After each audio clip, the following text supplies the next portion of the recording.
care programs, and unlimited weed control. Green Drop has been Canada's lawn expert since 1979. And they're in your community. Knicks were down by 22 with 7.5 to play. That include fertilizer, weed control, And an Obi. more. Visit greendrop.com. It's Bedlam here at the Garden. Canadians do not have a doctor. We have a crisis. Canada's Medical Clinic is opening clinics across Canada to allow everyone to have a doctor to call their own. Early detection saves lives. We've got some great news. You can call now and book an appointment with your new doctor. Austin at first.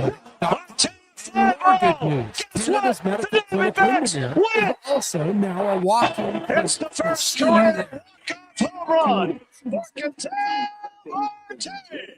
Hi, your Safeway PA announcer here. Our medium ground chuck burgers come in plain, cheddar, bacon, and our newest seasoning, all dressed. All you need to prepare is the grill, because your job is fire and our job is flavor. And right now, they're only $8.99 a pound. For this and more great summer deals, check our flyer at safeway.ca. Say hello. Doesn't sink them. Veronicus takes on their first lead to the wall. The stress, the constant worry. Makes it not beat Canada regulation if they ran the table.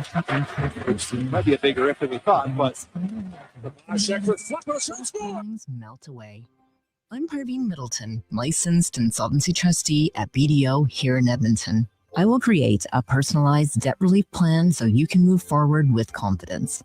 Call 1-833-BDO-TALK or visit bdodebt.ca to discover your debt-free future. Hey, hon, I'm getting expressions and images to frame my hockey card collection in the man cave. Perfect. I'll come with you and bring our wedding photos. For sports memorabilia and family treasures, think Expressions and Images, your local custom framer since 91. You name it, we frame it.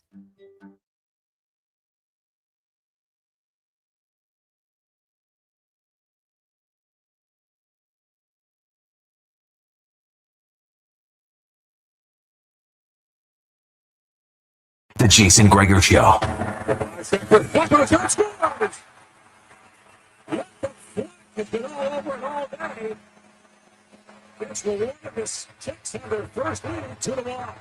On Sports 1440. And an Obi floats it over to Shamit. Shamit a three-pointer. It's good. Tie game with 44 seconds to go. What a bounce for Shamit. It's Bedlam here at the Garden. Presented by PlayAlberta.ca, Alberta's only regulated online gambling website. Second Walshman at first. Marquez fly ball. Guess what? The Diamondbacks win it.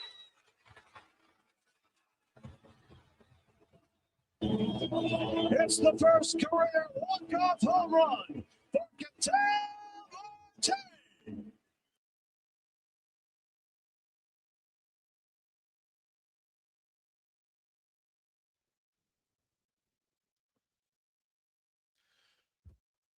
What a wonderful Wednesday afternoon. How are you? And welcome to the Jason Gregor Show, Sports 1440, sports1440.ca, YouTube, Facebook, X, Instagram, Twitch. Thanks for listening. Thanks for watching the show. We always appreciate it. Jason Gregor, Connor Halley, Declan Cougar's running things on the socials, so be sure to say hi, give him a thumbs up, hit the subscribe button. Make his day every day. Look at that number. Just go by one a day. It's not a big deal. It's pretty simple. Well, obviously we'd like more than one, but hey, start somewhere. It's all good. So how you doing? There's lots and lots to discuss in the world of sports. We got a loaded show. We're talking hockey with Rupper. We got some football with Naylor, hockey with Woodley and Struddy and Speck. Got some stats of the day. They're going to blow your mind coming up a little bit later on.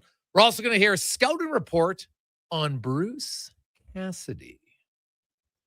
Now, Bruce Cassidy had an interesting career. A lot of people, I think, might have forgot his time with the Washington Capitals because it was short-lived. He had 1 year. They made the playoffs, lost in the first round. Then the next year, that was the Jaromir Jagr Washington Capitals. And he lasted 25 games his second season. And he had a pretty memorable rant after his team losing. You know, and he committed a little bit of a sin, young coach. And he was 37 when he got his first head coaching job in the NHL. And that's when he, talked, well, I don't care if guys got family issues, you play hard. And, you know what, a few of the players at the time, they had kids and wives that were sick. And so that did not go over very well. And he learned from it. Then he had to pay his dues for basically, the next decade or so. He was coaching in the OHL. He was coaching the AHL. And he was with Providence for, I think, 6 years, 4 as a head coach, 2 as an assistant coach. Then he got promoted in 2016-17. Like, that's a long time between NHL stints for Bruce Cassidy. Hey, sometimes, you know what? You got to learn. And I'm sure there were some that were like, we're never going to hire him again. Because he went from coaching in 2004 and didn't get another one until 2016-17 in the NHL as a head coach. So took a while. But since he's been back in, and here's the thing, in the 9 full seasons he's coached, he's never missed the playoffs. He's won a cup. He's been in the final. He's been in the second round 4 times. So he's had a lot of success. 4 times outside of the final chance. So 6 times at least he's won a playoff round out of 9. So it's pretty good. And then obviously the 1 year he got let go after 25 games. And then the other year in Boston, he made the playoffs, lost in the first round when he took over from Claude Julien, who had been the head coach for a decade.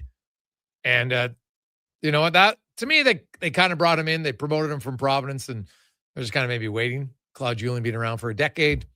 He got to be assistant coach for 55 games and took over, and it's had a lot of success. Never had a losing record, man. Like, you're looking 50 wins, 49 wins, 44 wins, 33 wins in 56 games, 51 wins, 45 wins, 50 wins last year in Vegas. And then this year, obviously, they were struggling, coaching change. So we heard McCrimmon yesterday say that, wow, you know what? We're in the playoffs. We're focusing on the playoffs, which reminded me of the greatest Seinfeld line ever. It's not a lie, Jerry, if you believe it, from George Costanza. And so Vegas can tell themselves that they're focusing on the playoffs, which they are. But a 30-second reply to say, yes, we give you permission to talk to Bruce Cassidy is not going to ruin their focus on the playoffs. But it's within their rights. As I said, they play the villain very well. Now, because they said we're focused on the playoffs, does that mean when they're done the playoffs, they'll grant permission? Maybe. And I'm guessing some teams are going to wait for that. When Cassidy got hired by Vegas, he had been fired by the Bruins on June 6th that year. Now, Vegas had fired their coach May 14th. So they had been, 3 weeks without a head coach? Cassidy got fired. 8 days later, he was the new head coach of Vegas.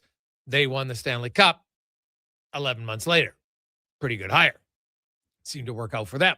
So I'll talk to, I had a conversation with a current member of the Vegas Golden Knights who played under Bruce Cassidy for his entire time when he was the head coach in Vegas, who's currently tied the NHL record for most shorthanded goals in one playoff season, Brett Howden. So we'll play that. Got his thoughts on Cassidy. Like, is he a hard-ass coach? What's his best traits as coach? How's his personality? We can look at the numbers. And the numbers tell us one thing, but what about some other things? Some interesting answers, actually, from Howden. Then, of course, we asked him about Tortorella, and also got into his unreal run. He's got 8 goals. 8 goals for Brett Howden in this postseason right now for the Vegas Golden Knights, which is a pretty impressive run for him, no question. So, and hey, the first when they won he had 5 goals and 10 points as a depth guy. That was really his first time in the playoffs as a member of the Vegas Golden Knights. 5 goals, 10 points, and he's more productive in the playoffs than he is in the regular season for sure. But he's got 8 in 12. He's got 11 goals in his last 23 playoff games. So not bad for Brett Howden. He's got 10 points this year in 12 games. So playing pretty well. So we'll get to that as well coming up in about 15 minutes. It's always good, I think, we can all discuss, hey, who do they think they want? Well, why? Why do they want? Who, what, when, where, why, how? It's always the easiest ones.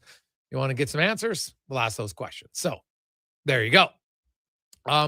Also, we will talk a little bit more about the Elks. Of course, preseason action coming up this weekend for the green and gold. And they will, everybody's going to play in that game. So that'll be good.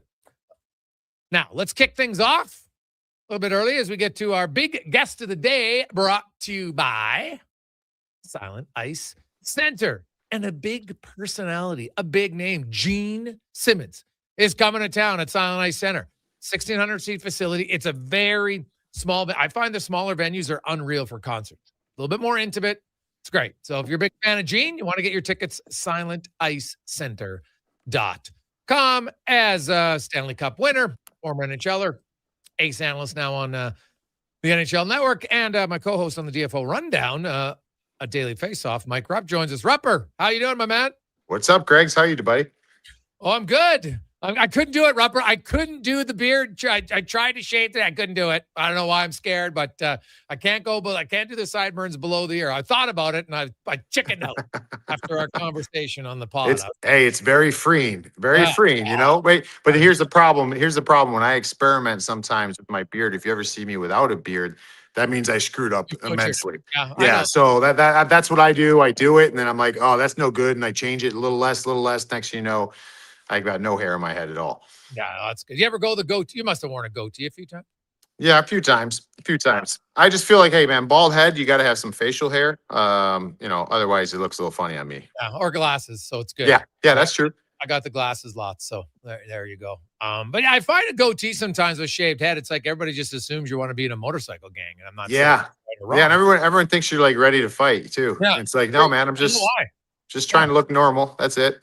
Yeah, like the beard, you have facial hair. No one thinks you're a fighter. All of a sudden, it's a goatee, and everyone's like, "Oh, that guy thinks he wants to fight now." It's a weird thing. We got NHL playoffs beginning tonight, conference final, and injuries can even things out quickly. Rupper, no Cale Makar for tonight for the Colorado Avalanche, and I just wonder, like, obviously that's a pretty big blow. Good teams got to find a way to win without it, but. You know, how much of an advantage do you think this could be for Vegas now tonight without Makar? I mean, it's something they need to take advantage of. I mean, I just think the way that this Colorado team is built, not necessarily the back end. I think the back end's going to feel it without Cale Makar. But I just think the way that the team play, the forward depth, the way that team is capable of controlling a hockey game, I think they could be okay. Like, I don't think it's like most teams, a lot of teams, if you sit there and you're like, hey, we're going to take away their best player, or arguably their best player, you'd wonder, can they still make it through a round? And we don't know if they're going to need to make it through a round without Cale Makar, but just, looking at the worst case scenario, I think this team could still win without him. But it's certainly a big loss, and it's something I think more so on the Vegas side. Like, you got to take full advantage. So we talk about the break that a team like Colorado has had, and maybe not knowing how sharp they're going to be coming out of the gates here. Now you take away their best defenseman, one of the best defensemen in the world. For me, it kind of just feels like Vegas has to win this game. Like, you know what I mean? Like, every game's going to be very difficult for them to win, I feel like, in this series. But when you have no Cale Makar, you got to take full advantage. Yeah, 100%. So, I think Nathan McKinnon, who's been playing great, looks and says, you know what? I think I'm going to try to become the 10th guy to have a 7-game goal-scoring streak in the NHL playoffs. Like, I just – tonight's one of those nights where, hey, you're out with one of your best players, and one of your other best guys has to show up even more. Yeah, I mean, that's what you're going to look for. I mean, that's why this team's so dangerous, because they have the best defenseman in the world, and however you want to chalk it up, top 5, top 3 player in the world up front at the forward position. So, and you know what? That's the big thing with him too. Is remember, I mean, when you looked at just kind of Nathan McKinnon, even coming out of round 1, I don't think anybody was ever concerned, like, hey, why is Nathan McKinnon not scoring like we know we can? And they've had so much depth scoring in the playoffs, but he's gotten going now. So you can start seeing that extra little hop in his step, and he's shooting the puck. And it feels like, though, one of those moments that he's going to step up without a Cale Makar. So, it's you may avoid one superstar, but you got another one that could certainly take over the game at any given point. What about Vegas? William Karlsson came back late in the last round, and that's a huge boost for them. Just, that line of Karlsson and Howden and Martin are really rolling, and Karlsson just, he's a very smart player. He can be a guy that you can play Karlsson against any other line, right? So I'll be kind of curious. I know that, like, Bednar doesn't shy away and worry about matchups too much. He tries to get McKinnon out on some offensive zone faceoffs, but other than that, he's not worried about it, because he's like, hey, I got McKinnon, I got Nelson, away we go. How do you think Tortorella does on the road? Like, is it just say, hey, I've tried to get Carlson out there? What do you think he wants to do against McKinnon?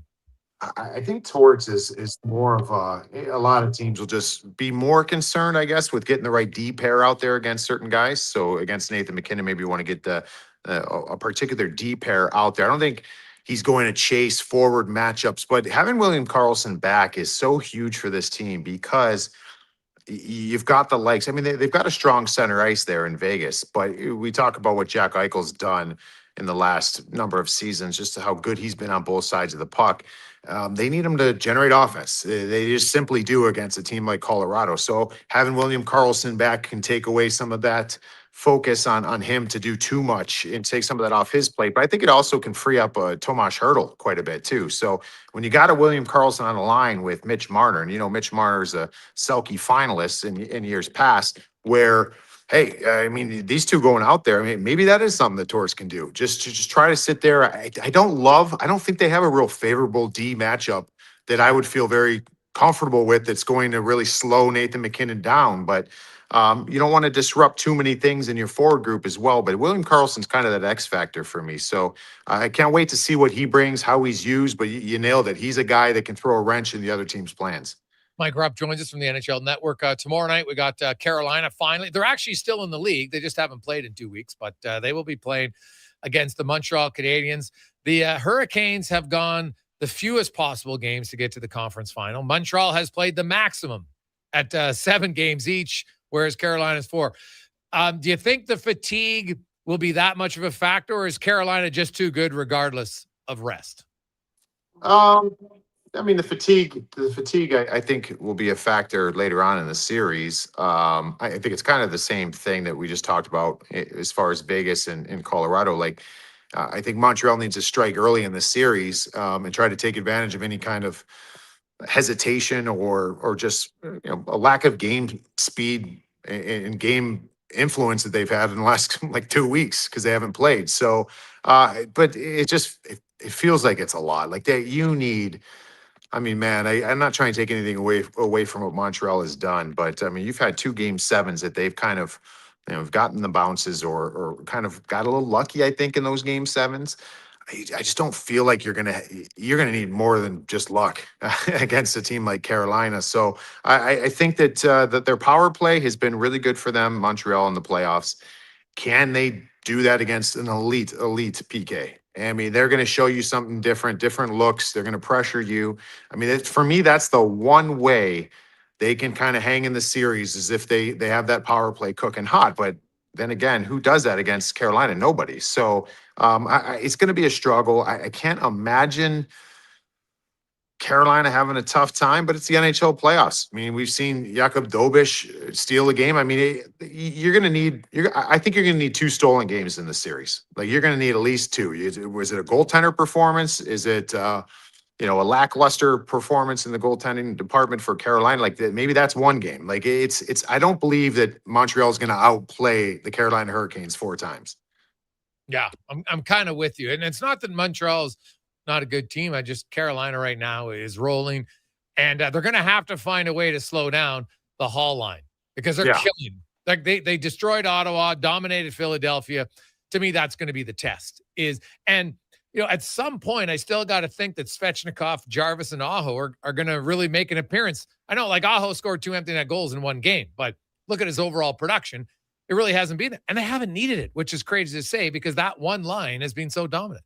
Yeah, I mean, you talk about, this is kind of battle, I think, on both sides where you've had your top guys not necessarily playing to their potential. So what's going to give for both teams top players? And if they could get those 5-on-5 points, that's Taylor Hall's been awesome. And you talked about it, and we've talked about it a couple of times where they've been so aggressive in the way they're playing and they've had elite penalty killing. So that was something I think that was always a little bit of an issue in the past is like when you started playing Carolina a little more physically, can they handle that? I thought it maybe at times made them become unraveled in past years, but recently that's not the case. Like they're almost initiating it. So it's going to be fantastic. We've had quite a bit of complementary lines for both teams that have stepped up in big ways. I think this series, we're going to see the big boys for each squad step up. Okay. What did you make of like Vancouver basically cleaned house everywhere, right? They got 2 new presidents. They got a new GM. Now they're going to have an entire new coaching staff. And I think it was probably necessary. They needed to clean everything because lots of their issues were, I believe, self-inflicted from just dysfunction in that organization. They're going to go into a rebuild now. How long do you think Elias Pettersson stays in Vancouver? Oh man. Yes, I don't know. It's tough to put a number on that. I think there's still always something in you that's like, well, can this year be different? Can a change, another change, be enough of a change for him to get back to somewhere near the player he once was? That's the main thing. Because I think at this stage of the game too, I mean, are you sitting there? I mean, I don't think you ever want to look at a franchise player that you're paying like a franchise player to potentially dump them somewhere. Like that's not good either. So nobody really wants to take that on, or you're not going to get any kind of reciprocated value in a trade. So yeah, I don't know. I mean, I think that's the main thing is just, you heard Ryan Johnson talking about it. I thought he was pretty good just about no expectations, just to taking as much as he can off of Elias Pettersson's plate and just see what that can do for him, and having the Sedins more a part of things. Like I wonder what that can do. But this is a player, man. I want to see it. I remember thinking, when he was like a 100-point guy or whatever that was. I was thinking to myself, he's got potential to be like a MVP running. Like that's how good I think that he could be, and we just haven't seen anything near that in a number of years. So yeah, I mean, I feel bad for Adam Foote in this situation. I'm not inside that room, but I know he's a very good coach. Quinn Hughes ranted and raved about how good and how much he enjoyed that coaching staff there. So just the cruelness of the business sometimes to get rid of the stink, you got to get rid of all the stink, and it's just cleaning house when maybe people don't deserve it. So hopefully he lands on his feet and gets another opportunity somewhere else. Looking at Vegas, and I kind of chuckle, Rupper. Like, I don't know if you're a big Seinfeld fan or not, but I'm a huge fan. And there's like a line in that show from every storyline. And, when George Costanza once says, Jerry, it's not a lie if you believe it. And it's a classic line. And really, that was McCrimmon yesterday. We've told teams that, we're focusing on the playoffs. Like, I don't discount you're focusing on the playoffs, but sending a 30-second response, yes, you can talk to Bruce Cassidy, who's not around our team. Come on. It has nothing to do with it. But it's within their right. Now, by them saying we've told teams we're focused on the playoffs, do you think that once the playoffs are over, they will grant permission to Bruce Cassidy to interview teams? I think so. I think there's been some nasty PR for them over the last week or two. I mean, you go back to the situation with the no press conference or no coach availability. I think they're going to try to clean it up in some way, and I think that's probably a way to do it. I don't think they want to do it. And quite frankly, I don't blame them in a lot of ways. They're exercising their, I guess, power in that situation. But at the end of the day, too, the one part that kind of got me is, we're focused on the playoffs. So just like you're saying, it only takes 30 seconds to say yes. Well, it also takes 30 seconds just to say no. Just say, hey, you're not going to the Pacific. That's it. So you got 24 other teams. We will grant you. I'm just making up a scenario. Like that takes 30 seconds also. So you don't want to make it a distraction because you're in the middle of the playoffs, but this is what everybody's talking about. So, yeah, I don't know. I don't know what comes about this. Bruce Cassidy is a very desired coach out there, and I just think at some point, just to tell him even what the scenario is. No one in the Pacific. All right, cool. I don't agree with it, but we can at least move on, and everybody can go about their business. Yeah, and that's fair. So we'll see if you're Edmonton and you're LA and you're Toronto, do you wait and see, okay, well, because if Vegas loses this round, then technically maybe they'll say, okay, now you can talk to someone. Like that's, June 1st, give or take a few days, right? So like I've looked at like Cassidy when he got hired was June 14th by Vegas. Like there's no rush for any of these teams to have to get their coach in place right away. Yeah, no, I mean, there's not. You want to make sure you got the right guy. So I think you're gonna have teams waiting to at least speak to Bruce Cassidy. I mean, he's the main guy. That's why I was kind of surprised. No, I'm not surprised because they even like New Jersey, for an example, just saying, hey, Sheldon Keefe's good. We're going to move forward with Sheldon Keefe still. I think is a conviction of what they believe in Sheldon Keefe or want to kind of see through. And with that being said, there's Craig Berube, there's, Bruce Cassidy, there's other coaches available. But yeah, I don't know. I mean, I think that, it's not a ton of time, but you've got your, I think that's the one misconception in some regards. I think most people know that, but like the coaches aren't really that dialed in with the draft, like that. You have all those draft people in position for the most case. So that stuff is kind of already taken care of. So I think you wait for your appropriate guy and you see if you get the opportunity to speak to him. Yeah, very fair. One other one for you, Rupper. How much you make of the World Championships? As far as, and I asked that question because young order forward Isaac Howard scored again. He's got 3 goals already in the tournament. He had a really good rookie campaign. I know some people think it's a disappointment because he wasn't a full-time player in the NHL. And I'm like, dude, there's nothing wrong with learning the game at the American League level. But, he played 40 between the 2 leagues. He played 76 games. Now he's playing at the World Championship. How much do you take away from the World Championships to see, hey, like maybe this guy's a legit NHLer next year? Oh, I think it's great. I think it's great, especially a young player. You get the opportunity to go there. Like, you need to go and you need to make the most of it. And I think it's an opportunity because you start seeing what some of these rosters are bringing over there. Like, you've got like a team Switzerland. I mean, the Canadian roster is pretty damn good. So you start looking around and what some of these teams are bringing. It's a great eye-opening experience in some regards. It's a little bit different. I think it allows you, I don't know, I remember as a young player too, when you're trying to carve your way out into the league, it's like the sooner you feel comfortable about, I guess, quote unquote, being an NHLer, then you can kind of your growth can start. And I think going and being around different players and around different guys that have been around a lot longer than you have, I think it almost makes you feel more comfortable in your own skin in the National Hockey League. So, I never went and played the World Championships. I think it would have served me really well because you would have felt like, all right, I've got these things under my belt. I've got these experiences. So now when you go to your NHL training camp or go to your respective club, you belong. So yeah, these are great moments for young players. I think all players, and you want to see them take full advantage. Rupper, always good to catch up, everybody. Who you picking? Who's going to the Stanley Cup final? Ooh, I'm going to stick with my original. I got Vegas. I got Vegas upset in Colorado and Carolina. So Vegas, Carolina. Vegas, Carolina. Ooh, well, yeah, you picked Vegas at the start. All right. I mean, do I feel great about that right now? Not really, because Colorado looks unreal. But I got to stay. I got to see it through. I think there's a world. I think there is a world, especially in game 1, if they can make the goaltending a story. It's been sort of lukewarm a story in Colorado, but not too much. Can you imagine a bad game 1 for their goaltending? And like all of a sudden that's going to be the hot topic. And they don't probably deserve that. The team doesn't deserve that because they're really good, but that's the nature of the beast. So I think you can start planting the seed of doubt here in game 1, but it's a massive game 1 for Vegas. Love it, Rupper. Always good to talk to you, buddy. Have a great day. All right. Thanks. You too, bud. That's Mike Rupp from the NHL Network and a DFO rundown on Daily Faceoff with yours truly. Coming up, player scouting report on Bruce Cassidy. Is he hard on players? What's his personality as a coach? What's his best trait as a coach? Find out next on the Jason Gregor Show, presented by PlayAlberta.ca.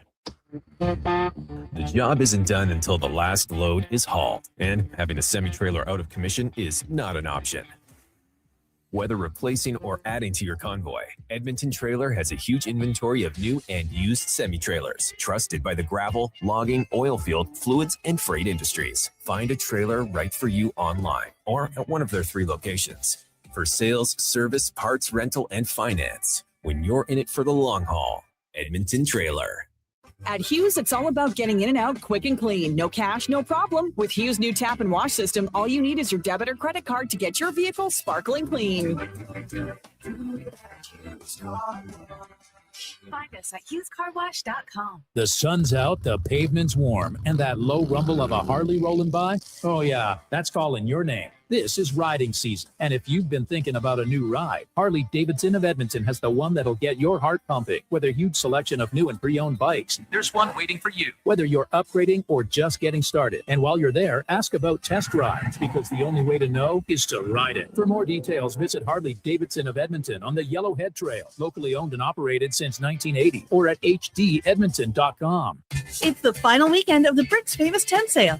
Take up to 70% off clearance items in the tent and in store. And unadvertised in-store specials in every department. Plus, buy more, save more, up to $1,000 off select major appliances. And score a bonus Bluetooth party speaker with a qualifying purchase. You could get a sofa, coffee table, mattress, bed frame, and a dining set. All of this for less than $1,500. Only at the Brick's Tent Sale. See in-store for details and exclusions. The Brick, saving you more. Everything is going to be okay. If your debt has you feeling like you're in a free fall, you have options. I'm Dan McDicken, a licensed insolvency trustee with Faber. Becoming debt-free is possible, and a personal bankruptcy or consumer proposal will get you there. Schedule your free Faber Focus session at faber.ca today. You'll learn how a consumer proposal allows you to eliminate your debt by paying a percentage of the amount owed without interest. At Faber, we'll tackle your debt. The puck is passed up through the neutral zone, and here's a breakaway. He's coming in hot. He shoots, and oh no, a broken stick. When it comes to performance, quality parts matter. Napa Auto Parts has all the reliable parts, tools, and more to keep your vehicle running like a playoff contender. With over 85 locations in Alberta, visit your local Napa store today or shop online at napacanada.com. That's Napa know-how. Summer is calling. Is your vehicle ready for the road trip? Get ready for the season at Nisku Ford with offers that turn up the heat. Right now, you choose how you save. Finance your new vehicle with rates as low as 0%. Or choose massive cash rebates as high as $12,500. Whether you're hauling the boat or packing up the family, we have the Ford you need for your summer adventures. Start your summer upgrade at niskuford.ca. Nisku Ford, above expectations.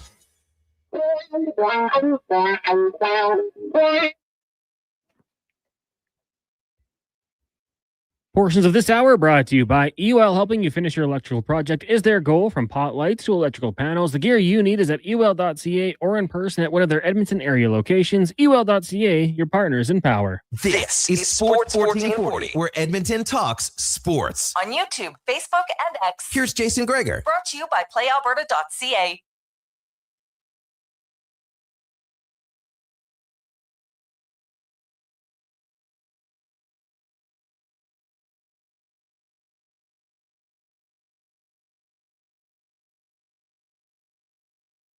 Regulated online gambling website where 100% of the revenue stays right here in the province at playalberta.ca. And we got lots to get to on the games tonight. NHL, hey, we got some beauties at playalberta.ca. Little Jays, Dalton Varshaw's red hot. So we're going to try to cash in on that. And how about a little Spurs OKC action tonight? Man, if you're not watching the NBA playoffs, you are missing out. Game one of the Spurs Thunder was amazing on Monday night. Stellar game, double overtime, was awesome. And then last night, now, the game for the longest part didn't seem like it was great because the Knicks were getting pounded on home floor. Kind of role reversal last year. Remember when they were, the Pacers had the stunning comeback, made all the shots in game one, and Knicks Nation was just stunned? Well, last night, they're trailing 93-71 late in the game. 93-71 with 8 minutes to go. Then they go on a 13-11 run to tie the game at 104. And then you get to overtime, and they outscore them 11-1. How the hell do you only score 1 point in overtime? Cavs were... They were brutal. But the Knicks, man, they pressured and they went after them, and that's one of the greatest comebacks you'll ever see. They were 75% from the field down the stretch. It was pretty damn good. It's crazy to watch. So I I got some stats of the day on that one, and if you're a James Harden fan, you're not going to like it. So we'll get into that and some other stuff. How about eat our stats of the day? We're even going across the pond to talk a little Premier League, because you got some stuff going on over there that hasn't happened in quite some time. And something that I know we have fans here in Edmonton and surrounding area in Canada that are big fans. They got a team that you cheer for in the Premier League. Nothing wrong for it. I love it. Like, I always chuckle at people like, why are you a fan of that team? Why not? What's wrong with it? Like, who cares why they cheer for somebody in the Premier League? Maybe they like a team. Doesn't matter. I've never understood that. Always like, why do you cheer for them? Well, you don't get to watch the games. How do you know? Like, trust me. Saturday mornings, man, there's people like those, you diehards. They're watching all the games. No different than you watching all the other games. It's just at a different time of day. So, anywho, there's some stats on that. We got some MLB, something we haven't seen in quite some time. And one organization that just seems to do something better than everybody in the playoffs. I should say somebody from their organization. I don't even know why. Maybe we'll have to dig into it. It's like a freak little thing. But we'll get to all that in our stats today. But first, we're going to get to the oil report brought to you by by GoAuto.ca. If you need a vehicle, just think of what's your favorite color. I really want black. No, I want red. Well, guess what? They got 15,000 vehicles to choose from. Any color, any model, they will have it. At over 73 locations. Find yours today at GoAuto.ca. And so, there's lots of talk about Bruce Cassidy. I think Bruce Cassidy's a good coach. Okay, but why? Why do we think it? Well, we look at the record. His teams win. It's a pretty good sign. But let's dig a little bit deeper. So I caught up with Brett Howden from the Vegas Golden Knights to get his thoughts. And my first question was, what does he feel is Cassidy's best trait as a coach? I think he is probably the most intelligent coach I've had. He's really, really smart, knows the game so well. I just think he's really good on the fly with adjusting our game to who we're playing, or when we need to switch something up because another team is playing good against us, maybe a certain way against our system. He was really good at changing on the fly kind of thing. But yeah, I think he's just a really smart hockey guy. Like, he just knows the game really well. Lots of people say that he can be hard on players. Where'd you come out on it? Is that a myth, do you think, or is he pretty demanding? Well, I think he's hard on players when he needs to be. I think if we're going through a rough patch or something like that, and he needs more from his players or more from his top end players, he's not afraid to, kick him in the butt and, try to get things going that way. But yeah, that's how I found him. I found when it was needed, he kind of knew he had to do it. How is he as personality wise? I think coming back to what I was saying before, especially in practice, if he felt we were slacking a little too much in practice, he'd tighten the reins a little bit. But we're working hard and we're still having fun doing it. And he wasn't afraid to have fun that way.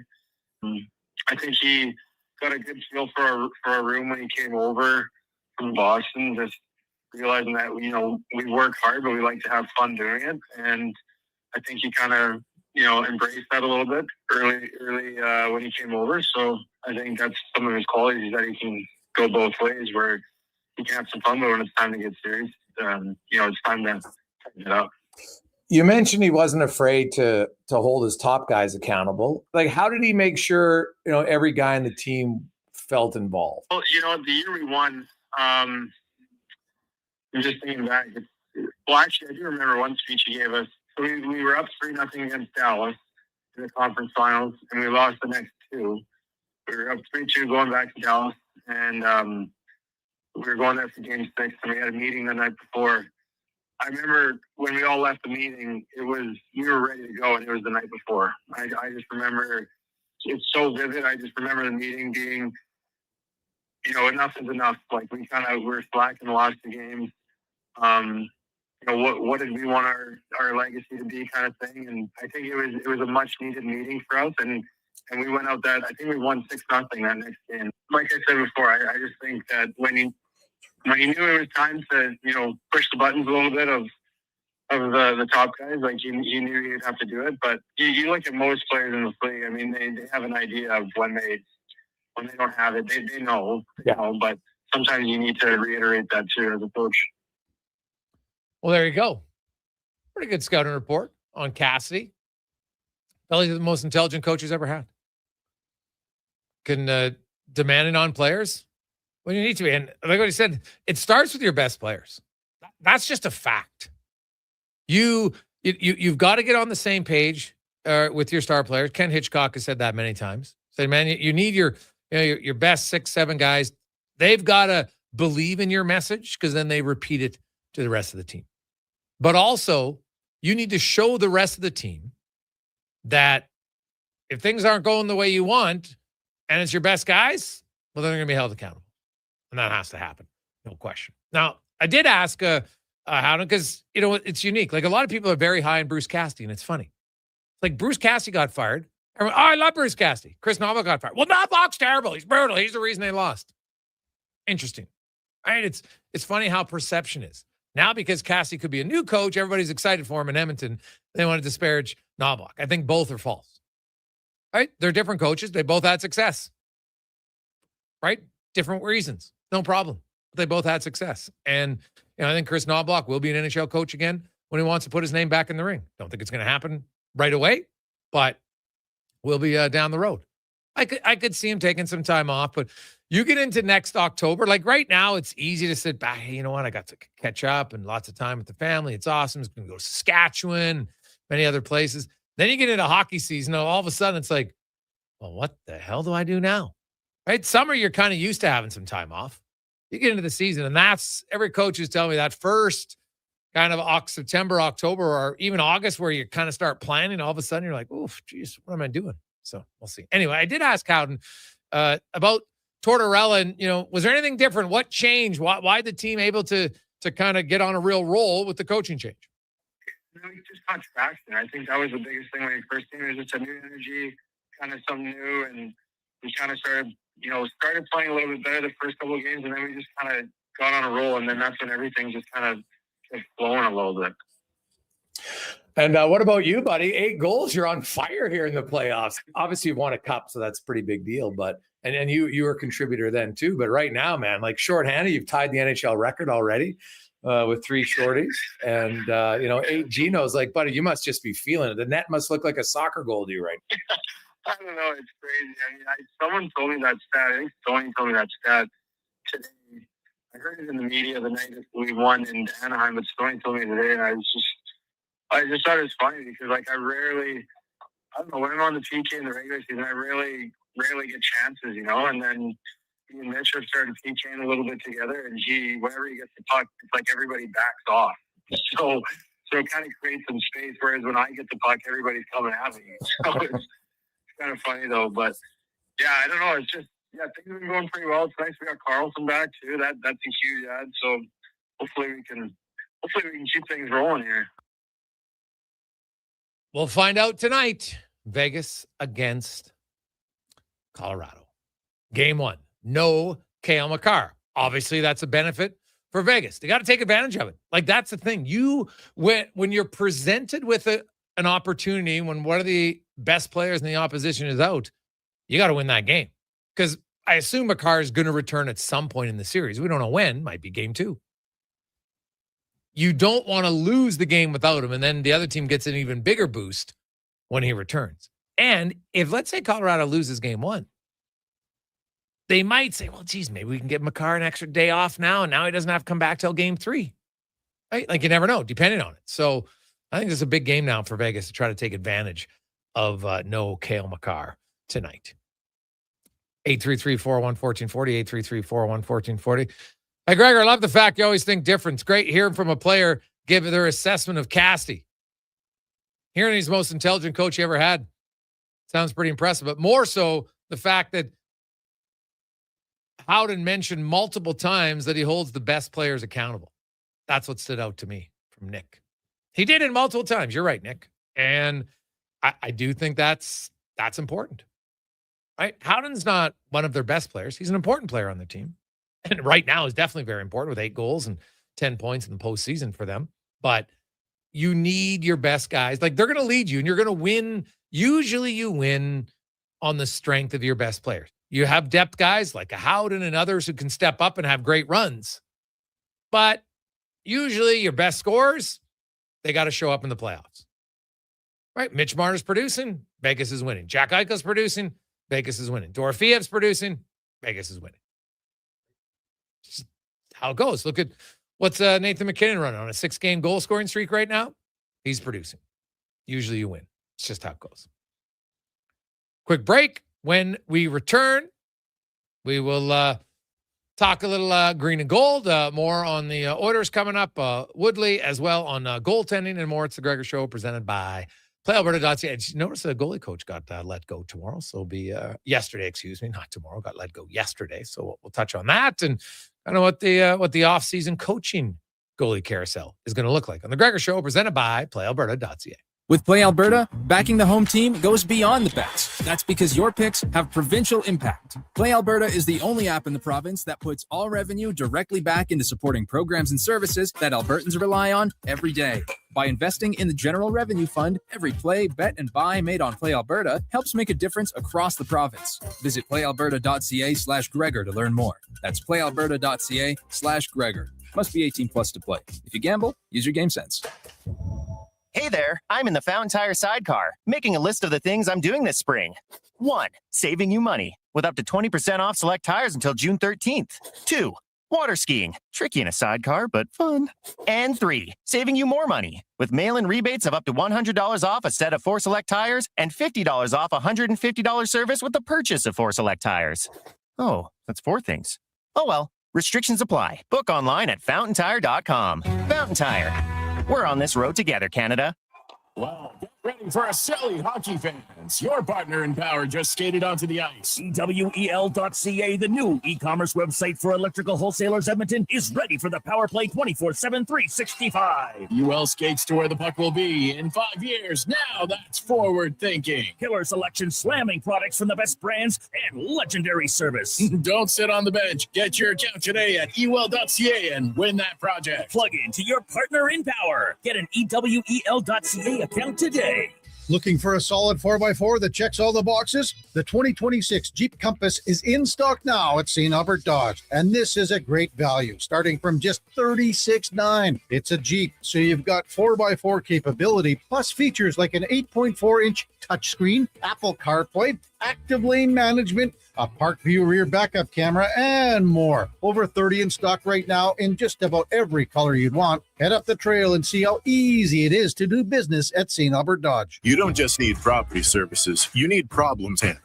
HireGood provides cleanup, debris removal, site monitoring, and safety attendance across Edmonton. We reduce issues on your property, keep spaces safe, and take pressure off your team. We resolve real problems for businesses while creating real impact because our team is built on second chances and they show up every day ready to prove it. Visit hiregood.ca or call and mention Jason Gregor for a first-time discount. HireGood. Stable jobs create stable lives. Mr. Rooter gets attacked by a Canada goose. Oh, look at that. Another on-time arrival. Nothing stops Mr. Rooter from plumbing on schedule. You gotta be kidding me. Hello, Mr. Goose. I'm Mr. Rooter. Okay, this is what you train for. Through rain, sleet, or goose, the pipes get fixed. For a plumber who does whatever it takes, Mr. Rooter. Portions of this hour brought to you by Sherbrooke Liquor, the best place for wine, cocktails, and beers from all over the world. Also a variety of excellent non-alcoholic options. See more at SherbrookeLiquor.com. The Jason Gregor Show, the best of Edmonton sports talk and beyond. This is Sports 1440. Presented by PlayAlberta.ca, Alberta's only regulated online gambling website.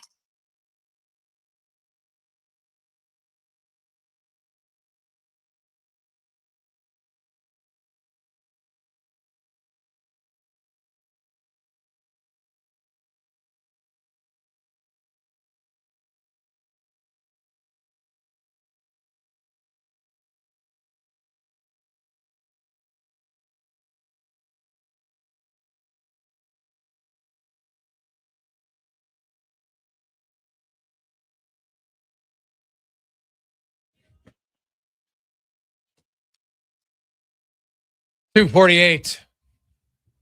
How you doing? Jason Gregor, Connor Halley, Declan Kruger, Sports 1440, sports1440.ca. YouTube, Facebook, X, Instagram. Thanks for listening. Thanks for watching. As always, brought to you by playalberta.ca, where tonight the OG of lotteries. Lotto 649. Someone was a big winner last week. So gold ball jackpot, $10 million. Get your tickets. Playalberta.ca. And while you're there, check out the Jason Gregor Show odds boost. We're jumping on the VAR show train. He's red hot right now. So hot. 4 hits yesterday. So I got a little VAR show action with the Jays. Man, that was some tough losses. The Jays. Like last year, they'd find a way to win at least one of those games against the Yankees. You're blowing leads. You had a 3-1 lead. You had a 3-0 lead 2 days in a row. You don't win it. That's just the difference right now for the Jays. When they need a clutch hit late in a game, they're not getting it as much as they were last year. Not even close.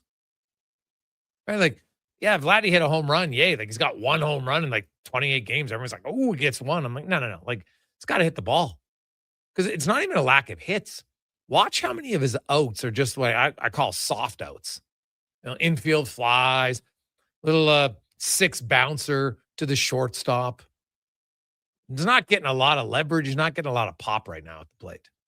So they need that. Now, Springer hit a home run yesterday. Maybe that gets him going, but hey, we thought that might do for Vlad. He didn't do it. So VAR show has been rolling now for the last week and a bit. So they're gonna need some other guys to get going to try to get a win tonight as your Savage is on the mound. And preseason in the CFL snuck up on us. Played Monday, and now we got some more preseason action getting going this weekend in the CFL as we get to our football report brought to you by Legacy Heating and Cooling, home of the no payments, no interest for 1 year on your AC unit. Don't wait till you're too hot. You got swass all over the place. Order it now. No payments, no interest for 1 year. LegacyHeating.ca. As TSN football insider Dave Naylor joins us once again. Dave, how you doing, my man? Very well, Jason. How about yourself? I am excellent. Looking forward to the CFL season because I'm kind of intrigued. The West last year had 4 teams with 10 wins or more, and a lot of people feel that Edmonton's improved significantly. So it should, on paper, be a pretty tight division. Oh, I think absolutely. I mean, if you go team by team, I agree. I mean, Edmonton is an ascending team. They were certainly better in the second half than the first half last year. I think they've had a decent year, decent off season in terms of additions. And then you go, okay, BC was, the offensive juggernaut that's got to figure some things out on defense. But certainly when you've got the reigning MOP as a 27-year-old and Nathan Rourke, you know that they're going to be dangerous. Calgary was clubhouse leader for 3/4 of the season last year, unexpectedly. I left Winnipeg for the first time just because, the finances allowed them to really add for the first time in this sort of era under Mike O'Shea and Kyle Walters. They've been mostly retain and lose, not add guys. So they've been able to bump up some things. And Saskatchewan's the defending Grey Cup champion. So, it's always easy in May to look at everybody looks great and, nobody's had injuries and nobody's lost any games. But I agree with you. I think the West looks like a very tough division again this year. Yeah, I've found in the CFL, usually spending big in free agency doesn't always work, right? We've seen that for a lot of teams. So I'll be curious to see if it does work for Winnipeg. They're obviously hoping to get more out of Serezna than Edmonton got out of Serezna last year. Edmonton's hoping that Robbie Smith can just stay healthy. And, now Edmonton spent some money on their offensive line as well. And clearly that's the area of their team that needed the biggest improvement. And I think has made the biggest improvement. Yeah. Well, they added Coulter Woodmansey who was, now going to be one of the highest paid offensive linemen in the league. I mean, that's a significant addition to them. And they've got some pieces there. I mean, even a player like Carter O'Donnell, who people don't know very well necessarily because he's still relatively new to the league, right? This is a U of A guy who spent 3 or 4 years in the National Football League and probably one of those guys who was only going to play in Edmonton, I think, if he was going to come back to the CFL. But that's certainly an area of that they, by adding, spending on Woodmansey tells you, how they prioritize, that in terms of what they're going on for this season. But I think some of the other additions they made are are intriguing. I think, I was a big Joe Robustelli fan, last year watching him with doing his thing in Saskatchewan. I don't know, people I'm sure know the story there that, he comes from a flag football background, came to tackle football fairly late in life and yet, has really made a decent career out of it. And Austin Mack, who was a guy who, Montreal signed to a 4-year contract. We don't see that very often in the CFL.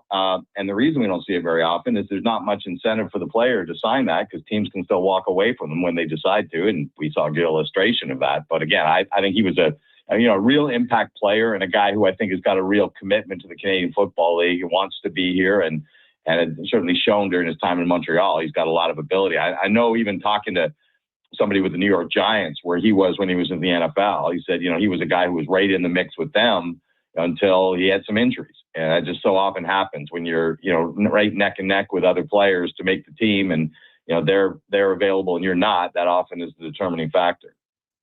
Yeah. O'Donnell's the guy who, probably could still, he's got NFL talent. He was in the league and I think he probably could easily be there. No question about it. So they'll be more aggressive there. It still comes down a little bit to me about quarterback play in Edmonton. No question. I think they've improved a lot, but it was Cody Fajardo, and the play calling. Are they going to be a little bit more aggressive this year, Dave? That to me is what I'm watching for. Yeah, Cody Fajardo is a polarizing player. And in fact, people in the media, you're either a Cody Fajardo guy or you're not. And I don't mind saying I am a Cody Fajardo guy, I think the mistake they made last year, I think was not making the quarterback competition, the quarterback number one role, a competition in training camp. And I know they wanted to clear the way for Trey and give him some runway. And everybody wanted to see the Canadian kid for the U Sport background become a franchise quarterback. But when that position's not competitive in camp again, it's not competitive in Hamilton. Bo Levi Mitchell is going to be the starting quarterback, but the resume would say he deserves that. But Trey Ford's resume didn't necessarily say that. In fact, if you put the resumes of the two quarterbacks next to each other, you would have said that Cody Fajardo said that more than Trey's. So, they make the adjustment on the fly after whatever it was 6 games. And, I think the other thing that, and this was sort of an issue with Montreal, at least from their side of things. I can't speak for Cody Fajardo, but they always felt like he was not a guy who was going to play till his late 30s, that it was going to be a sort of year to year or a couple of years sort of thing for him,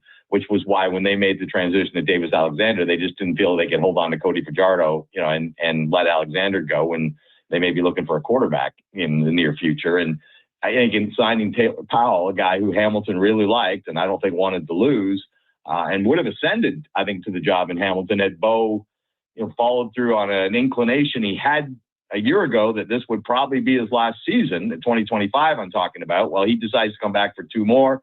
That sets Taylor Powell free. And, now they're deeper at quarterback, which you always need 2 guys. And they also have a foot into the future, which is, I think it's important. It's an important thing for teams because if you don't have that guy, what can happen? It can be a long, painful process transitioning from one starting quarterback to another.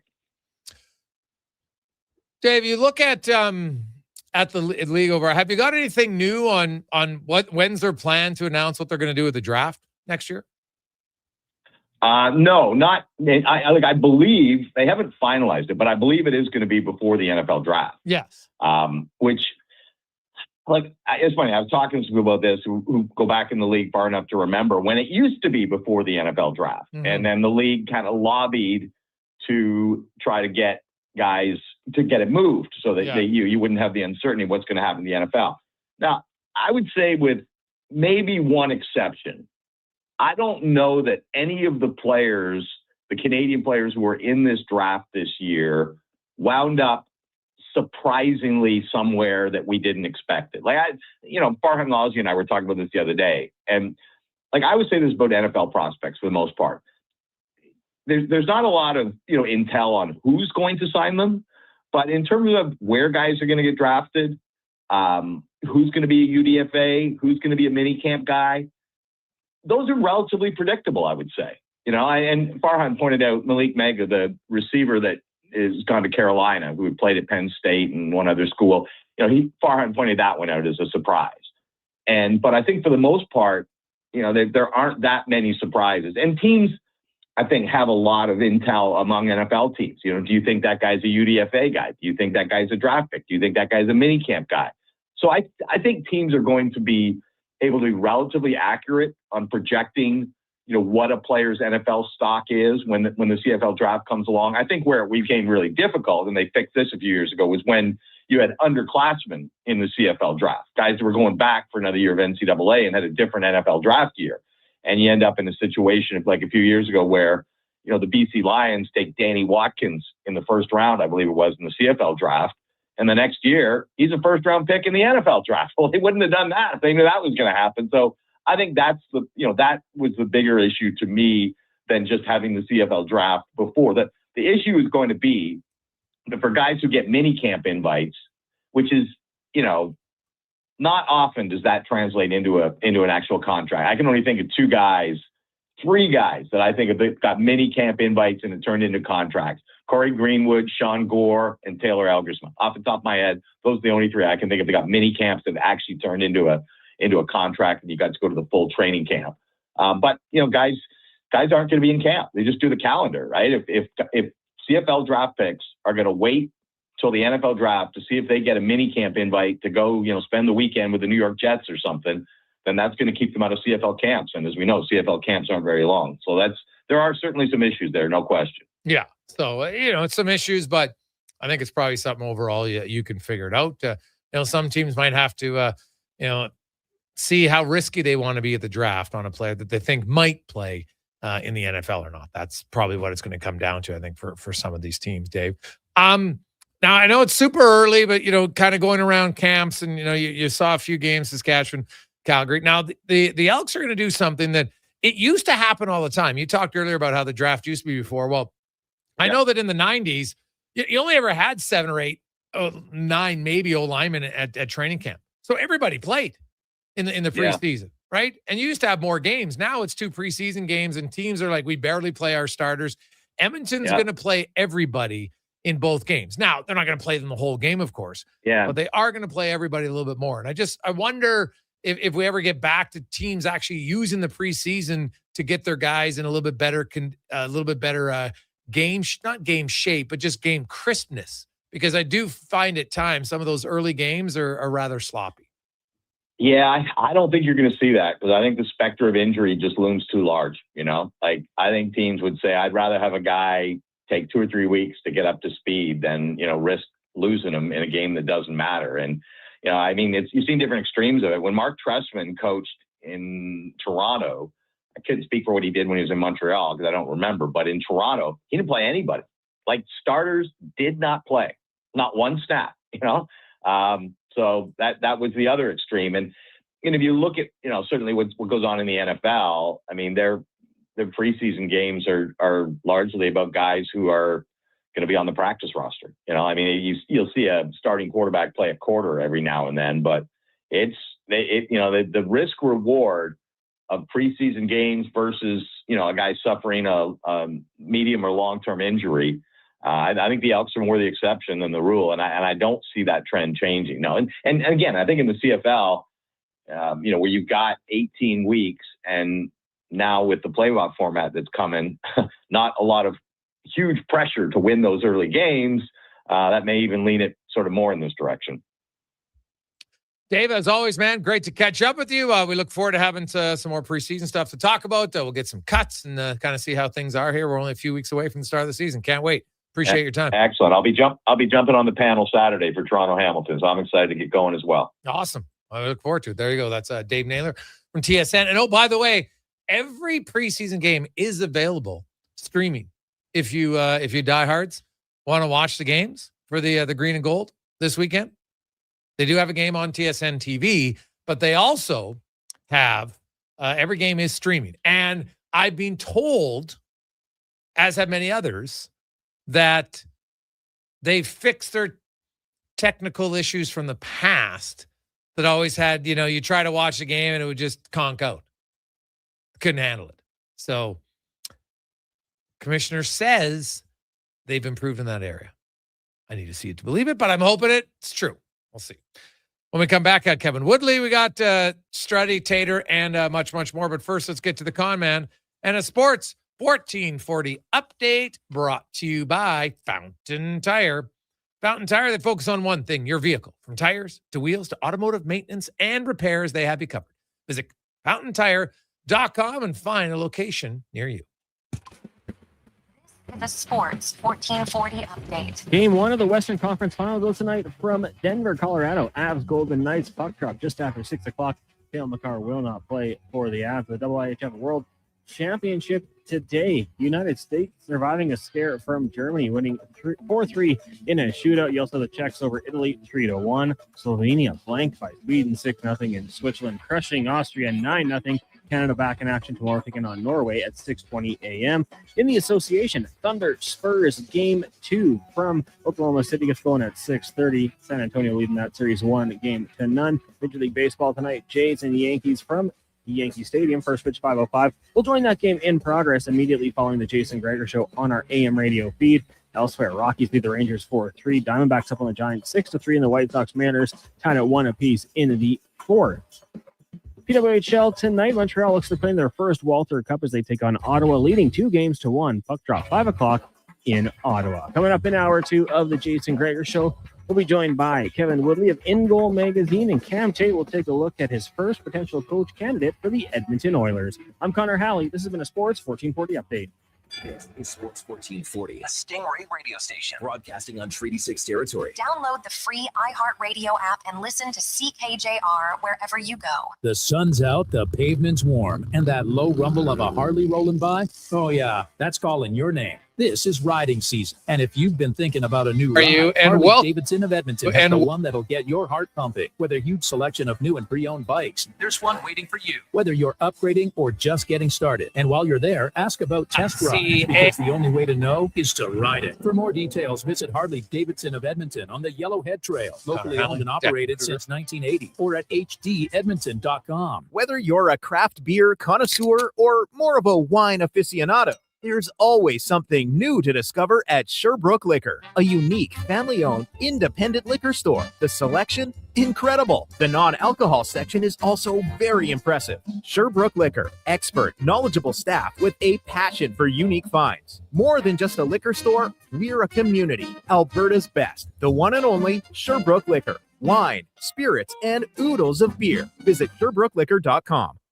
Day or night, tasting just the right. You can order Oodle Noodle at oodlenoodle.ca, delivering you the news almost right away. Remember, you can order Oodle Noodle at oodlenoodle.ca.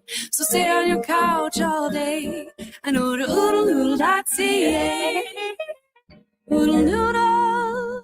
Hey, sports fans, we've got a clear choice for you. At Crystal Glass, we provide customers with the perfect glass for any job. From home to auto and even commercial, installation or repairs, we're your team. Call 310 Glass or visit crystalglass.ca. Crystal Glass. Scott McGilvery here, HGTV host and renovation expert. The one upgrade I know homeowners will love: better, fresher Culligan water straight from the tap. Culligan's Aquasential reverse osmosis filtration system takes your water to the next level. With up to 7 stages of filtration and 14 filter options, they're certified to reduce over 90 contaminants. Your tap water is about to get a major upgrade. Safer water that tastes great. Get started with a free in-home water test at Culligan.com. Culligan, water you love. Who's that working on the underground utilities over there? All Star Construction, that's who. What about the street lighting? Yep, All Star Construction. And the directional drilling, hydrovacking, neighborhood renewal, and telecommunication work? Yep. Since 2009, All Star Construction has been doing all that and more, shaping and building Edmonton communities for land developers all around Edmonton. That's what All Star Construction is all about. You see it? Fusion Promo Marketing can make it. Fusion makes high-quality, memorable promotional products for businesses, sports teams, and corporate events. From vision to reality, get noticed and remembered. Fusion with a Z, promomarketing.ca. Say hello to your new favorite drinks. Introducing new McCafe Refreshers. Icy cool, undeniably refreshing, and available in 3 flavors. Strawberry watermelon, mango pineapple, and blackberry passion fruit. Only at McDonald's. Summer is calling. Is your vehicle ready for the road trip? Get ready for the season at Nisku Ford with offers that turn up the heat. Right now, you choose how you save. Finance your new vehicle with rates as low as 0%. Or choose massive cash rebates as high as $12,500. Whether you're hauling the boat or packing up the family, we have the Ford you need for your summer adventures. Start your summer upgrade at niskuford.ca. Nisku Ford, above expectations. The Ford It's a Big Deal event is on until June 1st. Get a big deal on a 2026 F-150 STX with Black Appearance Package. Visit your Alberta Ford store today.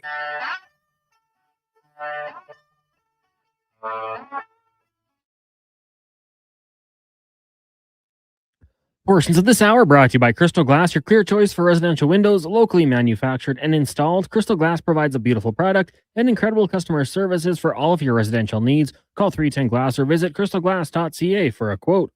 This is Sports 1440, where Edmonton talks sports. On YouTube, Facebook, and X. Here's Jason Gregor. Brought to you by playalberta.ca.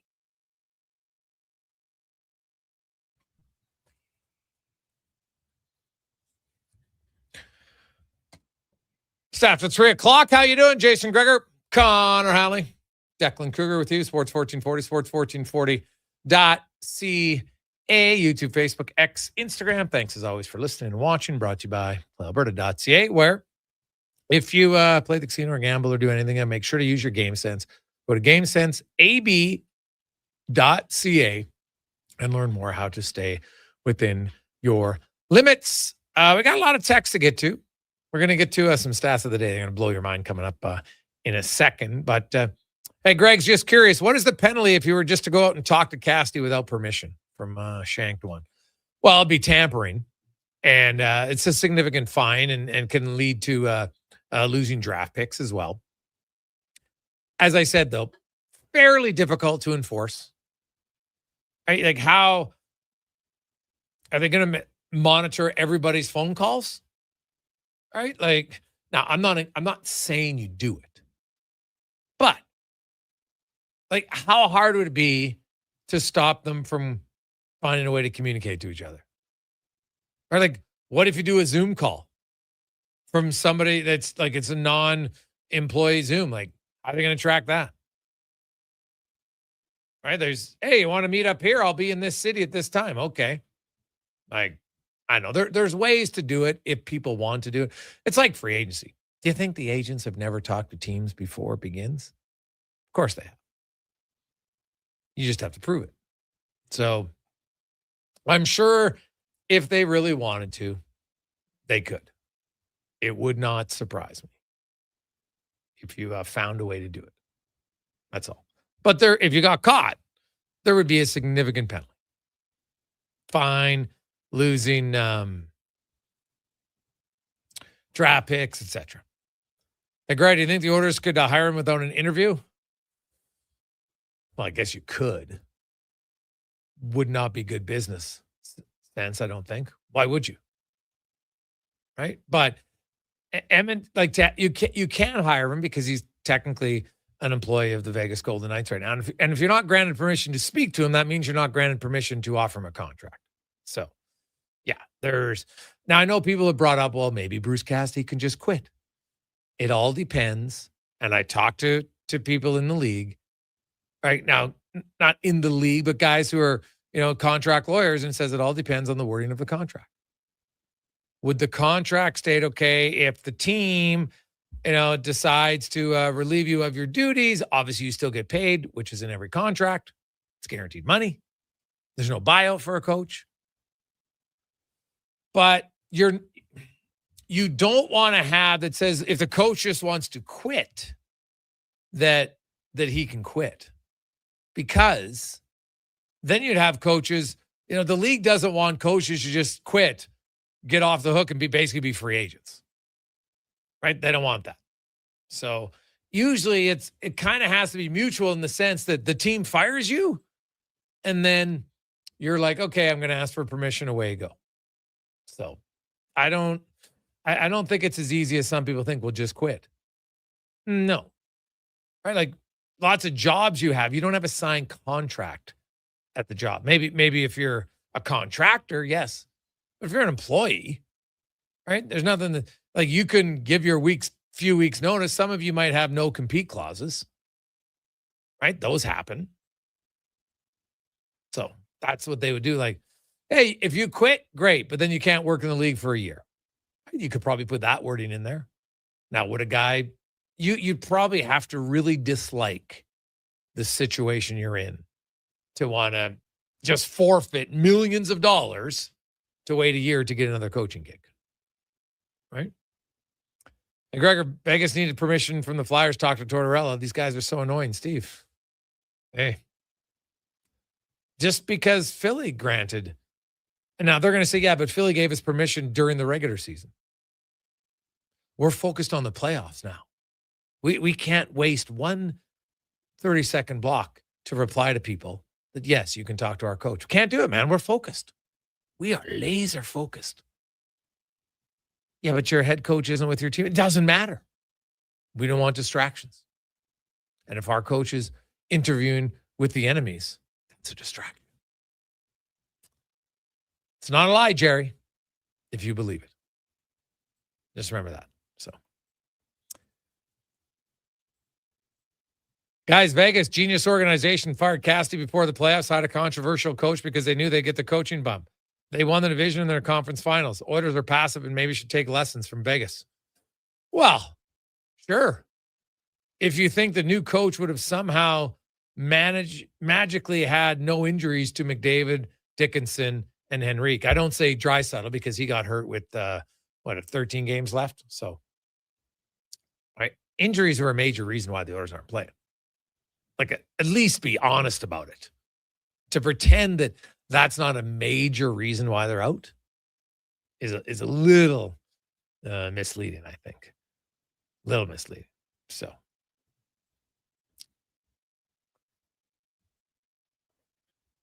Hey, Gregor, I understand Cassie's agent is Pierre Lacroix, and he has other candidates. The Oilers could ask Lacroix any other options that aren't currently working but are being paid. Lots of ways to work around the formal request. Well, I'm not.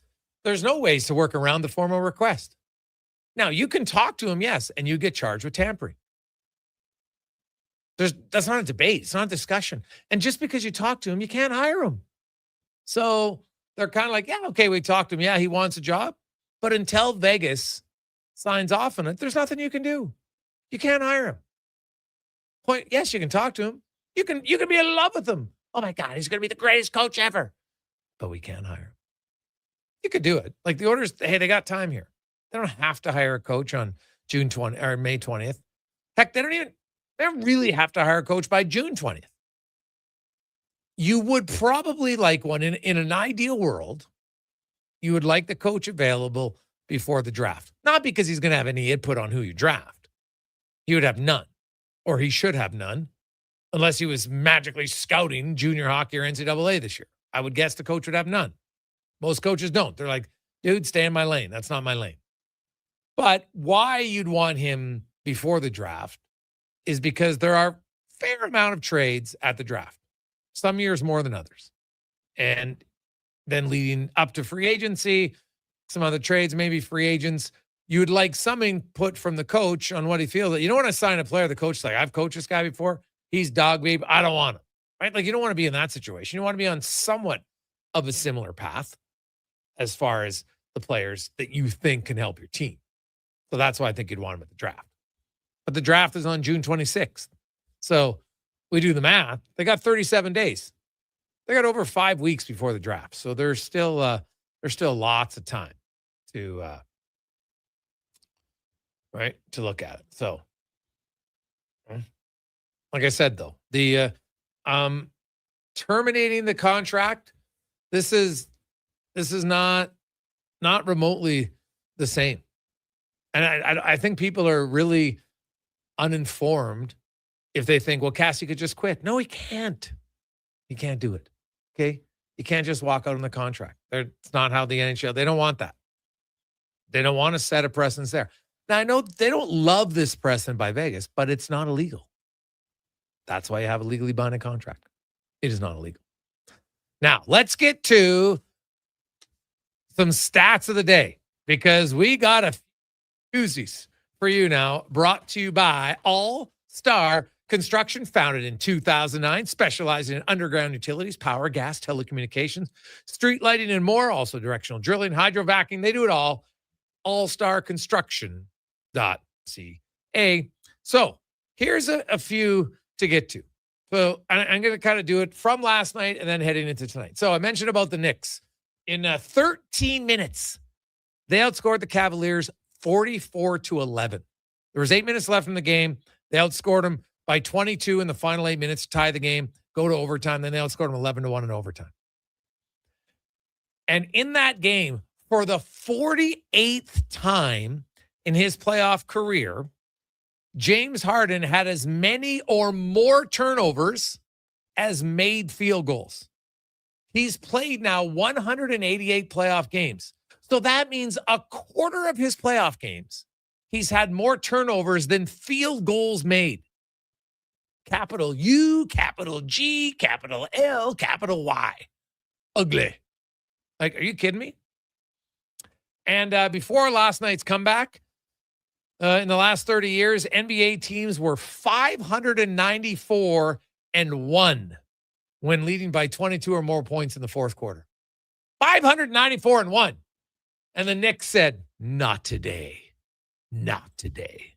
The only other win, maybe you remember it, the Clippers, down by 24 to beat the Grizzlies back in 2012. That was in game one also, but it was in the first round, not in the conference finals. So some wild stuff there. Now, to the Premier League. Congratulations. Arsenal clinched their first Premier title in 22 years. They used to kind of win it for fun in the late 90s, but they hadn't won since 2004. So you combine that, so they clinched that, right? And who is one of their biggest rivals? Tottenham. Well, they lost to Chelsea, and they're one step closer to what many people think of as like unthinkable. They could be relegated. Like, you're a fan of Arsenal. You haven't won in 22 years. And then one of your biggest rivals could get relegated. You're like, this is unreal. So that is some wild stuff there. Last night, I don't know if you saw it or not, but James Woods hit the first inside the park grand slam in 4 years. If you hit it right off the top of the fence. And then how about this? I love it that they timed it. He went around the bases in 15.15 seconds. Pretty fast. It is the only the fourth inside the park grand slam this century in 26 years. So pretty good, I would say. Pretty darn good. Now we get to some NHL stats. Montreal, they now hold the record for most wins in Game 7. With that Game 7 win over the Buffalo Sabres, they're now 17-9 in Game 7s. Now, the Edmonton Oilers, do you know what their record is in Game 7s all time? Connor Halley, any guess? Oh, I don't even know. 8-5. Now, how many Game 7s, just off the top of your head, can you, Declan, get your mic? Can you guys name? Do you like how many Game 7s do you remember for the Edmonton Oilers in their history?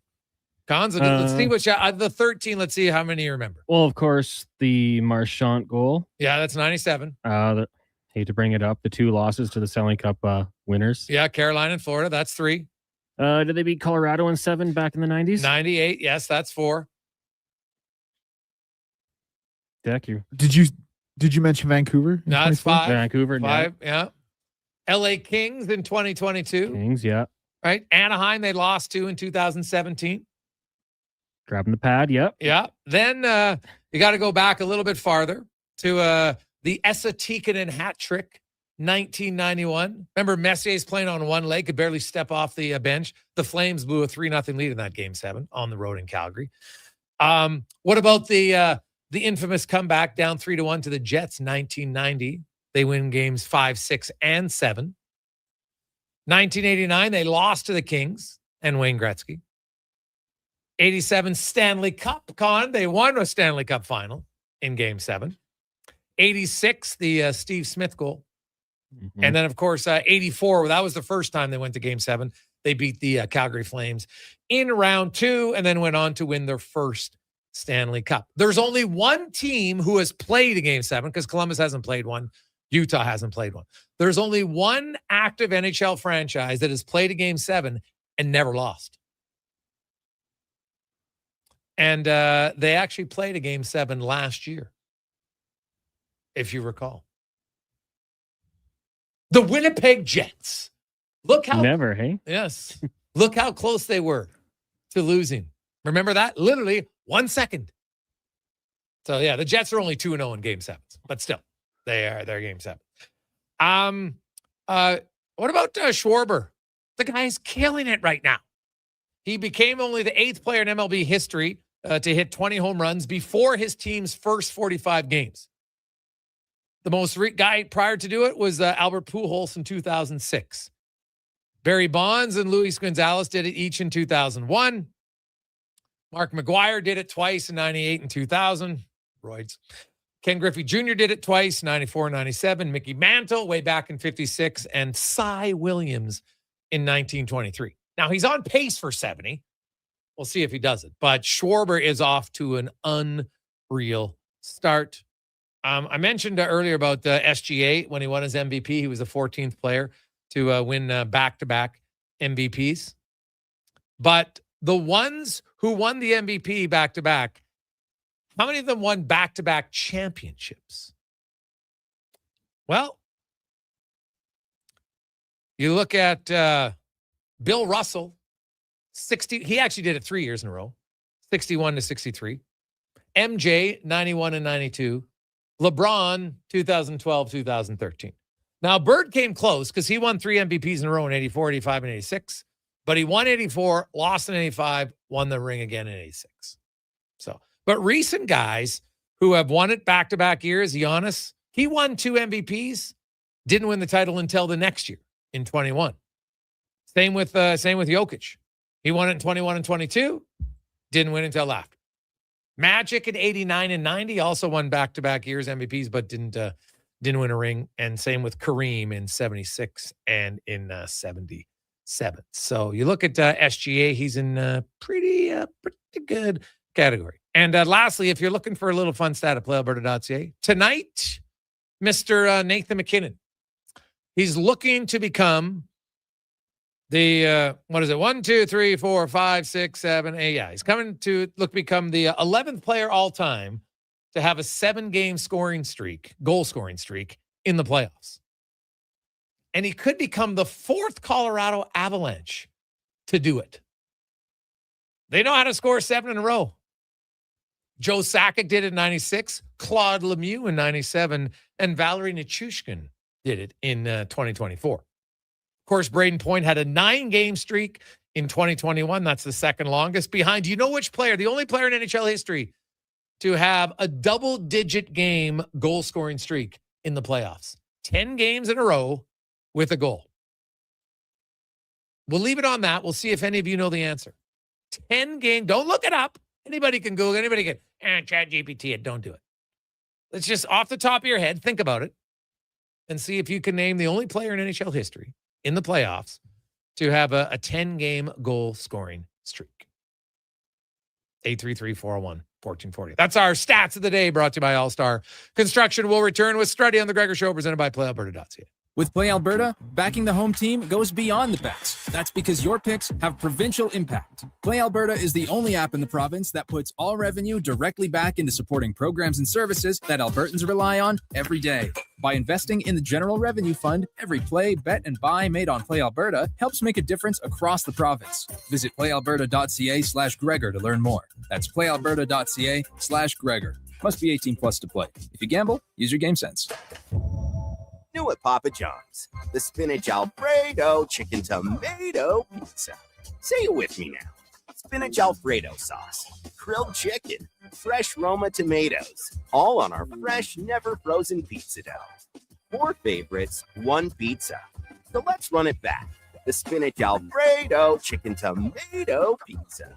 Right now, a large for just $18.99. Delivery or carry out. Better ingredients, better pizza, Papa John's. Hear that? That's your entry calling. Go Auto is sending you to the biggest football event in the world, live in Vancouver, with tickets, flights, and a hotel stay for two. To enter the contest, just text GAME to 780-777-7777. That's GAME to 780 all sevens. Go Auto, get in the game.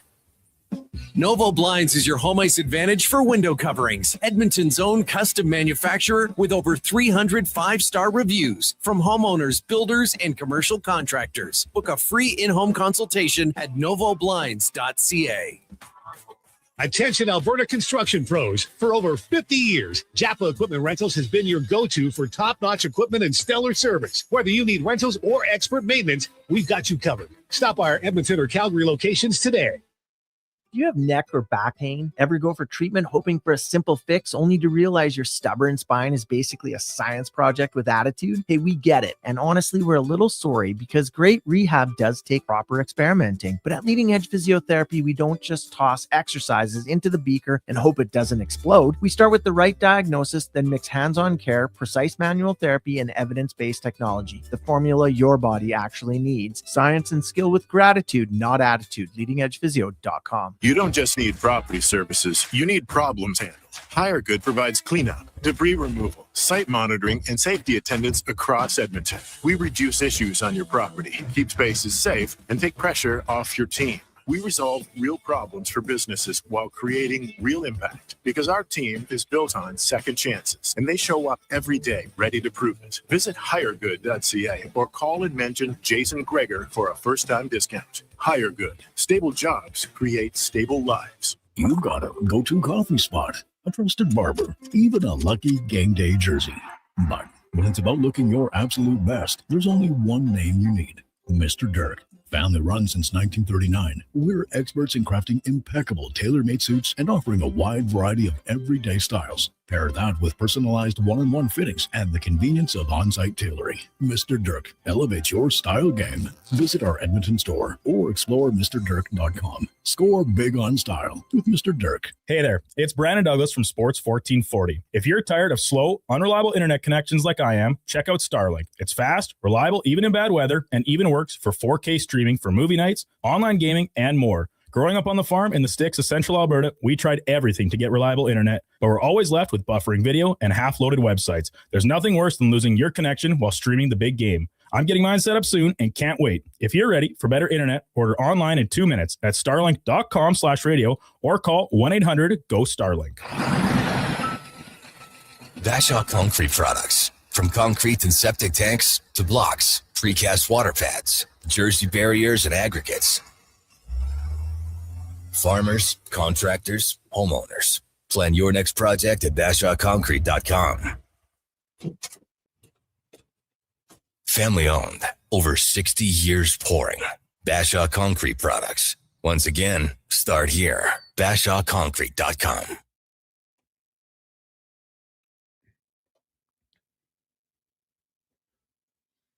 Portions of this hour brought to you by Papa John's. Get the puck drop special at Papa John's. A large 2-topping pizza and 8-piece wings for only $28.99 with promo code PUCKDROP at papajohns.ca or on the Papa John's app. The Jason Gregor Show, the best of Edmonton sports talk and beyond. This is Sports 1440. Presented by PlayAlberta.ca, Alberta's only regulated online gambling website.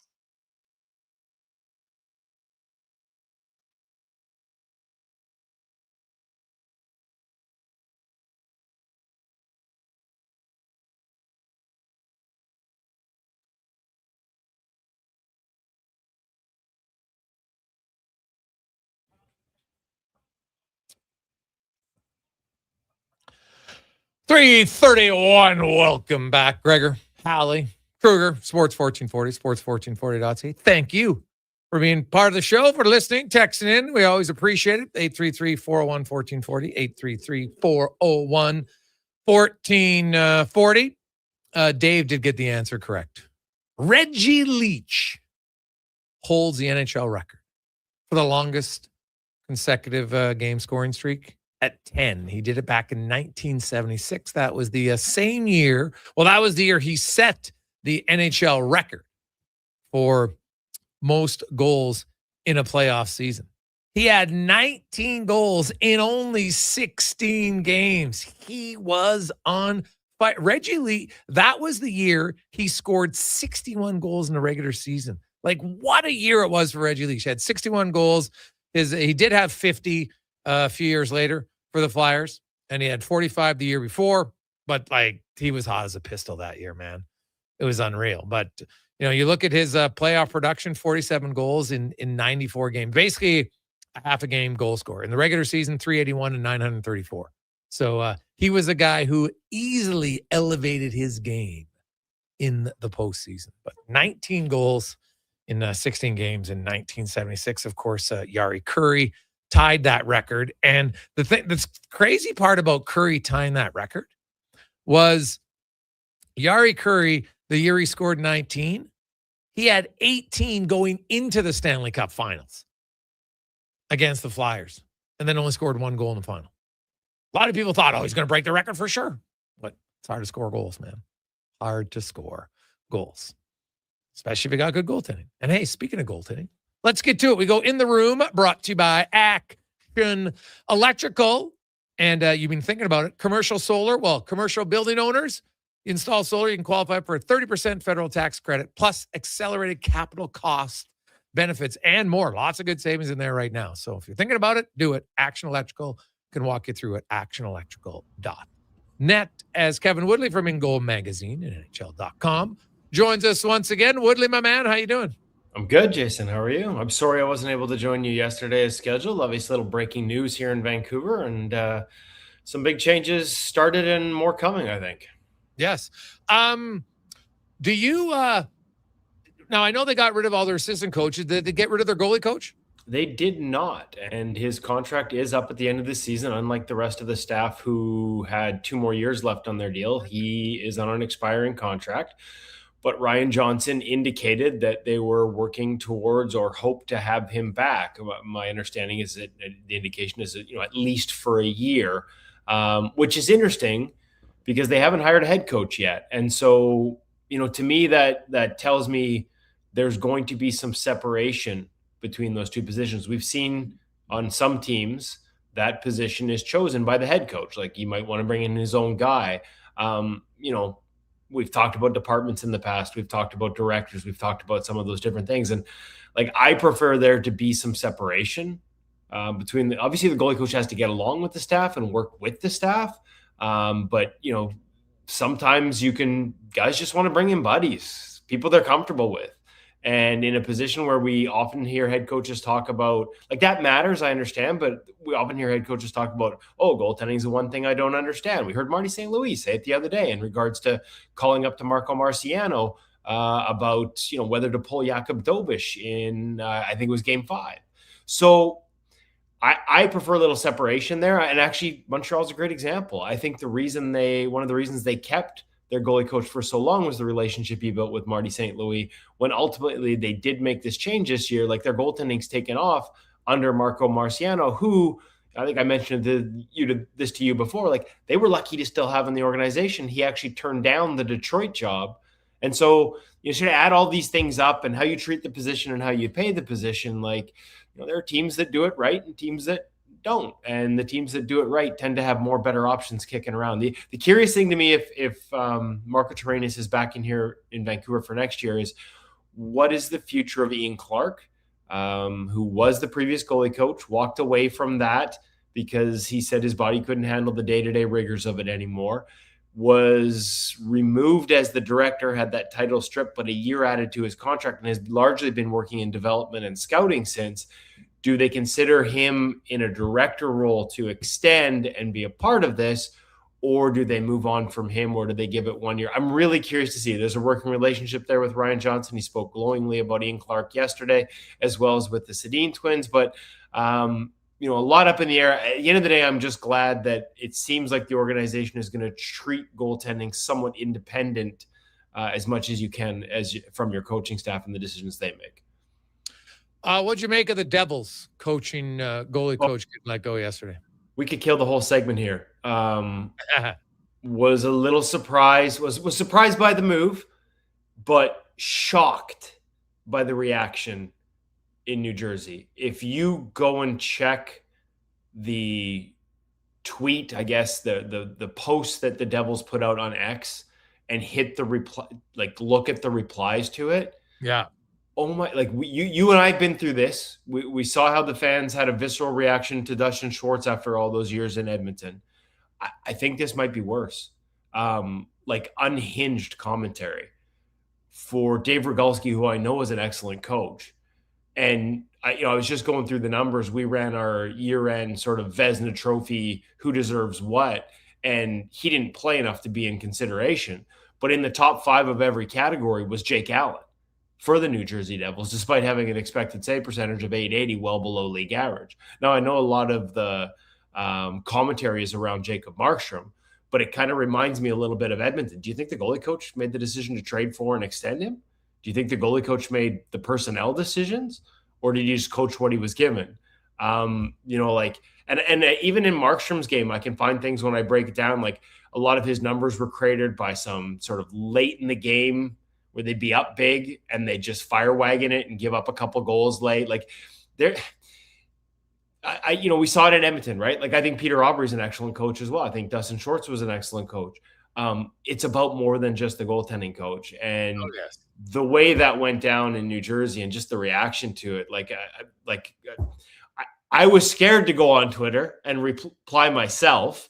But it's like Devils fans, who hurt you? Like, what's going on here? I haven't seen a reaction like that. I was shocked by it. I was surprised by the announcement. And we'll see what's next. I guess it shouldn't have been because there's a new regime in place. Interestingly enough, we just mentioned Ian Clark. Because Vancouver, at least for now, had taken away that director title, it means that other teams could poach him by offering a director title. And certainly the ties between Jacob Markstrom and Ian Clark are well established. But I think what a lot of people might not realize is how close Sonny Mehta was to Roberto Luongo during his time in Florida. And I'm pretty sure if he were to ask Roberto, how do I fix my goaltending? One of the first names out of Roberto's mouth would be Ian Clark. So, we'll see where this goes. Vancouver paid him very well. Other teams pay lip service rather than actual real money to the idea of a director. I don't know where the Devils fall in that, but I'm very curious to see what happens because I was surprised. Like I know how good a coach Rogalski is. I know who he works with privately. I see the results they have. The way he's regarded in Minnesota. There's a whole generation of goaltenders that came up through Minnesota and have had success as a result of working with him. A little caught off guard by the move, really caught off guard by the reaction. Yeah. Okay. So they'll go out there and they'll look. And do you expect any other coaching vacancies to open up? I mean, I guess the fact that one surprised me. I know there's some for sure in the American Hockey League. You could see a little bit of a carousel, one move begetting another move. At the NHL level, here's the thing. Like even in Vancouver, as much as I talk about, there's a chance that the Devils, it's easy to draw those lines between them and Ian Clark. Yeah. It's probably easy to draw lines between the New York Rangers.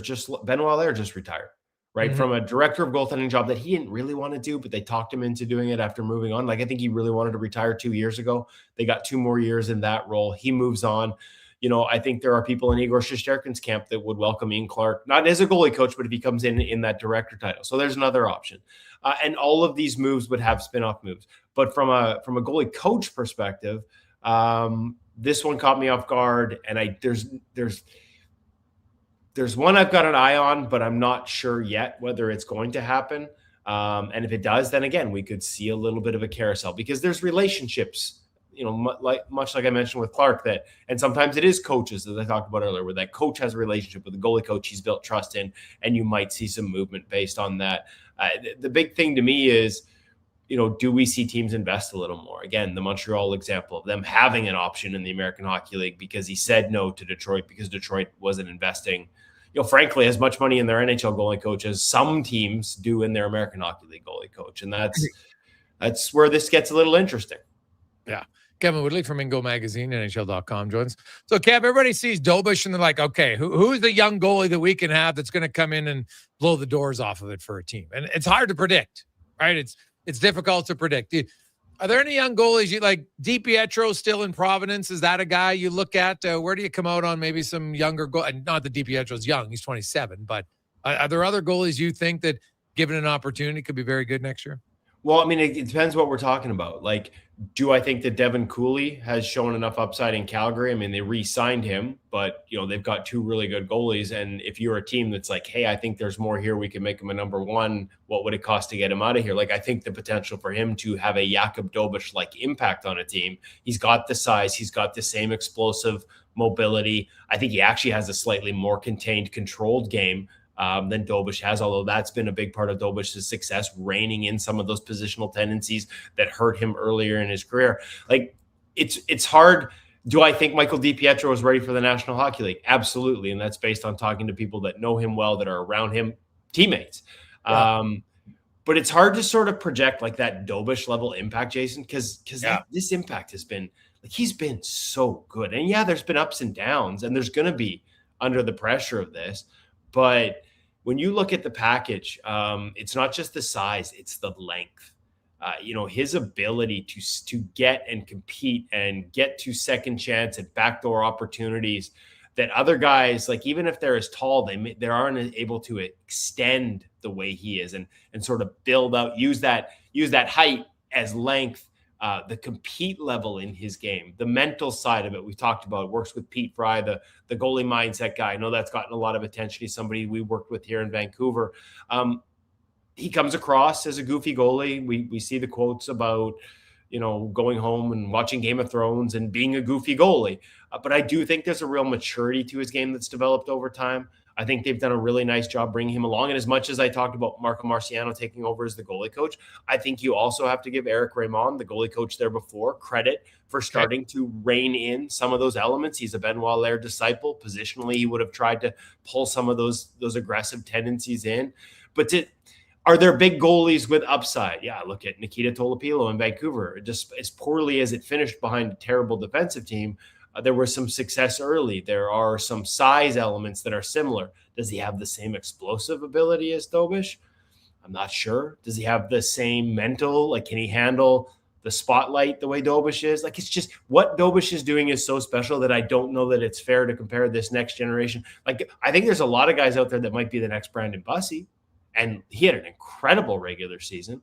But to do what Dobush is doing in the postseason right now, it's such a big ask that it's almost an unfair bar to set. And there's so, like, that skill and size, man, there's just not a lot out there like that. Like, there are a lot of big goalies, but his power, his explosiveness, his length, his reach, and the way he manages it, like, it's fun. Like, as a goalie geek, somebody on another show asked me, like, tried to compare him. It said there's a little Tim Thomas in there. Absolutely. Not aggressive. I think that's been overplayed. Like, if you watch where he starts, it's conservative, it's contained, and then he'll come out when he needs to challenge. But just that battle element of his game, there's so much compete. Obviously I'm fanboying a little bit on him, but I think we forget, like this is pretty remarkable stuff. Like, when I look at the underlying numbers, Jason, around the league defensively, like, we talk about some of those metrics I look at.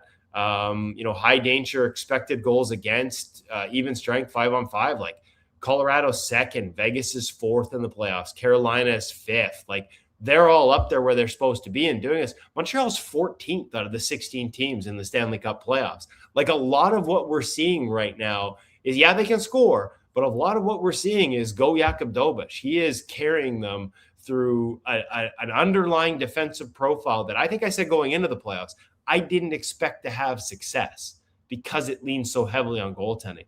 But he is delivering in key moments, big saves, big moments. And he's not giving up, like, yeah, maybe a couple, but, like, he's not giving up, like, back-breaking bad goals either throughout this. Yeah, Kevin Woodley from Ingo Magazine and NHL.com joins us. So you look at the offseason, and, you mentioned in Edmonton, right? Like, so they got rid of Chris Knobloch. New coach is going to come in. Like, Peter Aubrey's only been here 1 year. Now, who knows if Ingram's going to be back, and if Jari's only back, then, it's not like there's been a long-standing rapport built up yet. But what do you make of the orders? And like, does their new head coach? Should the head coach have say in the goalie coach? Was that more the GM? Where do you come out on it? I honestly, like, it kind of come back to what I said with Vancouver. I understand why some head coaches might want to have their guy, but I think it should be independent. I do. I really do, because I think you all need to be on the same page. You know, need to have conversations about system and what's the goalie's responsibility. Like, hey, what are the strengths of my goaltending? How are they going to fit within your system? Right down to what's my goalie responsible for cutting off in terms of passes through the blue ice, and what's the defense. Like, there are, we talk about horses for courses. There are systems in the way goalies fit into it, and you need to have that conversation. But and this is where, like, I don't think you have to have a department. Obviously, I'm an advocate for it. I think having more voices sort of that understand the position and can sort of, for lack of a better term, speak truth to power about where your team is at within that position before they make big decisions. Like, I think more voices but it doesn't matter. You can have more voices, and if management's not going to listen, if they're just going to do their own thing or side with analytics. Like, I know a goalie director in another organization that left the organization because the people in power just kept ignoring what he said and going purely with analytics. And then when it didn't work out, it's like, well, what's wrong with the goaltending? Like, and he actually left a director's position with an NHL club because of that trend. So you can have a whole bunch of people that are really smart with goaltending, but if you don't listen to them, it's not going to help. I do think that having it somewhat independent of the like, I would have it independent of the coaching staff. I think that's better when you have a department and they're all working together. It would be nice if the goalie coaches the NHL, but I think you can get into trouble, and we've seen it. I'm trying to think of some examples. There was one point, Joel Quenneville in Chicago, where they made a change in the goalie coach, and he brought in his guy, a guy he'd worked with for a long time. I think it was after Stefan Waite left, and it didn't work out at all. And there are a few examples around where it's like, you bring in a guy. Honestly, Rod Brindamore brought in a guy. I'm pausing on his name. Not that he was bad, but like, he ended up being their American Hockey League goalie coach, and they swapped with Paul Schoenfelder in the National Hockey League. But to me, you hear it so often where the head coaches say, I don't know the position. And so what they might lean towards is a relationship with someone who does the position as opposed to real knowledge of the position. I'm not saying that's always the case, but I think that happens enough that I would probably try to avoid it. And again, like having more people that understand the position around it and can sort of, coach up a little bit or work up towards management and make sure that everybody's on the same page, that things that are being seen on the ice are relayed in a way that, like, hey, like, this guy might be a fit. This guy might not be. Here's what we see. Here's how it fits with the numbers. More voices is better, but you have to be willing to listen to them. And I still think that, having some independence in that department has a lot of value. At the end of the day, if other people are picking your goalies and then wondering why you can't coach more out of them, I just think it's not a great recipe. Yeah. Okay. I was just kind of curious on what you think is going to be the best course of action that way. Kev, as always, buddy, we appreciate it. Have yourself a great week, and we'll chat with you next Monday. Yeah. Perfect. Thanks, Jason. Appreciate it. There you go. That's Kevin Woodley from In Goal Magazine and NHL.com. Quick break. We'll return. It's a Gregor Show presented by PlayAlberta.ca. We got a lot of text flying in, 833-401-1440. And like, people are actually mentioning Mike Babcock. What the hell are we doing? We'll discuss that. Getting your vehicle sparkling clean doesn't have to cost a fortune. Take it into Hughes today and pay just loonies a wash. Find us at HughesCarWash.com. Day or night, tasting just so right. You can order oodle noodle at oodlenoodle.ca, delivering you the news almost right away. Remember, you can order oodle noodle at oodlenoodle.ca. So stay on your couch all day and order oodlenoodle.ca. Oodle noodle. Whether you're a craft beer connoisseur or more of a wine aficionado, there's always something new to discover at Sherbrooke Liquor, a unique family-owned independent liquor store. The selection? Incredible. The non-alcohol section is also very impressive. Sherbrooke Liquor, expert, knowledgeable staff with a passion for unique finds. More than just a liquor store, we're a community. Alberta's best, the one and only Sherbrooke Liquor. Wine, spirits, and oodles of beer. Visit SherbrookeLiquor.com. When your project can't afford downtime, call Japa Equipment Rentals. From excavators and wheel loaders to compaction equipment, Japa has the machines you need. Trusted since 1972. Visit JapaEquipment.com or stop our Edmonton or Calgary locations. It's the final weekend of the Brick's famous tent sale. Take up to 70% off clearance items in the tent and in-store. Overstock, scratch, and dent, and unadvertised in-store specials in every department. Plus, buy more, save more. Up to $1,000 off select major appliances. And score a bonus Bluetooth party speaker with a qualifying purchase. You could get a sofa, coffee table, mattress, bed frame, and a dining set, all for less than $1,500. Only at the Brick's tent sale. See in-store for details and exclusions. The Brick, saving you more. From the first face-off. I don't Sports 1440. know how long this search will last. I don't know the minds of the analysis and pre- and post-game shows. We bring Win you me. closer to the game. Tune in 24/7 only on Sports 1440, Edmonton Sports Station. And here comes Action Electrical Service Team sprinting One on the spot, scene. These are one your city. responders for any electrical emergency. That's right. With their fleet of service vans and specialized gear, they assess, they service, and maintain electrical lighting and automation systems. They're all about rapid response. Quick diagnostics and repairs to restore power and safety fast.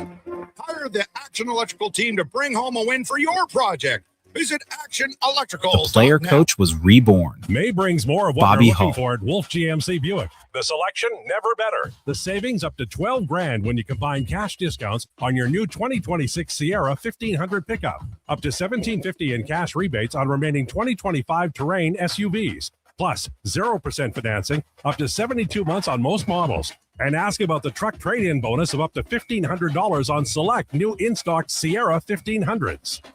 Wolf GMC Buick. We're making it easy. Our new McCafe crafted sodas just drinks or something more. Like Sprite Berry Bliss, Creamy Strawberry Coke, and Orange Dream. All swirled with fizzy flavor and topped with silky cold foam. Only at McDonald's. At participating McDonald's restaurants in Canada. Are you overwhelmed by debt and getting non-stop calls from creditors? It can feel like there's no escape. Debt doesn't have to be a life sentence. A single call can turn things around. My name is Parveen Middleton. I'm a licensed insolvency trustee at BDO right here in Edmonton. I can help you become Stories debt-free written. with Oh, a yeah. solution just Sports for you. 1440. Let's put an end to those calls.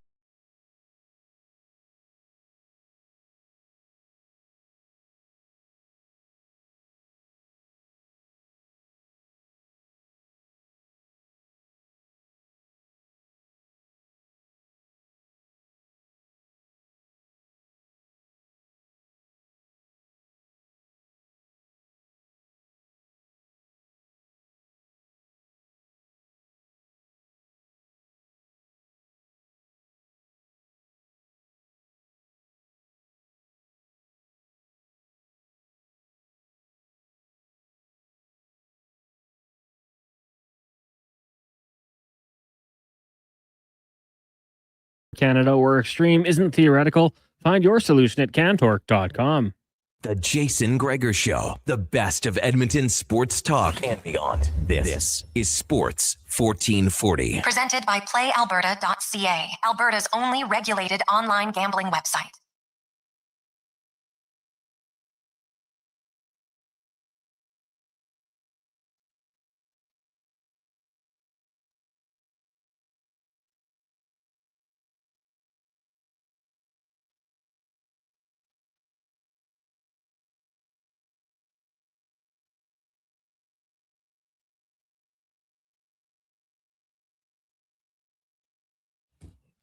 That is a great old school tunes, Cons. I love it. Welcome back. Jason Gregor, Connor Halley, Sports 1440, sports1440.ca. Like honestly, I saw the article at Oilers Nation today. They're talking about people. Oh, yeah, Mike Babcock.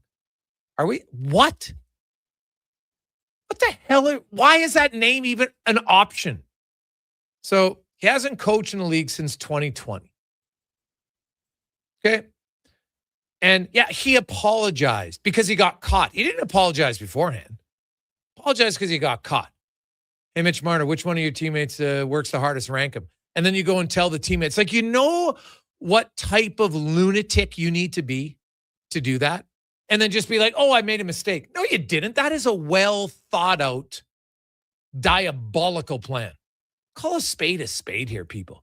Oh, no, by the way, Mike Babcock hasn't won a playoff round since 2013. But, he won a Stanley Cup one year with the Detroit Red Wings. So you know what? He should be in the conversation forever. Give me a break. He had his chance, right? He had his chance. He was in the NHL for a long time. It's actually 2008, my fault. He lost in 2009. And hasn't won a playoff round since 2013. And you're telling me that he is a realistic option? Give me a break. I think sometimes people just like to throw names out there for fun. Like, I'm sorry. Right? There's zero reason to even give oxygen to that. Sorry. Zero reason. Oh, well, Mike Babcock's won. Like winning a Stanley Cup is just, well, that means forever you should just get a carte blanche. No. At some point, guess what? You can live your life. You can do lots of stuff. You can't be an NHL coach again. There's lots of other things to do in the world. It should end there. And I'm sorry. It's disappointing to me. You shouldn't even bring up his name because he hasn't earned the right. Track record. What he's done as a coach. Sorry. Haven't won a playoff round and coming on, 13 years? I haven't been in the league since 2020. And early last full season was 2019 because he got fired 20 games into the 2019-20 season. Like, just move on. Move on. You don't always have to recycle, and especially certain, like, I'm sorry, don't buy it at all. So, I know at some point, and maybe I'm wrong, maybe I'm delusional. I think there's somewhat of a responsibility to look and say, okay, like, well, let's just get people fired up. No. There's zero, like, the Edmonton Oilers to even consider, and I'll just say that, I don't think they're going to. But even if they did, it would be embarrassing. Drager also reached out to Babcock, who said, I'm retired, I'm loving it. So, yeah. But even like, yeah, what do you think he's going to say? Like, Babcock's ego wouldn't let him say, I'd like to get back in, right? It wouldn't. Like, look at Bruce Cassidy. He's telling everyone, hey, man, I'd love to coach again. I want to coach again. Now, he just got let go a few months ago. I get why he wants to. But the Babcock one, like, God. And honestly, his name's only out there because it's a Canadian market. And people are like, oh, yeah, hey, let's just, any little name that's going to get us a lot of, guess what? Mention Babcock and everyone will talk about it. And sadly, many of you did. I hope most of you said that's a terrible idea. Full stop. And end it right there because that's all that is. So that is, it makes absolutely zero sense to me. None. Sorry. Like, you know my stance, first of all, like, hey, because you've won that's great. You've won. Except nobody since Scotty Bowman, since 1955, the only guy to ever win in multiple teams is Scotty Bowman. That's it. And those teams are pretty loaded. Detroit, how many Hall of Famers they have in that team? Pittsburgh Penguins, who'd they have? Lemieux, Jagger, Francis, Coffey, Barrasso. Who else is on? Mark Recchi. Brian Trottier, Larry Murphy. Got a lot of Hall of Famers. Pretty good chance. Is there any team in the NHL right now who has 7 Hall of Famers on their team or 7 future Hall of Famers on the team? Anyone?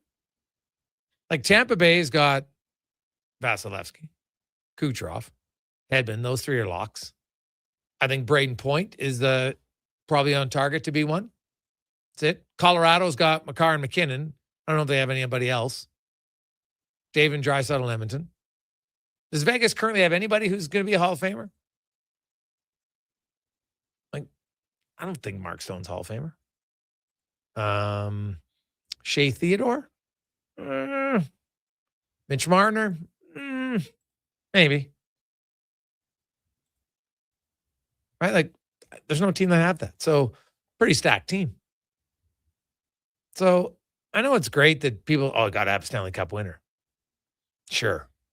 Except history tells you that it doesn't give you a better chance to win. History tells us that. So, especially a guy who hasn't won a playoff round since 13 and basically got booted out of the league and did some very less than desirable things to his players. So, not the guy for me. Quick break. When we come back, Strutty will join us. We're going to talk a little, getting psyched up here at all for the World Cup. Some big shit. Like, this is a big deal. I'm kind of curious. Where do you come out on it? Is it not going to be exciting until it gets here? Which I understand. But we have a friendly in Edmonton coming up in 12 days. Is that like the calendar turns to June, then you get excited? That's totally fair. Not saying it's wrong. You don't need to be super hyped, a month out. I'm just kind of curious what the average sports fan's thoughts are of the World Cup. You're like, you know what, man? I'm not really too concerned until it starts. Once it starts, I'm in. That'd be a totally valid one because I'm probably close to that as well. I'm a little, I wouldn't say that, probably June for me. Get some friendlies. Team Canada's going to be here. You're going to get to see them up close. That should be good. Quick break. We'll return. It's a Gregor Show presented by PlayAlberta.ca as we get to the Con Man and a Sports 1440 update brought to you by Hire Good. If you are looking for professional property services you can feel good about, get Hire Good. Site cleanup, debris removal, seasonal maintenance, and more. Stable jobs, create stable lives. HireGood.ca. The Sports 1440 update. Game 1 of the Western Conference Final goes tonight from Denver as the Golden Knights up against the Avalanche. Puck drop just after 6. No Cale Makar on this one for the Avalanche. At the IIHF World Championship today, there's the United States getting past Germany in their shootout 4-3. Sweden blanks Slovenia 6-0. Czechs over Italy 3-1. And Switzerland beating up on Austria 9-0. Canada in action tomorrow morning just after 6 a.m. up against Norway. In the association, Spurs Thunder Game 2 from OKC. Spurs leading that series 1-0. Tip-off at 6:30. Major League Baseball. Blue Jays in New York once again to take on the Yankees at 5 o'clock. We'll have that one for you in progress on our AM feed immediately following the Jason Gregor Show. 2 games currently underway. Rangers and Rockies. Texas on top 5-4 in the 9th. And in the 7th, the Mariners and White Sox tied at 2 apiece. Finals from earlier today have the Reds knocking off the Phillies 9-4. Orioles fall to the Rays 5-3. Twins drop the Astros 4-1, and the Diamondbacks doubling up the Giants 6-3. PWHL tonight it is Game 4 as Montreal tries to wrap it all up and win their first Walter Cup, leading 2-1. Puck drop 5 o'clock in Ottawa. Coming up in hour 3 of the Jason Gregor Show, we'll ask 5 questions and be joined by former NHLer Jason Strudwick. I'm Connor Halley. This has been a Sports 1440 update. Sports 1440, Stingray radio station. CKJR broadcasts from West Edmonton Mall and Wetaskiwin. Download the free Stingray music app and listen wherever you go. Silent Ice Sports and Entertainment is an innovative market leader across Western Canada. Properties include the Spruce Grove Saints, the Junior Prospects Hockey League, Silent Rides Charter Company, the Hockey Super League, and the newly launched Female Super League. Silent Ice also owns the Western Hockey League Seattle Thunderbirds and operates the Morinville AAA Arena. The Silent Ice Center, a new state-of-the-art entertainment facility in Nisku, features 2 sheets of ice, a 1,600-seat arena, as well as Summit Restaurant. Learn more at silentice.com. What's that? Is that actually spring? Like no snow squalls or bad weather tomorrow? It's actually spring? Well, GS Construction welcomes the warmer weather because that means we can really get to work. Now, it doesn't matter if there was bad weather. This is our time to shine. But we can't do it without good people to do that work. That's why GS Construction is hiring pipe layers, topmen, and heavy equipment operators. If you want to join a team who loves their work, visit gsconstruction.ca today. This is you. Hi. And your cornhole team needs money. Yeah, we do need money. Plus, you've tried every fundraiser under the sun. No kidding, and no one's buying my Cuban salted chocolate. Scrap the chocolate and fundraise for your team, club, or charity at On the Rocks. Here's the deal. We'll create custom tickets for your event, which includes no cover, no line, and beverage before 10 p.m. Then you sell your tickets and keep all the profits. That sounds easy. It is. Fundraisers at On the Rocks. Book, party, cash. OnTheRocksYEG.com.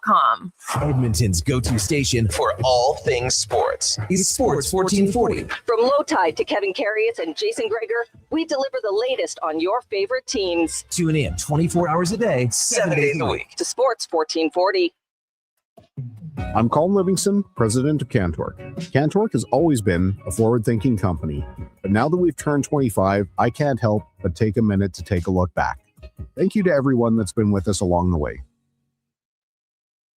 When thirst strikes and your energy begins to fade, one hero rises above the rest. Introducing the Superpower Smoothie from Booster Juice. A bright sun-charged burst of mangoes, bananas, and blue spirulina. An out-of-this-world smoothie, just in time for the new Supergirl movie. Discover your power and channel your inner superhero. Fly into your local Booster Juice and experience it for yourself today. And see Supergirl. Only in theaters June 26th. Wow, get ready for a silly hockey fans. Your partner in power just skated onto the ice. EWEL.ca, the new e-commerce website for electrical wholesalers Edmonton, is ready for the power play 24/7, 365. UL skates to where the puck will be in 5 years. Now that's forward thinking. Killer selection, slamming products from the best brands, and legendary service. Don't sit on the bench. Get your account today at EWEL.ca and win that project. Plug into your partner in power. Get an EWEL.ca account today. Attention Alberta construction pros. For over 50 years, Japa Equipment Rentals has been your go-to for top-notch equipment and stellar service. Whether you need rentals or expert maintenance, we've got you covered. Stop by our Edmonton or Calgary locations today. A relaxing day at the lake without a Toyota Tundra can be noisy. But when you get a Tundra at your local Toyota dealer, you can take advantage of up to 11,000 pounds of towing capacity to find a quieter spot. Take advantage of Red Tag Day on now. Lease a 2026 Tundra 4x4 Double Cab SR5 from $145 weekly for 60 months at 4.79% APR with $8,699 down. Hybrid available. Visit shoptoyota.ca or your Prairie Toyota dealer today. Millions and millions of Canadians do not have a doctor. We have a crisis. Canada's Medical Clinic is opening clinics across Canada to allow everyone to have a doctor to call their own. Early detection saves lives. We've got some great news. You can call now and book an appointment with your new doctor. Canada'sMedicalClinic.com. And more good news. Canada's Medical Clinic Windermere is also now a walk-in clinic. We'll see you there.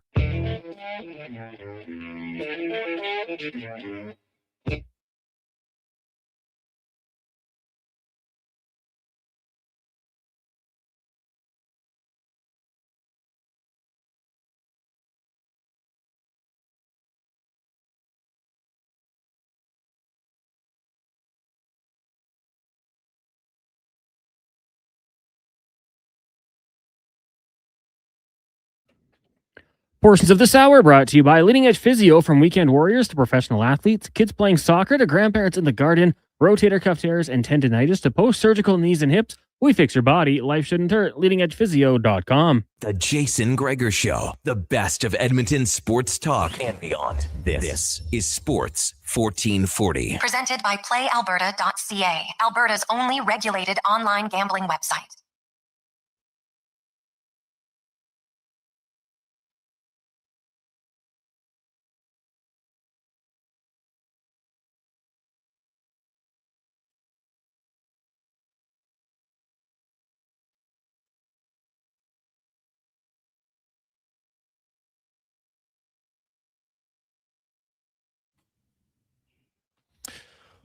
Or 10, welcome back, Jason Gregor. Connor Halley, Sports 1440, sports1440.ca. Got a lot of texts coming in, 833-401-1440. Hey, Gregor, because you don't like him doesn't make him a bad coach. He's a good coach. You're always going to have mixed opinions from players. Soft whiners like Commodore and Marner won't like him. He's the exact opposite of what the Oilers have. Rattle some cages around the country club. Well, what makes him a good coach? Losing? Honestly, what makes him a good coach? Because you claim he rattles cages? What determines a good coach? Wins or losses? Because he won with a team full of Hall of Famers, does that make him a great coach? He hasn't won a playoff round since 2013. You claim that, he rattled some cages. What cages did he rattle in Toronto? Honestly, what cages did he rattle? Did it work? They didn't win a playoff series. So what was good about it? Honestly, fair question. Tell me, what makes him a great coach if you have a team that's a 100-point team every year, but you can't win the playoffs? Coach has no say in that? You just fired a guy who went to 2 Stanley Cup finals and you claim he wasn't good. Well, but this guy went to a cup many moons ago, so he's great. Even though since then, not a lot. Right? So, I don't get it. I don't get it at all. Hey, Greg, do you think Brandon Hagel's the Hall of Famer? Ooh. I don't. I can't think so, no. I like Hagel a lot as a player, but, he's got 161 career goals. Like, he's had 1 year with 90 points. He's a good player. I like Hagel, but Hall of Famer, he's going to have an incredible second half of his career. Well, it's not even half, right? He's 27. So, yeah, he'll have to have another 5 or 6 really good years. Hey, his last 4 years, pretty solid. But I'm not even sure then if that makes you a Hall of Famer. Like, it's Hall of Famer. It's not Hall of Fame very good. Right? It should be the Hall of Fame great. And I like Brandon Hagel, man. I'd put him on my team any day. But that, I don't think Zach Hyman's a Hall of Famer. Right? So, no, I wouldn't think that he's projecting one. Now, maybe he's going to be a huge late developer. You never know. Jack Eichel, yeah, he'll have a chance for sure. Yeah, he's one that always helps for people, no question. And he's top American, make no mistake. That's going to factor in whether people want to like it or not. So I think he'll go in. That's a good point from Joe, BP on that one.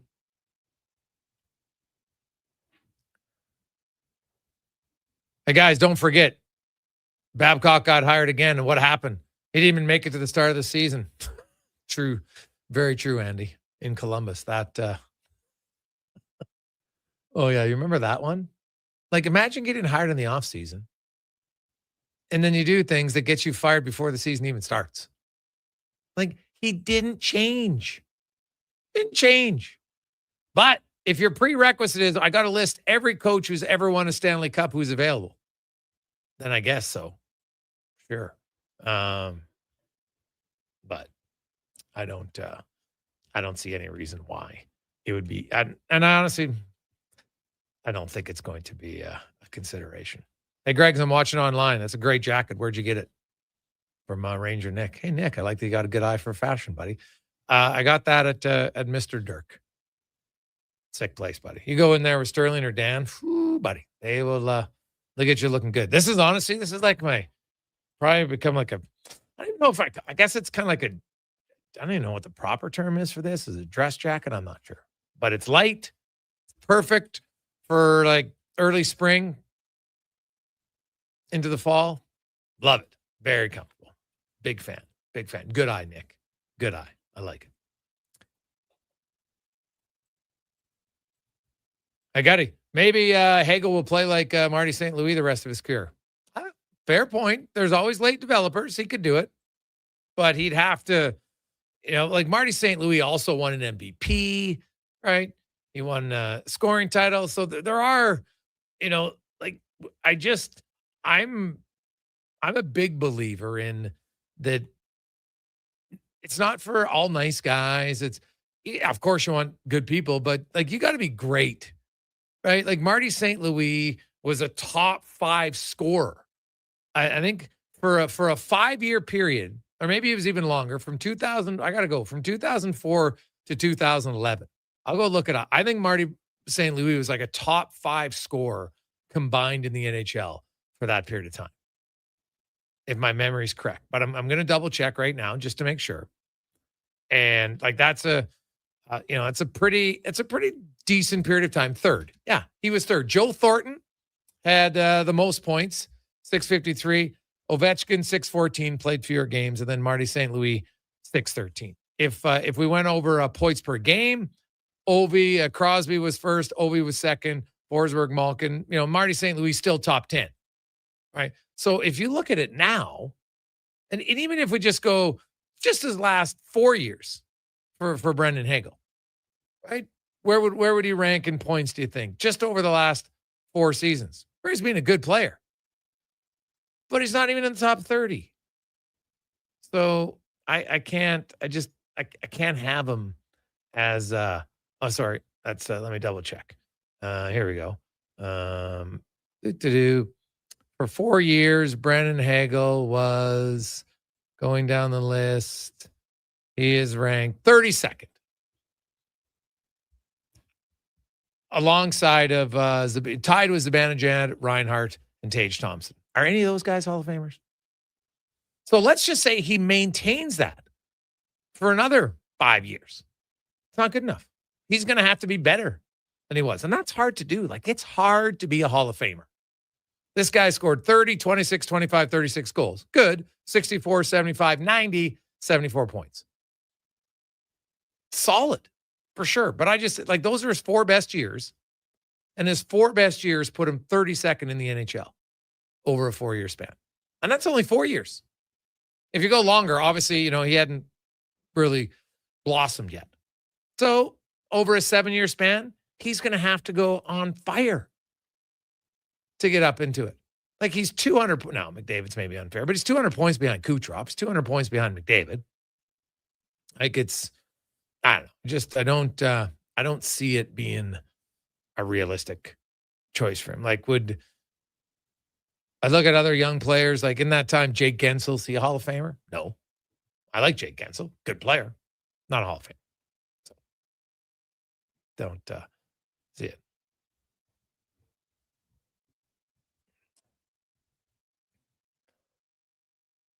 Hey, Gregor, do you think Matthews is a Hall of Famer? Yeah, probably. Right? You score 60 goals twice. Right? You win a Hart. He's got 428 goals in 689 games. He's going to finish with 500 goals in his career for sure. Maybe 600. Yeah. He's a Hall of Famer. When we come back, guy who's in the Hall of Fame in BC, Jason Strudwick, joins us on the Gregor Show, presented by PlayAlberta.ca. With Play Alberta, backing the home team goes beyond the bets. That's because your picks have provincial impact. Play Alberta is the only app in the province that puts all revenue directly back into supporting programs and services that Albertans rely on every day.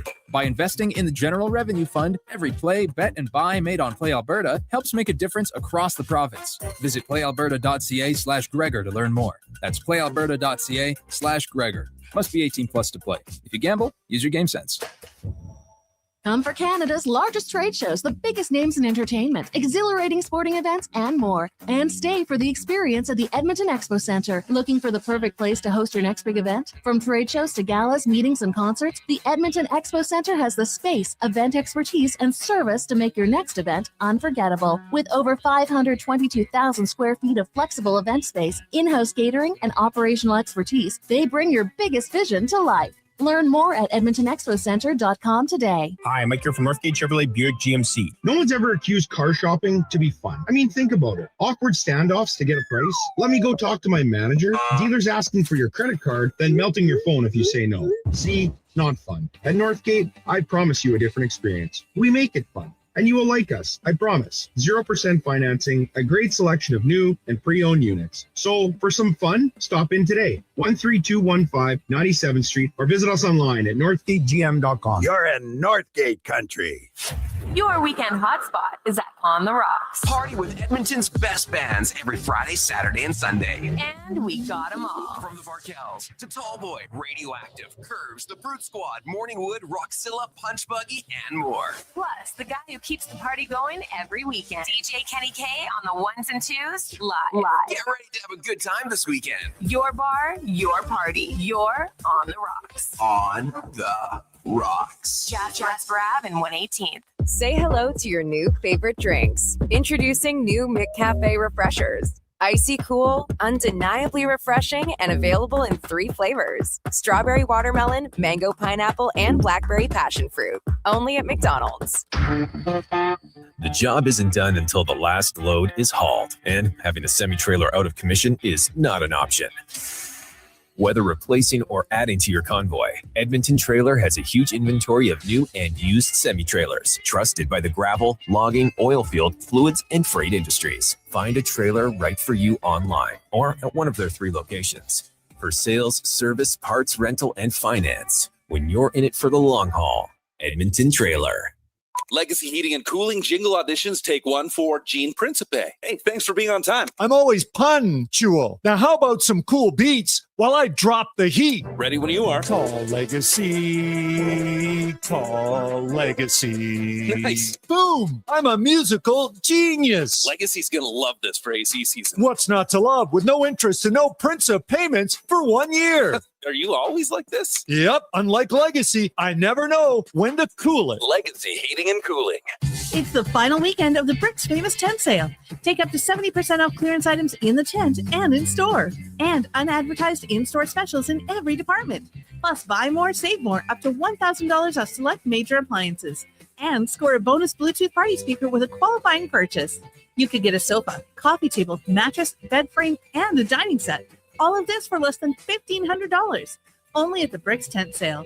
See in-store for details and exclusions. The Brick, saving you more. Hey, Gary, is that your dad? No, this is Evan, the new sales rep I hired. Oh. First impressions matter, but when hair loss takes over, it can feel like you're not being seen for the maverick you truly are.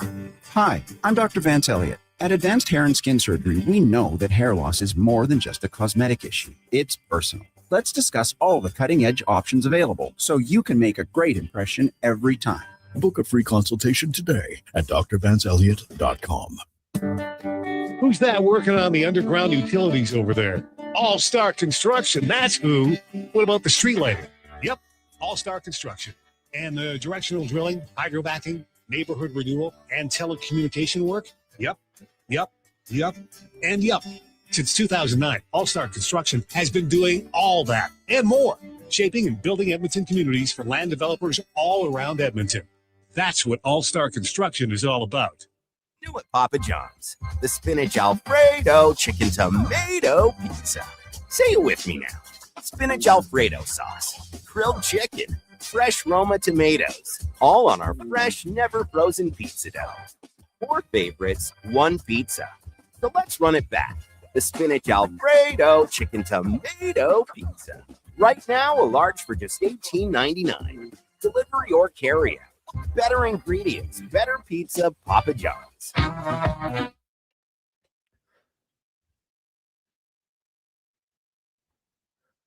Portions of this hour brought to you by On the Rocks. It's Wing Wednesday at OTR with string specials all day, karaoke at 9, and of course, 69-cent wings from 5 to close. Head on over to Jasper Ave and 118th or online at ontherocksyeg.com. The Jason Gregor Show, the best of Edmonton sports talk and beyond. This is Sports 1440. Presented by PlayAlberta.ca, Alberta's only regulated online gambling website.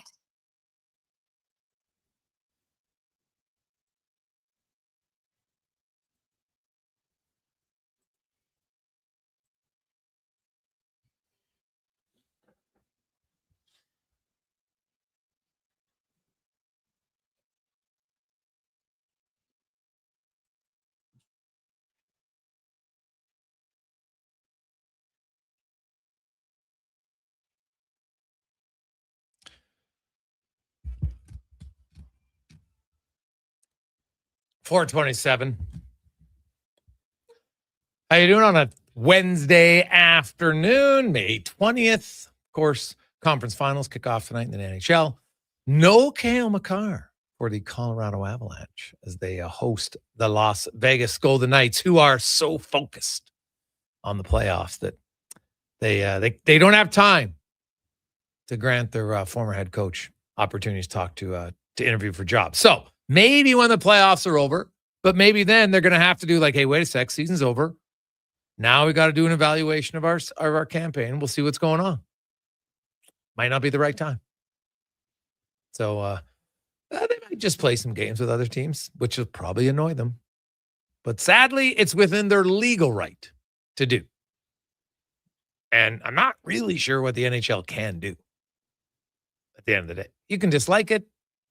Legal. I guess coaches can say, hey, my next contract, I want the wording that will say, if I'm relieved of my duties, I will also be granted permission to interview for other jobs. But until that's in there, not much you can do. He's getting paid. Well, not right now. You get paid in the offseason, when the new season begins, but he will be due his money. So there you go. Let's get to Struds On, brought to you by Action Electrical. Take action on your savings right now for one of the most versatile electrical contractors in Alberta, actionelectrical.net. The Jason Gregor Show presents Struds On. I don't believe in tea bags. I use loose leaf tea, and it is so much better than the tea bags. I'll eat tea bags. I'll Struds On. I'm not a huge DJ guy. I mean, I guess if you had me a couple glow sticks and a tight white t-shirt that I can get wet, maybe I'd be into it. Struds On. There's a lone steakhouse I used to go to down in Kentucky, and they had bowls of peanuts. I wasn't sucking on those ones. I mean, you need to have clean nut. I'm talking about the kind you get in the bag at an Elks game. You know what I mean? It's time for Struds On.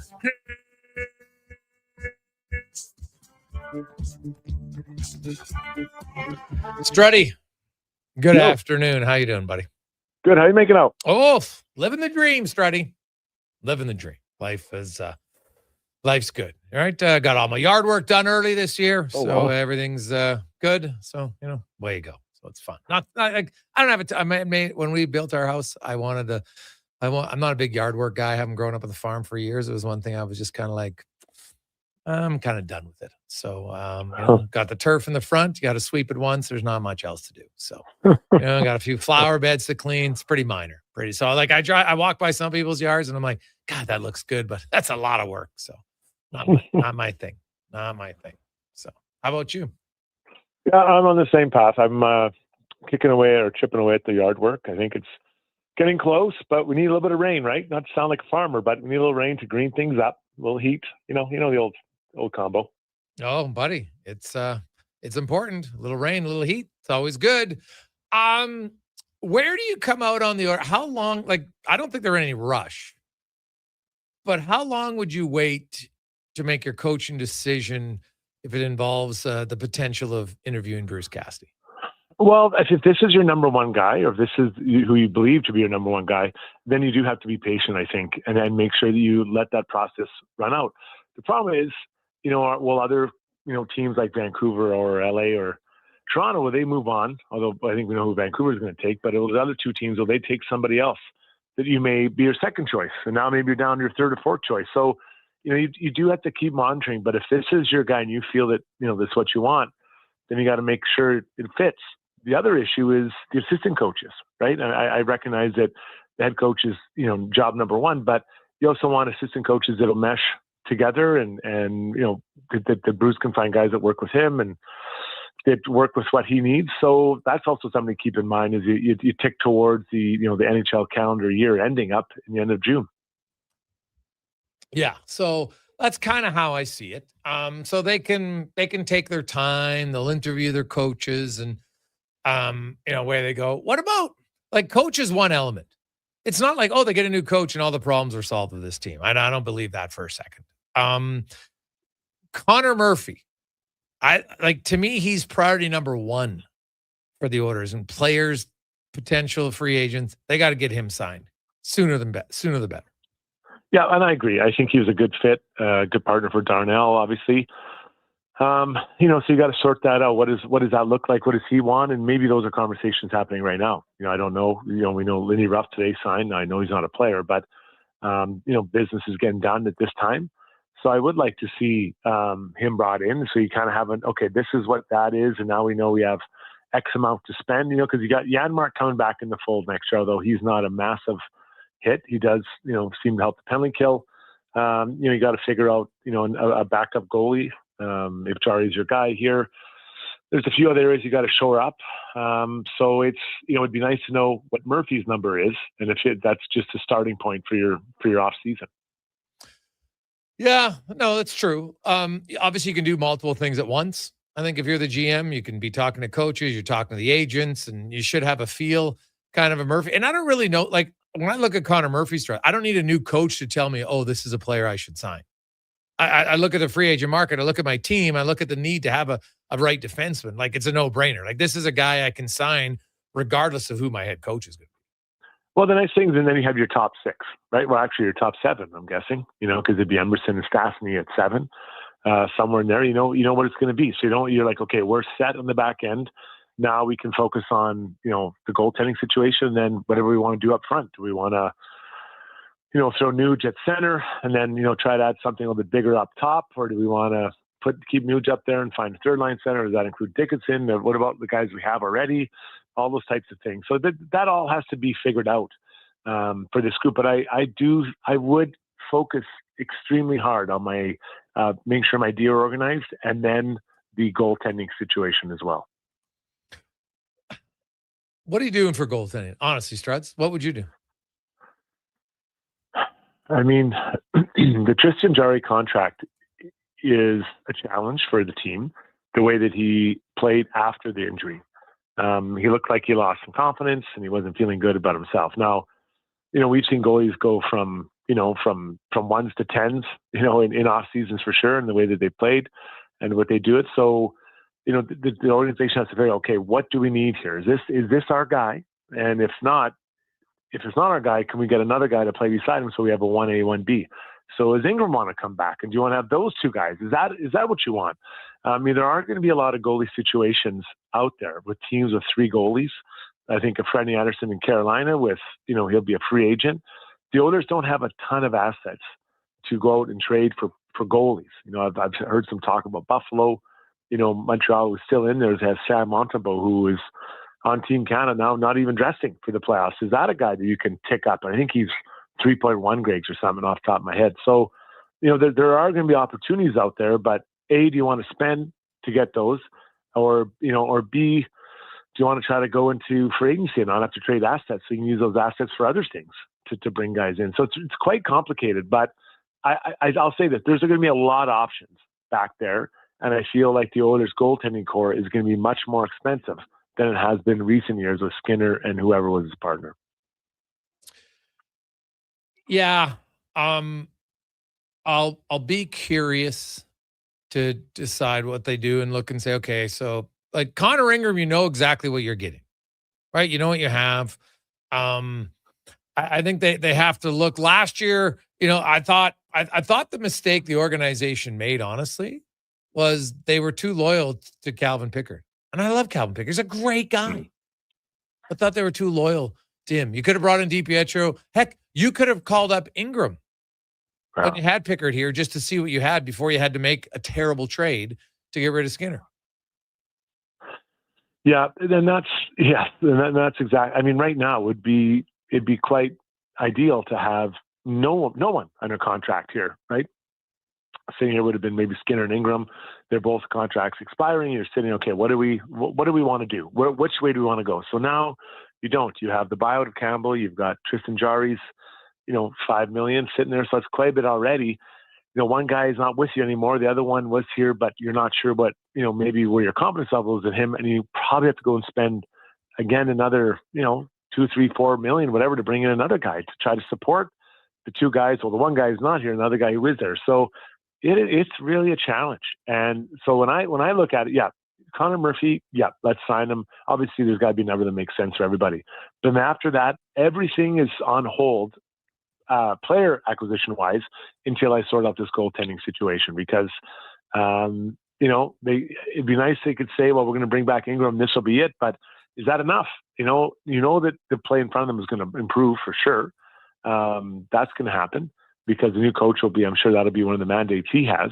But I think they can also, take a step and try to be, it'll probably be an easier environment to play in, but you still got to get the job done. And I think it's a complicated off season for that reason. Jason Strudwick joins us here, Sports 1440, sports1440.ca, YouTube, Facebook, X, and Instagram.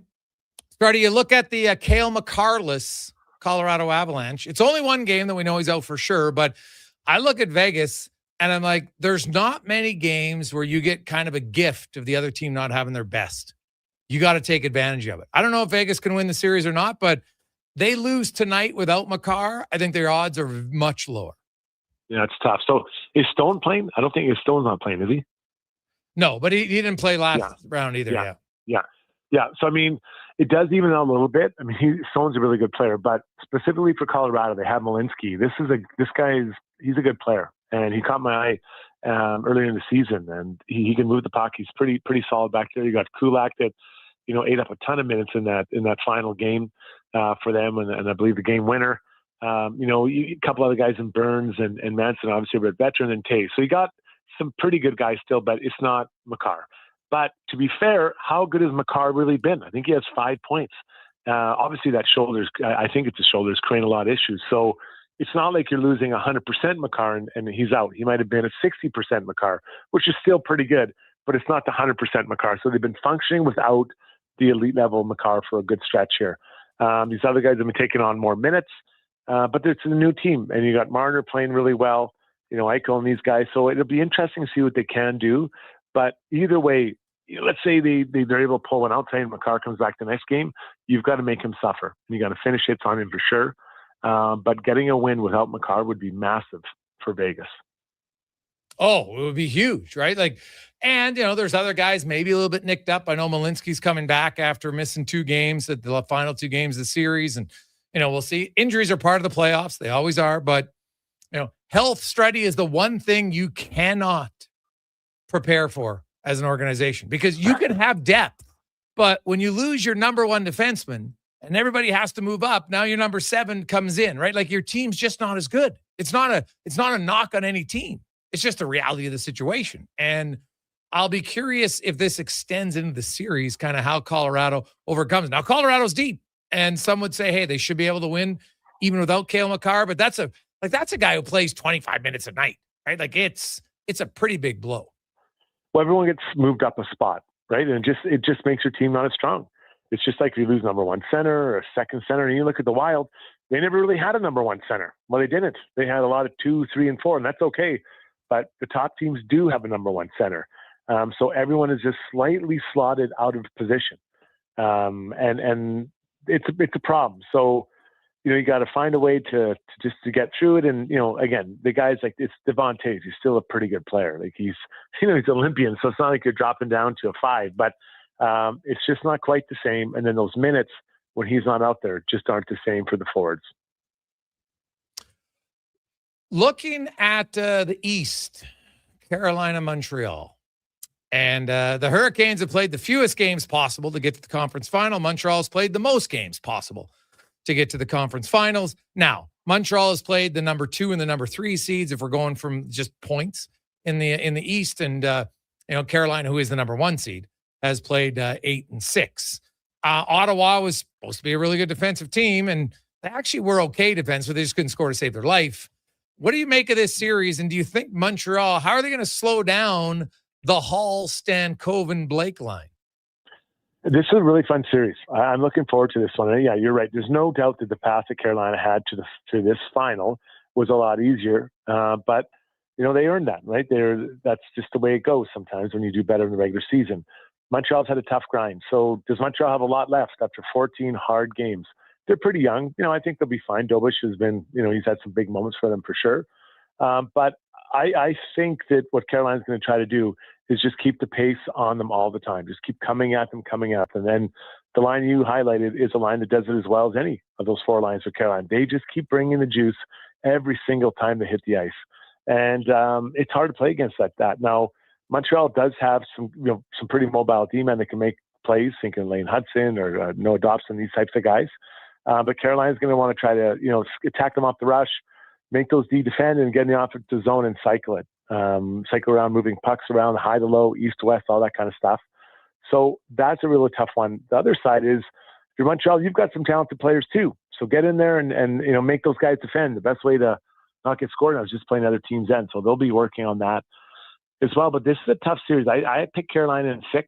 That's a bit of a cop-out maybe, but I like Carolina. I think I'm picking a little bit with my heart to Carolina to get to the final. Oh, yeah? Why is it? Because of Hall? Yeah, I'd like to see Taylor Hall get it. Yeah. I'd get a chance at a Stanley Cup. Whoever comes out of the West is going to be tough. It's going to be really tough, obviously. But yes, I'd like to see him get a Stanley Cup. Is the Canadian thing? I guess I get into it a bit. I'm not that really excited about it. If it's not your hometown, I guess it's Canadian. But Buffalo's right across the border.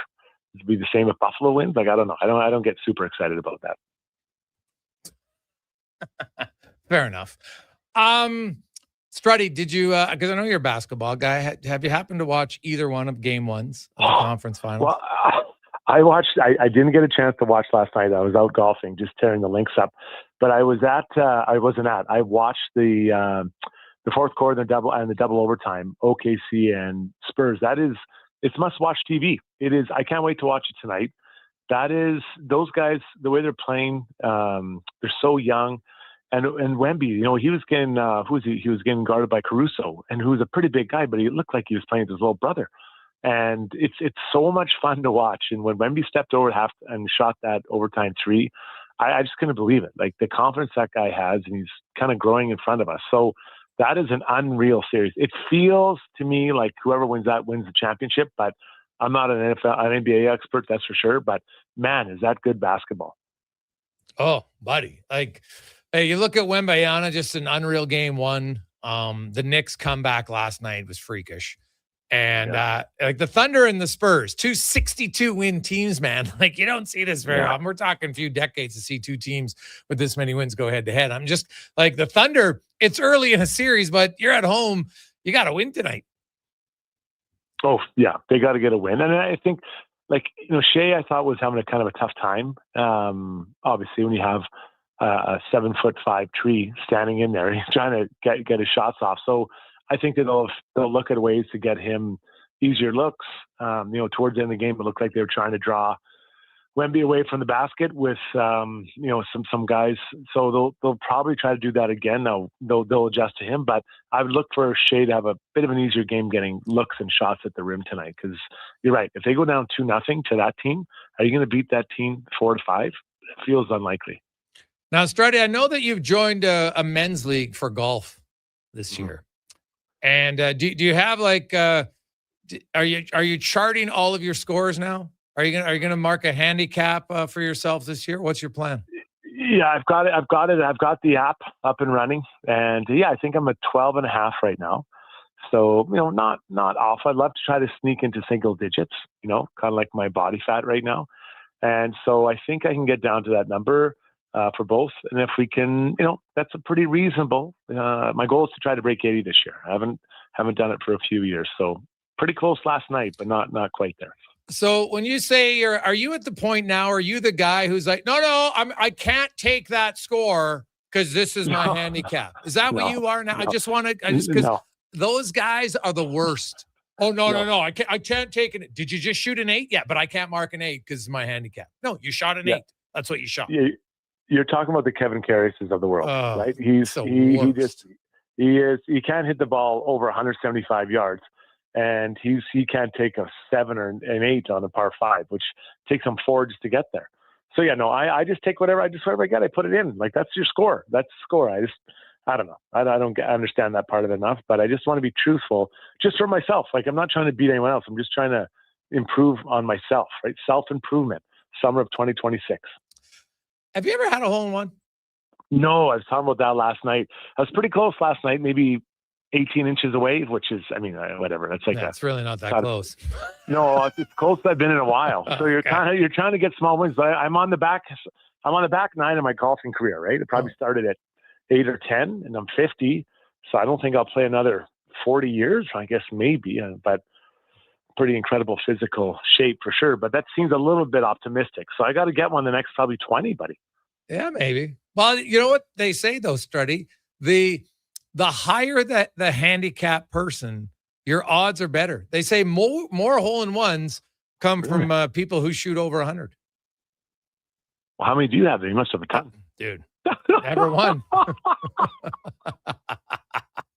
No, I rimmed out once at the ranch. Yeah. That was it. Like it was rolling towards a hole and this kind of lipped out. That's the closest I've ever come. And I know. That was that's it.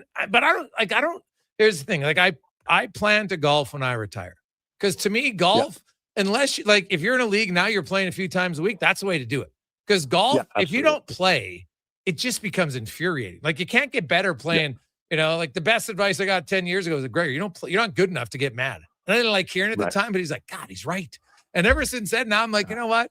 How many times am I playing this year? So realistically, what should I expect to shoot? Right? That's kind of like, to me, if I break 90, I'm doing cartwheels. I'm like, I'm pretty pumped. Here we go. Right. That's kind of how I play this stage. But I would like I got new clubs last year, went and got a fitting, and I will say the fitting changed everything for me. The putting fitting was unbelievable. We went on our guys' golf. I didn't 3-putt once. Like the putting fitting, I would recommend that to anyone. I couldn't believe, because as I explained, he was like, well, what's your problem? He said, well, sometimes I'll putt it, it's a 6-footer, and then I'm 2 feet short. And then the next time I'm 4 feet long. And it's driving me, he goes, well, you have no feel. I'm like, yeah, thanks, Tips. And so, but he's like, well, yeah, like the weight of your putter, like I had way too light of a putter and then everything else. And so it makes a huge difference. So I would recommend, now for a schmuck like me, I was never a great putter. I was never horrible, but never great. But the putting saves so many strokes off your game if you're not 3-putting every second hole. No, well, that kills you. That kills you for sure. And then the chipping. I've been working a lot on my chipping, chipping and trying to just so it's shorter putts. Then the putt doesn't matter. So that's what I'm trying. But so far, slow results. Well, Struddy, you got time. Right. Exactly. 20 years, 25 years, get a hole-in-one. Yeah, well, good luck. Good luck. I need it. On that one. But just remember though, Struddy, if you only focus on the end, you have to focus on the process. That's what the coach told us yesterday. You got to focus on your process. So what are you doing to get the hole-in-one? That's the question. Well, not fair. I'm going to revisit that tonight in my diary. I'll give you an answer next Write it in, Struddy. Write it in. What's your lowest score of the year? 82. Got it last night. Okay. Oh. Yeah, I was pretty happy, actually. Pretty happy with that. So now, do you only play one course, though, now, too? Yeah. Yeah. Okay. Well, I mean, I'll go anywhere. I mean, I'll go and beat anyone anywhere. But right now, mostly at home. I'll take your money anywhere. But for right now, I'm just basically one course. Are your son's golf game closing in on your own? That's why I'm trying so hard. That's exactly. Even my daughter, she's getting hit bombs too. Oh, geez, that's a lot of dads say it's a mixed bag of emotions when your kids beat you in golf. You're kind of happy, but you're also secretly annoyed. Oh, you're very annoyed. Yeah, and it's humbling, right? Used to be the alpha male. Now it's starting to drift. My daughter's hitting bombs. My wife, I mean, I'll beat her. That's no problem. But it's humbling. But I guess it's a good thing. It is. It's always good to be humble, Struddy. Have yourself a great day. Enjoy the games. Thanks, Mike. We'll talk to you later. There you go. That's Jason Strudwick searching for his first hole-in-one, which is, I would assume, 98% of us. Right? I never had a hole-in-one. Cons, you never had a hole-in-one? No. Declan's never had a hole-in-one? No. Carrie's just got his first hole-in-one. Right? That's what happens when you turn 65, man. Get 65, boom, hole-in-one comes. So, Struddy got a few years. Look at that. KK just got it. What was that, a week ago? Last Friday. Last Friday, right? Oh. I commend Struddy, though. Like, he said, hey, I've got men's league Tuesdays. Can I move to Wednesdays for the summer? Like, he's really committing. He's committed. That's when you know, right? Don't let work get in the way of your golf game. That's commitment. It's the first rule of being a good golfer. Is golf first, work second. That's kind of how it goes. We'll return to 5 questions on the Gregor Show, presented by PlayAlberta.ca. A lot of you love hockey season. But when it comes to construction season, You're not as excited unless you work for GS Construction. It's true. As one season is winding down, ours is winding up with all sorts of great projects to make the city we live in better. And our team is hiring. GS Construction is scouting for pipe layers, topmen, and heavy equipment operators. So if you want to score a great job, visit gsconstruction.ca today. Summit Restaurant, located in the heart of the Silent Ice Center and just minutes from South Edmonton Common. Summit is your destination for exceptional house-made pizza, delicious entrees, and expertly crafted cocktails. Experience the perfect blend of flavor and ambiance in a modern setting. Join us for a straightforward yet elevated dining experience where our commitment to quality speaks to every bite and sip. Make Summit Restaurant your next night on the town. Hear that? That's your entry calling. Go Auto is sending you to the biggest football event in the world, live in Vancouver, with tickets, flights, and a hotel stay for two. To enter the contest, just text GAME to 780-777-7777. That's GAME to 780 all sevens. Go Auto, get in the game. Are new McCafe crafted sodas just drinks or something more? Like Sprite Berry Bliss, Creamy Strawberry Coke, and Orange Dream. All swirled with fizzy flavor and topped with silky cold foam. Only at McDonald's. At participating McDonald's restaurants in Canada. Don't let equipment failure stop you cold. At AWS Welding in Nisku, our factory-trained service techs are on hand for all welding equipment repairs. We're a fully warranted center for Miller, Lincoln, and ESAB. And we service all makes and models. Proper, regular service extends the life of your gear and keeps it running at peak capacity. Don't wait for a breakdown. Book your service appointment today at 780-979-0470. AWS Welding. We make it happen. An electrical solar team is now making a play for sustainability and savings. They're specialists in powering up for a greener future. That's the strategy, designing and installing high-efficiency solar panels.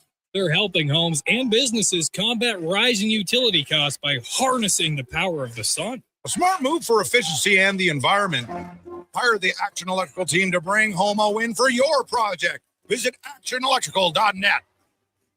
It's the final weekend of the Brick's famous tent sale. Take up to 70% off clearance items in the tent and in-store. Overstock, scratch, and dent, and unadvertised in-store specials in every department. Plus, buy more, save more. Up to $1,000 off select major appliances. And score a bonus Bluetooth party speaker with a qualifying purchase. You could get a sofa, coffee table, mattress, bed frame, and a dining set, all for less than $1,500. Only at the Brick's tent sale. See in-store for details and exclusions. The Brick, saving you more. Legacy Heating and Cooling is your supplier of maximum comfort, bringing you the cool AC you need. You just have to call Legacy. Call Legacy for comfort at night when the hot air suffocates you. Call Legacy. Call Legacy for comfort in your wallet with no payments or interest for 1 year. Call Legacy. Call Legacy. You deserve comfort. Cool off today with AC from Legacy Heating and Cooling. Debt can take over your life. The stress, the constant worry, it can feel like you're drowning. When people come to see me, they're often anxious and feeling hopeless. But when I explain how I can help them get out of debt, those feelings melt away. I'm Parveen Middleton, licensed insolvency trustee at BDO here in Edmonton. I will create a personalized debt relief plan so you can move forward with confidence. Call 1-833-BDO-TALK or visit bdodebt.ca to discover your debt-free future. Portions of this hour brought to you by Jaffa Machinery. Big jobs, tight spaces, serious reliability. Emerald Equipment is now your local Yanmar dealer. Compact track loaders, mini excavators, wheel loaders, tough, reliable machines built for any job. JaffaMachinery.com. The Jason Gregor Show, the best of Edmonton sports talk and beyond. This is Sports 1440. Presented by PlayAlberta.ca, Alberta's only regulated online gambling website.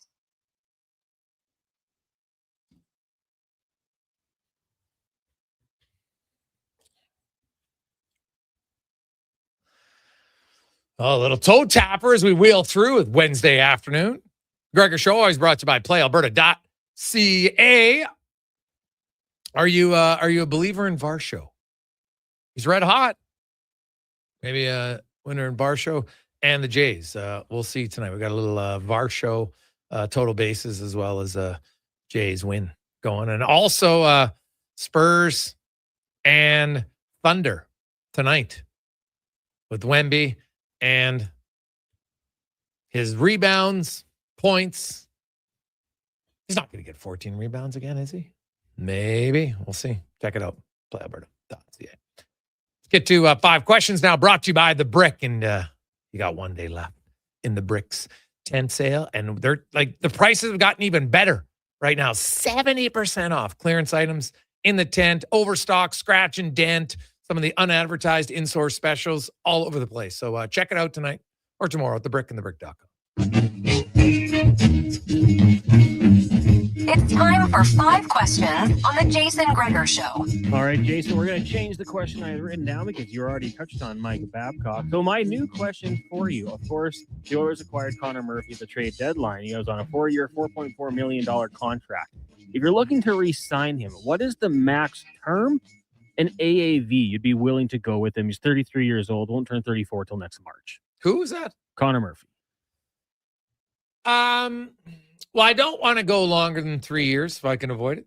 So I'd go 3 and probably like 3.75 to 4 mil, somewhere around there. Maybe even 3.5, but like if I'm not going to lose Connor Murphy over $250K. Yeah, I mean, I'm with you right there. The 3 years would be good. Takes him to, 35, 36. I'd go a little higher. Like, I'd be okay with 4, I think. Just with the cap going up, you have a little more to work with. And I really liked his game. I think you lose him, it's a big hole in your top 4. So I would go up to 4. I really don't want to do any no movement clauses because they've been so generous with those. But for 3 years, you're probably keeping him for the length of the contract anyways. Question number 2 for you. I want to ask you, because you got 4 Oilers there, or 5, sorry, at the World Championship, Howard, Szymanski, younger guys. But for Evan Bouchard and Darnell Nurse specifically, what do you think is the best positive they can take away from this experience? Well, I don't know. Like these guys, they've been to the Stanley Cup final twice. I think the positive part of it is just enjoying it and having fun, right? Like obviously this regular season and playoffs wasn't fun for them. So anytime you can end your year with a positive, obviously they'd like to win, but I think it's more the experience. Just have some positivity there.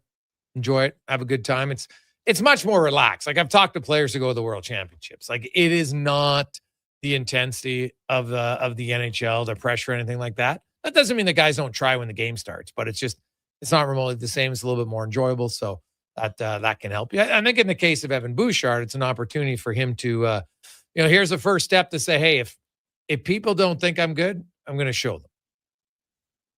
Yeah, the first one I'm with you. Like, enjoy it. Catch up with a few former teammates. Obviously, Dylan Holloway, Connor Brown there. I think that's pretty cool. And I would just be trying to pick things up, little things, the tendencies from some of the greats around the league, like having a guy like Sidney Crosby, Ryan O'Reilly, guys who've won Stanley Cups. I don't know how much, but just, pick up a few things to hang out with them, kind of pick their brain a little bit. I think that'd be a cool experience that they have afforded to them right now. Question number 3 for you. Who's winning the Avs Knights game as well as the Thunder Spurs, in your opinion? Go ahead. I'm going to take the Avs to get the job done. Even without Cale Makar, I still like that team. I think they have the guys to get it done in this one. And I'm going to say that the Thunder, I'm not saying it's a must win, but you really don't want to go down 2 games to none heading back to San Antonio. So I think you'll see a little more desperation out of OKC and they'll get it done. Yeah, like, hey, the Spurs have been the kryptonite for the Thunder this year. There's no denying it. And now, when you get to this level of the playoffs, adjustments are big. How can they counter? I think they would. It's hard. Like, what can you do to defend Wemby? That much different. Like, honestly, he's so big. He's so long. Like, and now the guy's shooting threes from the logo almost at center floor. Like, there's just certain times where you're like, damn. We just might have to play better. Like realistically, he's going to put up his points. It's probably saying, okay, you know what? He'll get his. Let's just limit everybody else. That's probably, and I do think they have to rebound a little bit better. So, but I'll take Thunder to even up the series tonight. Question number 4. Aaron Rodgers spoke to the media today. Someone brought up the final season. He said, yes, this would be his final season. We'll see if it happens. In NFL history, fill in the blank. He is a top blank quarterback. So I'm talking numbers here. In today's NFL? NFL history. Top 15. I'll say top 5. Aaron Rodgers, top 5 for you? Quarterbacks of all time. Second most MVPs with 4, just behind Peyton Manning. He's got the ring, obviously. He has a chance. Well, he'll be 5th all-time passing yards. He's not going to pass far this year, although Matthew Stafford could surpass him. His numbers are ridiculous. But with 12 touchdown passes, he becomes 4th all-time in touchdowns. Yeah, they pass way more, though, in this era, right? Yeah, a lot of guys are in this era and aren't doing what he's been doing. So, for me, I have Brady, Manning, Montana, and I guess Johnny Unitas. He's pretty great. Dan Marino is a better pure quarterback than Aaron Rodgers. Yeah. I like John Elway, too. Elway, yeah. I think it's a fair debate. There's lots of guys you could go with, but for me, I didn't get a chance to see them in the prime, so you kind of factor that in as well. Final question for you. Cher celebrating her 80th birthday. Quickly, where would you put Mahomes and Rodgers? Right now, I have Mahomes below Rodgers. Right now. That being said, Mahomes is 30? In today's standards, he could play another 10 years, a couple more MVPs, maybe another Super Bowl. The Super Bowl's, that's where you'd get me, though, because obviously Mahomes has done some great things. And the Packers never wanted to do all the things to help. They, instead of drafting a player when you're losing in NFC championship games, they draft your future successor. So I don't love the way the Packers did some of those things as well. Chiefs, pinnacle, run fantastic. Question number 5. Cher celebrating her 80th birthday today. What? Yeah, right. In honor of that, who are the top 3 female singers you'd like to see live in concert? Ooh. Well, I saw Lady Gaga, and I was blown away by how talented she was. So she'd be in there. Are we talking all-time or active? Go all-time if you want. I probably would have liked to seen Mariah Carey, excuse me. And if we're going all time, there's some greats going back. I just like Aretha Franklin. I like that genre of music for certain. So I guess I will throw her in there as well. Yeah, there's a lot. Shakira, I think, would be great to see live. Lauryn Hill, and then Lauryn Hill, good pull. Go Rihanna as well. Those would be my top 3. Yeah, Lauryn Hill, and then she was touring, and I didn't go see her, which is kind of disappointing, but maybe in the future. There you go. The other one, Adele. Yeah, she's great. Yeah, she can sing, man. She can sing. So, quick break. We'll come back. Mark Spector joins us next after Connor Halley. Sports 1440 update brought to you by Northgate Chevrolet Buick GMC. If you're looking for a bit, go see Mike and the gang down at Northgate. Get his thoughts on coaching, building a team, and also maybe right now 0% finance on heavy-duty trucks. Long overdue. Get that right now, northgategm.com. This is a Sports 1440 update. Game 1 of the Western Conference Final tonight from Denver. Avs and Golden Knights. Puck drop just after 6 o'clock. Cale Makar will not suit up for the Avalanche. In the association, you got Spurs and Thunder Game 2. San Antonio currently leading 1-0 tip-off 6-30. And in the majors, Blue Jays back in action, taking on the Yankees once again right now, delayed due to weather. We'll join that game in progress immediately following the Jason Gregor Show. A couple games going on right now. Mets trail the Nationals 3-1. Braves lead the Marlins 3-1 in the second, and the Tigers and Guardians currently scoreless. PWHL, Montreal is looking to claim their first Walter Cup tonight as they take on Ottawa, currently leading 2-1. That one gets going in a couple minutes' time. Coming up in hour 4 of the Jason Gregor Show, we'll be joined by Mark Spector of Rogers Sportsnet, and here Cam Tate's 2-minute warning. I'm Connor Halley. This has been a Sports 1440 update. Sports 1440 in West Edmonton Mall and Wetaskiwin. CKJR is a Stingray radio station. Download the free radio player app and listen wherever you go. Say hello to your new favorite drinks. Introducing new McCafe Refreshers. Icy cool, undeniably refreshing, and available in 3 flavors. Strawberry watermelon, mango pineapple, and blackberry passion fruit. Only at McDonald's. Summer, it's coming. An unstoppable force that will turn your home into the Sweatbox. Don't live in a summer blockbuster. Pro Solutions is your one-call solves-it-all expert for AC repairs, tune-ups, and new installations. With fast appointments and flexible financing, we'll make sure your home story has a comfortable ending. AC season is coming soon, so book today. Lock in pre-season pricing today. Visit prosolutionsinc.ca to schedule your service today. Shoulder pain. It can make even the simplest things like reaching up, lifting a bag, brushing your teeth, or sleeping frustrating. Rotator cuff strains, impingement, arthritis. They're some of the most common issues. Connor Halley, Sports 1440, Sports I'm Grant Fedora, and at 1440.ca. Leading Edge Physio, our team brings postgraduate training, evidence-based technology, and just the right amount of humor and humility to help you feel better. Because we never forget the most important part, the gratitude we feel for every patient who allows us the opportunity to care for them. Because life shouldn't hurt. When it does, leadingedgephysio.com. From the locker room to your radio. Gregor Show always brought to you by 1440 is Edmonton's sports leader. Real talk, big personalities, and your texts. It's interactive. It's fun. It's where Edmonton talks sports. Sports 1440. Hey there, I'm in the Fountain Tire sidecar, making a list of the things I'm doing this spring. 1. Saving you money, with up to 20% off select tires until June 13th. 2. Water skiing, tricky in a sidecar, but fun. And 3. Saving you more money, with mail-in rebates of up to $100 off a set of 4 select tires and $50 off a $150 service with the purchase of 4 select tires. Oh, that's 4 things. Oh well, restrictions apply. Book online at fountaintire.com. Fountain Tire. We're on this road together, Canada. I've got some good news if you've been thinking about a heavy-duty truck. The 2026 Ram 2500 Black Express is now at St. Albert Dodge. You've got 20-inch black aluminum wheels, black Mopar side steps, body color, bumpers and grille, and a sport performance hood. Available in all the colors for $68,990. Plus, new this year, Ram's best-in-class 10-year powertrain warranty. Now's the time. Head up the trail and see how easy it is to do business at St. Albert Dodge. It's the final weekend of the Brick's famous tent sale. Take up to 70% off clearance items in the tent and in store. And unadvertised in-store specials in every department. Plus, buy more, save more, up to $1,000 off select major appliances. And score a bonus Bluetooth party speaker with a qualifying purchase. You could get a sofa, coffee table, mattress, bed frame, and a dining set. All of this for less than $1,500. Only at the Brick's tent sale. See in-store for details and exclusions. The Brick, saving you more. You got a go-to coffee spot, a trusted barber, even a lucky game day jersey.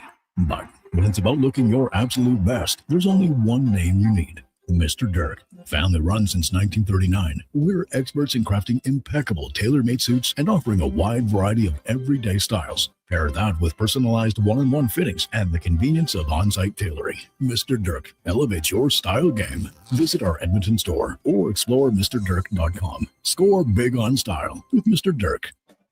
Island Rides is one of Alberta's premier specialty charter companies.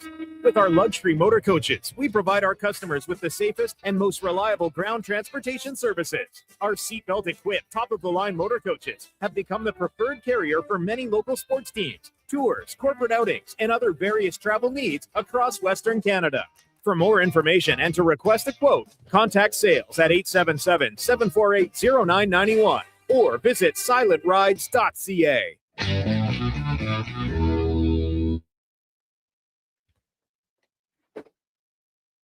Portions of this hour are brought to you by Crystal Glass, your clear choice for residential windows, locally manufactured and installed. Crystal Glass provides a beautiful product and incredible customer services for all of your residential needs. Call 310 Glass or visit crystalglass.ca for a quote. The Jason Gregor Show, the best of Edmonton sports talk and beyond. This is Sports 1440. Presented by PlayAlberta.ca, Alberta's only regulated online gambling website.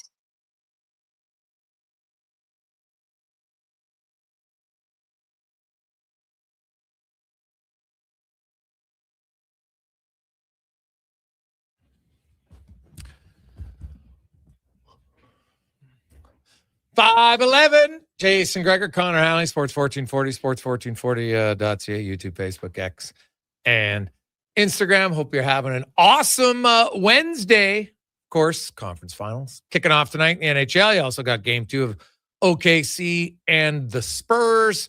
You got a little Jays in New York tonight. We got CFL preseason coming up this weekend. You got F1 in Montreal. Man, there is a lot going on right now. Heck, you just had the PGA Championship. You had the Preakness. Like, if you're a sports fan, there's no shortage of sports to get you excited. Not to mention, we have the World Cup a few weeks away, starting June 12th for Canada. Canada does have a friendly in Edmonton coming up on the 1st of June. So I think that'll probably start to see the excitement level pick up. But I think it's going to be a big deal. I really do. I think people are going to be into it. I would hope you are. I'm going to be. It's going to be awesome. Hopefully Canada gets their first ever win at the World Cup on the men's side. Be great. It is the Gregor Show presented by PlayAlberta.ca. Hope you're having a lovely Wednesday as we get to the Spec Report brought to you by GS Construction, your underground infrastructure specialists, and they are hiring. As go to gsconstruction.ca, look up careers, and they have job openings for pipe layers, operators, top men, and those just looking to start a career. gsconstruction.ca. It's Mark Spector from Rogers Sportsnet. Joins us, Spec. Good afternoon. How you doing? Oh, pretty good, Jay. I'm actually retiring from the sports journalism gig now. I just fixed a hydraulic pump on my boat from leaking, and I think I'll now go into maybe hydraulic engineering or boat management. You know, I'm pretty much, I mean, it's as good as a Red Seal, I think, what I just did there. Dude, there is, when as a guy, there's, and I think most guys listening, like when you fix something, like you just, like, man, I was joking about the other day when I got and I cleaned my garage floor, like I'm talking, I could have eaten off of it, like clean. You walk around that thing, you're just like, God, I feel like I accomplished something. Like there's just something about it. But when you fix something, oh yeah. Yeah, like I helped, I fixed a carburetor on my lawnmower a few years ago. And now I was a farm kid, but I never fixed a carburetor on a lawnmower. And that was one where I was like, I should just be a heavy duty mechanic now. Yeah. I feel the same way. Like, especially when you could have paid some guy at the boat shop $500 and he'd have done exactly what I just did. It wasn't that hard. So anyway, there's been a lot of failures, my friend. Oh, in the God. life of a boat owner. You know what boat stands for? Bust out another 1,000. So this guy gets to keep his hundies in his pocket for at least one more day, my friend. Oh, there you go. That is a win. So now, did you YouTube it? How'd you figure out how to do it? I have a neighbor. We looked at it, and then he went to work, and he left it there sitting there. And I thought, well, I got to be able to fix this. So I farted around and put some hydraulic fluid in and got her running. And then it started leaking like crazy. And I figured that out too somehow. So it wasn't very hard. Tightened some stuff up. And listen, I'm a hero. Let's just leave it at that. Okay. I'm a mechanical hero today. Oh, yeah. Did you send pictures to your wife? Oh, no, I just walked in the house and informed her that I'm retiring from sports. Yeah. Mm-hmm. I'm sure she was excited about that. She's like, great. Now can you clean the toilet? And you're like, wait a sec. One thing at a time here. I'm even celebrating with a cold beer. I see that. Nice. The playoffs get back tonight, and Colorado, Vegas. And when you think back of the press conference yesterday, did he hint that when they're done the playoffs, they'll grant Cassidy permission? Or is that just wishful thinking by people? Yeah, I don't know that he hinted that. He said he would address it, or I'm not sure. No, because what he said was, I've told teams who have asked for permission that we're focused on the playoffs, and that's our focus right now. So when that was because I watched his press conference. Like, it was hilarious. He had this written statement. I'm like, you got to write this down? Like, this isn't that hard to remember. Like, come on. But anyway, it had it written down. And then they're like, we're not taking any questions on John Tortorella and what happened after the game. And we're not taking any questions on Bruce Cassidy. But here's our statement. And it was, I've told teams that we are focused on the playoffs. And then I told Bruce that, and they all understand it. And I'm kind of like, do they? But either way, that's their right, and they're allowed to do it. But so when the playoffs are over, does he just say, yeah, well, now we're focused on the offseason? I don't know. Like, that's it.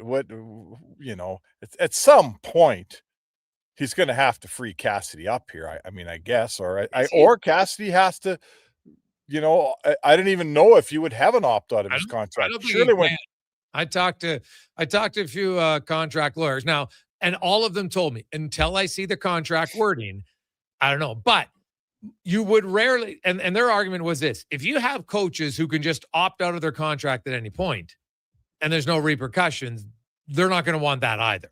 So he didn't think, usually he says when there's a contract like this, the one who's paying you to say, hey, you know what, Mark Spector, you're here now, we're going to pay you. And if we decide to relieve you of your duties, you know what, it's by our choice. You can't just choose to relieve yourself from it unless it's mutual. Right. That's usually, this is what they told me. Right. And so they've done a lot of contract lawyers. I've never done it. So, but they said it all depends on the wording of it. And so in the future, if any coach is worried about something like this, he said, in the future, I would just have wording that states, if I'm relieved of my duties, I will be granted permission to talk to other teams. Right. He said it could be very simple, but if it's not in there originally, there's really nothing you can do to get out of it. Yeah, well, it's never been necessary to put it in there because every NHL owner that, so far in the history of the NHL has actually cheered for that Bruce Cassidy to get off his payroll and get paid by somebody else, right? The minute Bruce Cassidy gets a job, if he makes $4.5 million somewhere else, Bill Foley in Vegas doesn't have to pay him $4.5 million anymore. So owners are always like, let's hope our guys get work. Daryl Cates would love for Chris Knobloch to get a job right now. He'd love that. It'd save money. So this is a very rare occurrence. It's really the first time, certainly in my career, I can ever remember it.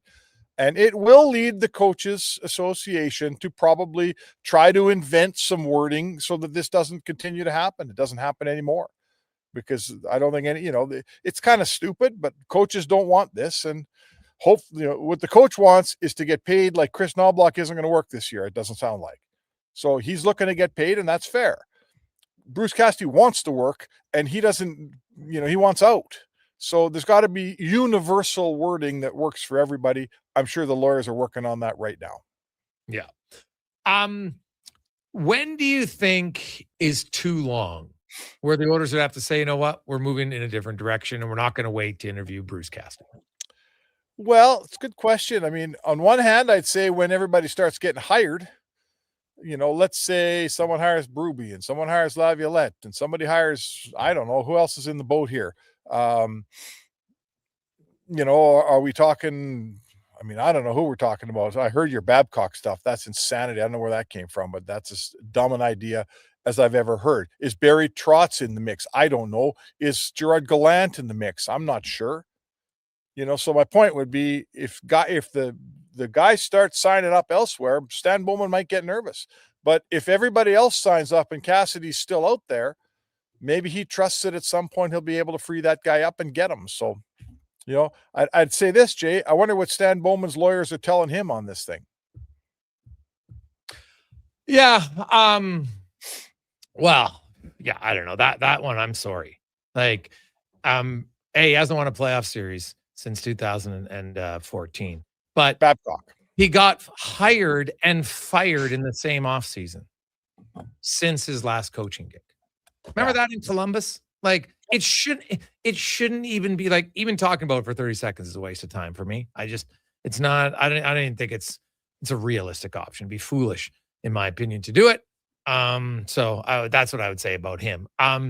I think if that's who you're looking at, you're focused solely on one thing. Oh, you got to be a Stanley Cup winner. Well, then to me, you've already weakened your coaching search because you're ruling out a lot of potential really good coaches. Yeah, I just want a veteran guy that's been around. And frankly, all the veteran guys that have been around have won Stanley Cups. Berube won a cup, Laviolette won a cup, Cassidy won a cup, Barry Trotz won a cup. There's not a ton of guys that satisfy me in terms of their experience and their work experience, teams they've worked with, star players they've worked with. There's not a bunch of those guys out there that don't have Stanley Cup rings, frankly. Most of the best guys do. I don't think Daryl Sutter's in this thing. He's not, I understand, but there's another guy. He's been around a long time. He was a veteran coach. He also has a couple Stanley Cup rings. So I think they kind of go hand in hand, don't they, a little bit, Jay? I don't know, man. Find me a guy that's coached a long time, that's a veteran, that's out there right now that doesn't have a cup ring. Who would he be? Yeah, well, hey, look at Paul Maurice and how many years he had coached before he won, right? And so it's Does that mean he wasn't a good coach for the first 20 years of his career? He didn't win until I think it was year 22, if I'm not mistaken. So, there's lots of guys who've coached. It's hard to win, right? Like only one guy every year gets to win, right? And you could be a good coach and not win, and then you win once, and all this. It's just kind of odd to me that sometimes I do believe it's no different to me than, oh, this guy won a Stanley Cup and somehow his career is way better than a guy who didn't, even the guy who didn't had way better points and everything else. So, listen, I feel it with the Oilers. They've done everything but win the final game to win a Stanley Cup, and I see a lot of, that organization doesn't have a clue, and that organization just isn't doing it right. And hey, they haven't won. They got McDavid and they haven't won, and that's just a fact. But don't tell me that a team that's been this good for this long doesn't have a clue and isn't doing it right. And oh my God, they're not even close. Not even close is Toronto. That's never won more than one round. That's won 2 rounds in 20 years. That's not even close, right? That's not even close. Yeah. But teams that go to Western Final after Western Final, that go to 2 cups in a row, they're close. You can't tell me they're not close, and you can't tell me they're not doing it right. Being second best in the league isn't good enough, but it's also very hard to do. Hey, a guy who's coached a long time that hasn't won. He's had a lot of success. I think he's 7th all time. Peter Laviolette. He won in 06. I'm sorry, not Carolina. Lindy Ruff. I think he's got the 4th. Lindy Ruff. Right. Okay, there's a guy, but he's not available for the job. He just signed today. Yeah. No, that's true. And Laviolette, it's funny. Laviolette, he only made the playoffs 1 year in Carolina, and that's the year they won the cup. And but he missed the year before and then the 2 years right after. But then you go back in the last decade of his career, he's missed the playoffs once. So it's kind of a weird thing. It's okay, I won the cup 1 year, but then I don't make the playoffs. So, is that way better? I don't really know. But he's had a really good career. But Paul Maurice had coached, I think, something I think it was 1,800 games and hadn't won yet, and Lindy Ruff. Well, and so those are 2 of the top 5 guys until Maurice finally won. So, has Rick Bowness won a cup? No. Boy, he's been around a long time, and he's a really good coach. Pete DeBoer is another guy, right? Pete DeBoer. Yep. He didn't win a cup. Excellent coach. Yeah. Hey, Ken Hitchcock coached for a million years. It was a hell of a coach, and he won a cup.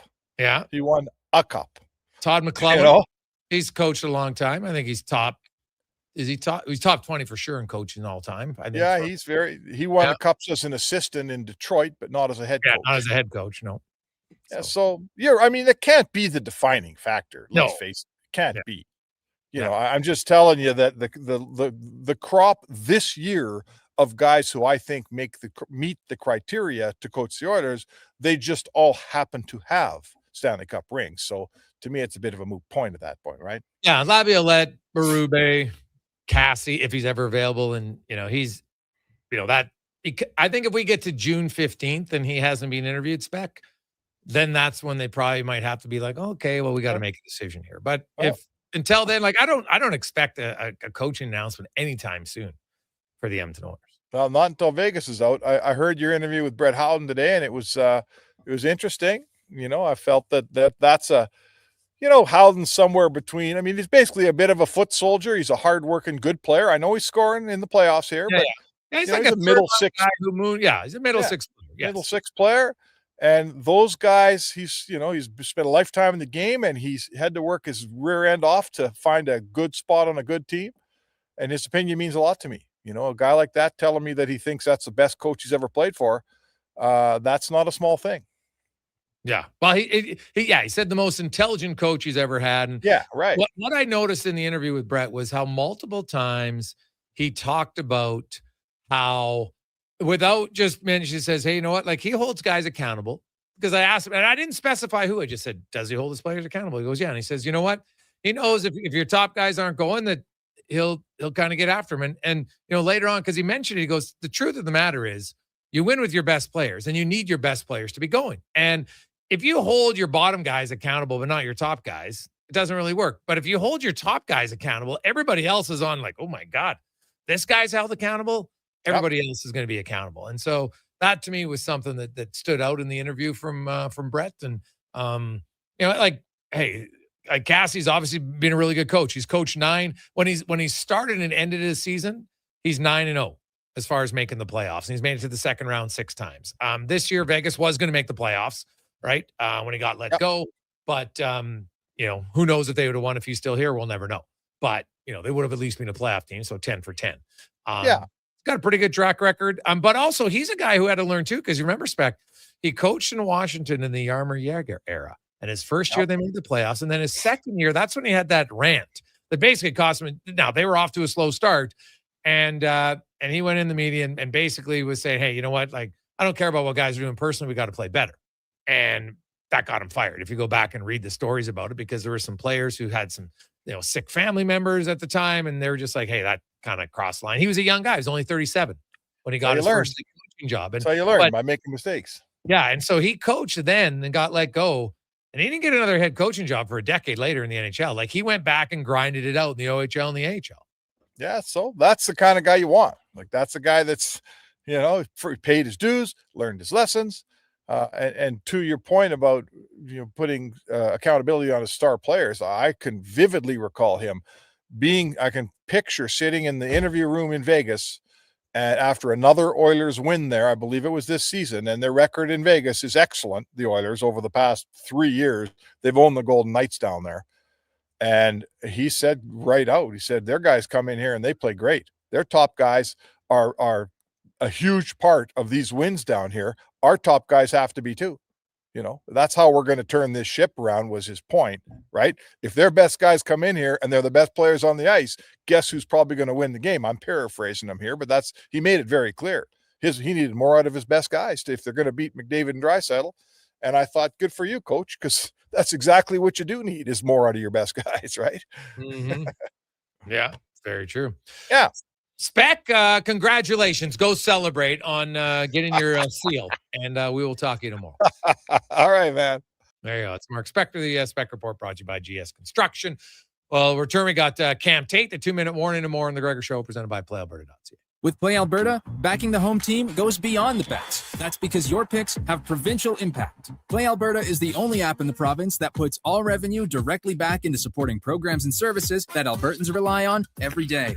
By investing in the General Revenue Fund, every play, bet, and buy made on Play Alberta helps make a difference across the province. Visit playalberta.ca/Gregor to learn more. That's playalberta.ca/Gregor. Must be 18 plus to play. If you gamble, use your game sense. New at Papa John's, the spinach Alfredo chicken tomato pizza. Say it with me now. Spinach Alfredo sauce, grilled chicken, fresh Roma tomatoes, all on our fresh, never frozen pizza dough. 4 favorites, 1 pizza. So let's run it back. The spinach Alfredo chicken tomato pizza. Right now, a large for just $18.99. Delivery or carry-out.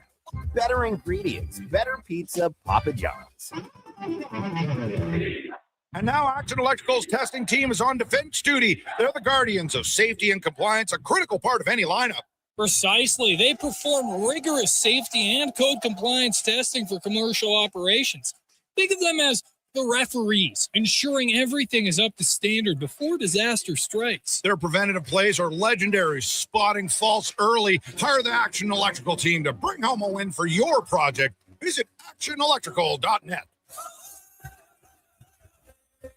Hear that? That's your entry calling. Go Auto is sending you to the biggest football event in the world, live in Vancouver, with tickets, flights, and a hotel stay for 2. To enter the contest, just text GAME to 780-777-7777.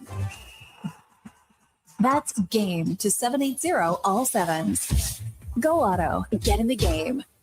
Are new McCafe crafted sodas just drinks or something more?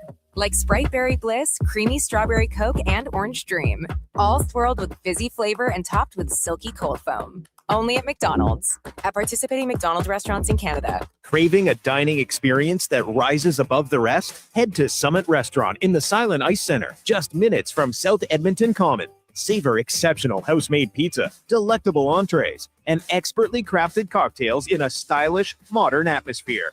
Perfect for a casual meal or a special night out. Summit offers a refined experience where every bite and sip reflects our dedication to quality. Elevate your dining experience. Make Summit Restaurant your destination tonight. You got a go-to coffee spot, a trusted barber, even a lucky game day jersey.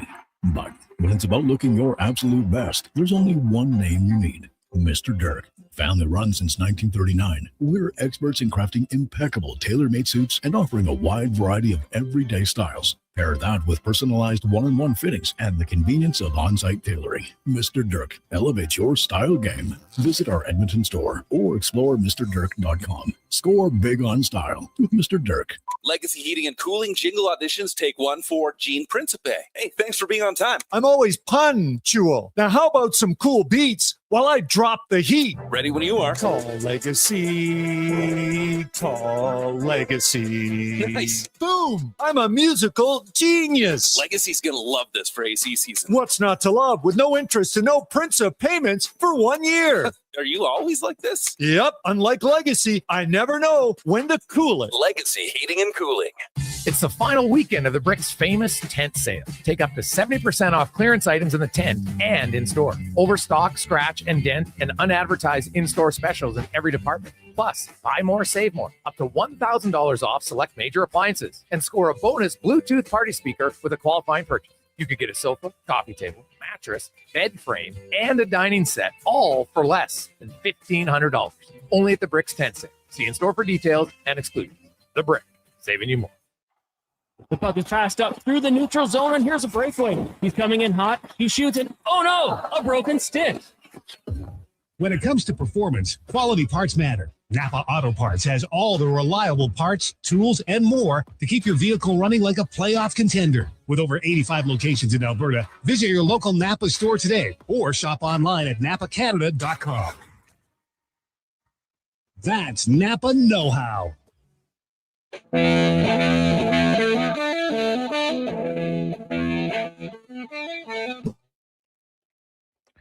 Portions of this hour brought to you by Cantork, made in Canada, made for Canada, where extreme isn't theoretical.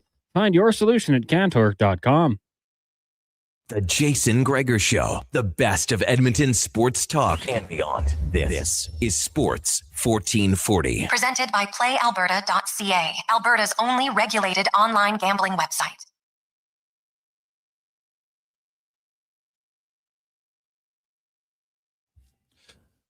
$5:34. Welcome back, Gregor, Halley, Declan Kruger, Sports 1440, sports1440.ca. We got a lot of text flying in. 833-401-1440, 833-401-1440. Our Gregor Show always brought to you by PlayAlberta.ca, Alberta's only regulated online gambling website where 100% of the revenue stays right here in the province at PlayAlberta.ca. Now, we got a lot of texts coming in. We were talking about holes in one. Hey, guys, 2 years ago, my uncle was 86. He got a hole in one on hole number 3. His 83-year-old wife got a hole in one on hole 14 in the same tournament from Connor. What? Now, that's wild. And he got it at the Royal Victorian in Victoria. One of the best courses I've ever played, guys, from Bob. Can you imagine? Hey. Well, you know what they say, couples who golf together stay together. Actually, I don't know if anybody says that, but sure, if you're a golfer, you'd like to believe it. Why not?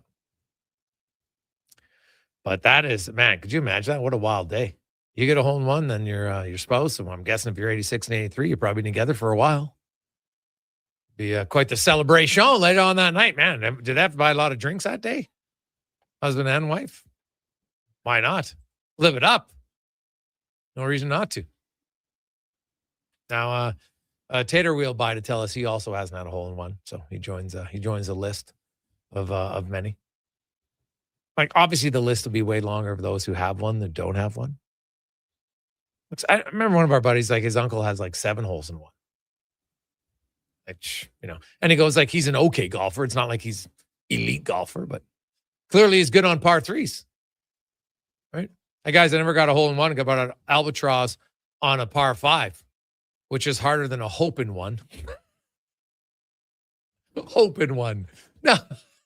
It's a funny chirp. I like it. It's longer. But, yeah, hey, you get a 2 on a 5. Well, that is pretty good because, you're getting 3 strokes. Right? You're -3 on that hole.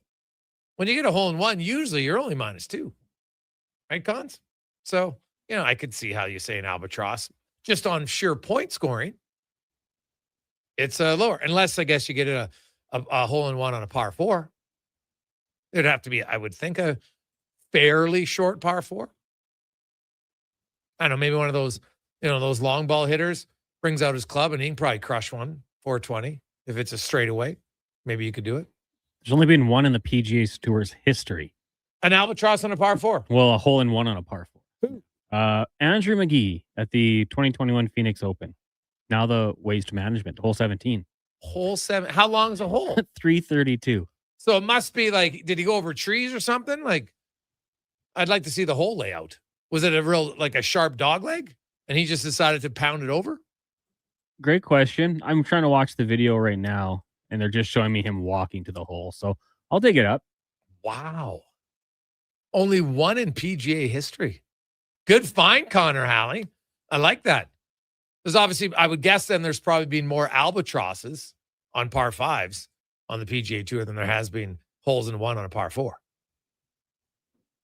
So there you go. Because I've seen guys get an albatross. It's hard in the PGA, but I've seen one. So if I've seen one, there has to be way more. So check it out, Cons. How many albatross PGA history? Maybe I don't even know if they track that. They probably do, but we'll see. Anyway, while we look that up, let's get to the 2-minute warning with Cam Tate. Brought to you by Legacy Heating and Cooling, where the rates never change. No overtime charges. That's how you build a legacy at legacyheating.ca. Cam Tate, longtime journalist in town, no hole in one, but hey, hasn't slowed him down. Just like being born with cerebral palsy, being in a wheelchair, doesn't affect him. Tater keeps grinding. He's always wanted to be in radio. Now through the wonders of technology, Cam's words come to life in the 2-minute warning. I don't know how long this search will last. I don't know the minds of the men in the front office. But I know this city needs a leader. Every single episode until the Edmonton Oilers name a head coach, we will look at a new candidate. Just you and me, looking for the right fit. Here is candidate number 1. First, let us talk about desire. The pure, quiet hunger to win. Not just in any building. Not just for any franchise. One spot. One city. This candidate wants to win with his people. His friends. His blood brothers. You ever try to grill a steak with a candle? Doesn't work. Not enough heat. This guy, he brings the fire. Enough sizzle to burn the house down. Now consider the history of this game. 23 people have held this specific dual role in the National Hockey League. It hasn't been done in the NHL since 1969. When Charlie Burns did it once, played and coached for the Minnesota North Stars. But then came 1972. The World Hockey Association fired up. The player coach was reborn. Bobby Hull, Johnny McKenzie, Harry Howell. No preparation, no roadmap, zero safety net. They just took the ice and ran the bench. Then came 1977. Glenn Sather pulled double duty. He did it right here for the Edmonton Oilers. Some folks juggle chainsaws for fun. The player coach? That's juggling the chainsaw while riding a bicycle. Not easy. Still, it got done. Things fell apart. Then they came back together. Remember our candidate today. He wants to win. He wants it down in his bones. Everything he touches in the sport of hockey turns to gold, trophies, honors, scoring titles. He found his footing. He found his rhythm. He found his greatness. But maybe he takes his desire to the next level. Maybe he continues playing while coaching. Let us see if he takes the coaching role for the Oilers. Let us see if he can take all that gold and turn it into silver. 35 pounds of silver. So who is the man? The new head coach for your Edmonton Oilers, Connor McDavid. 2-minute warning, you've got Gregor. Haley producing. Kruger, he owes me an email, but I ain't gonna hold my breath. Did that at birth. Look at me now. And remember, no hot dogs or beers until the story's written. Oh yeah, Sports 1440. There you go. I like it. Quick final break. We'll come back. A wild story in the NCAA that we're going to touch on and more when we return on the Gregor Show, presented by PlayAlberta.ca.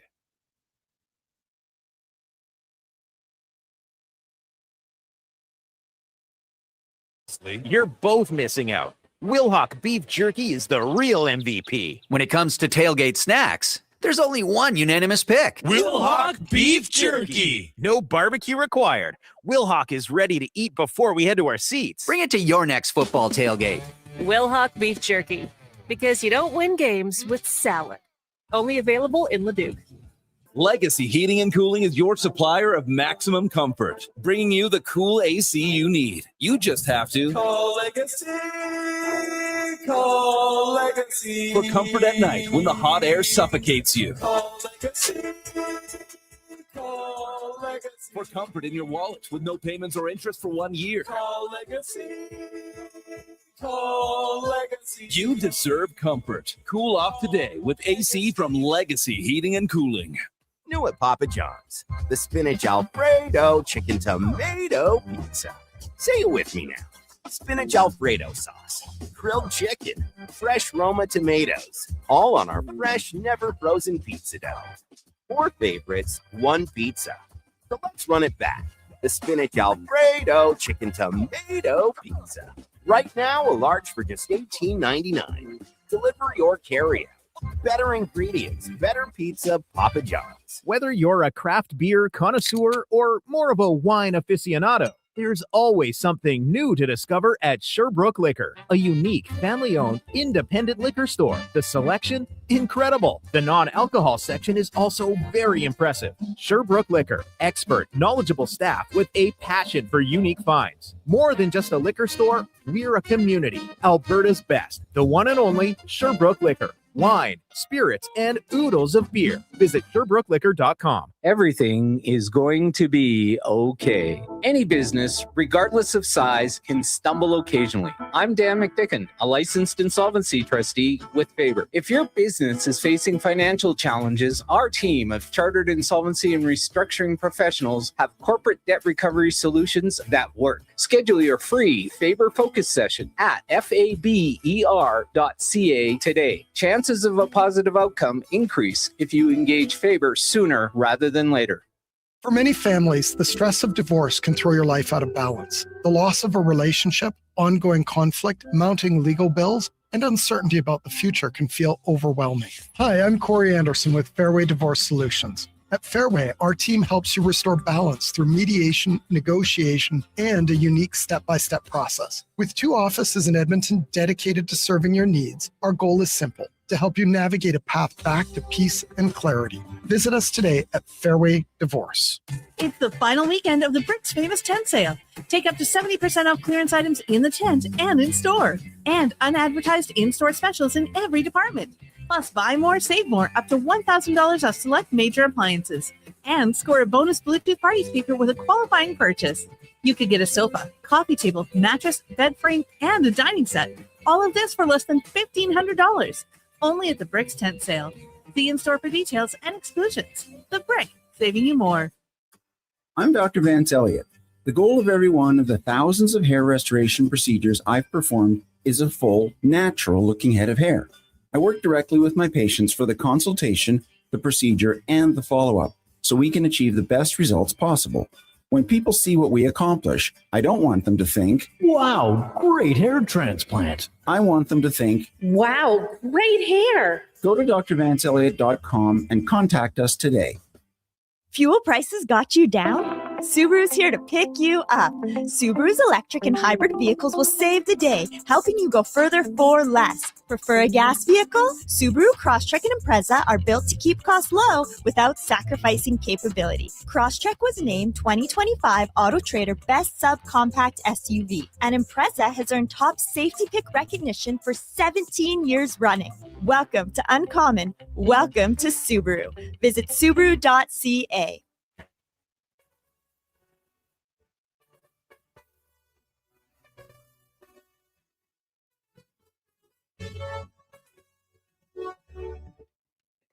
Portions of this hour brought to you by Mortgages to Go. Need cash and have equity in your home? Mortgages to Go has you covered. When the bank says no, they say yes, and they've been doing it in Alberta for over 23 years.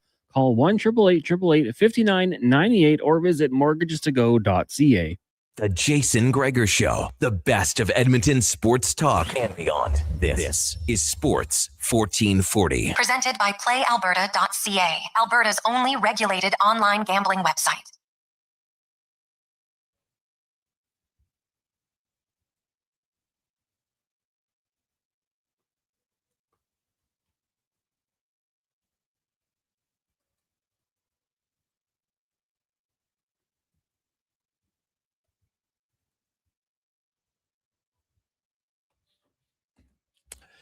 .547.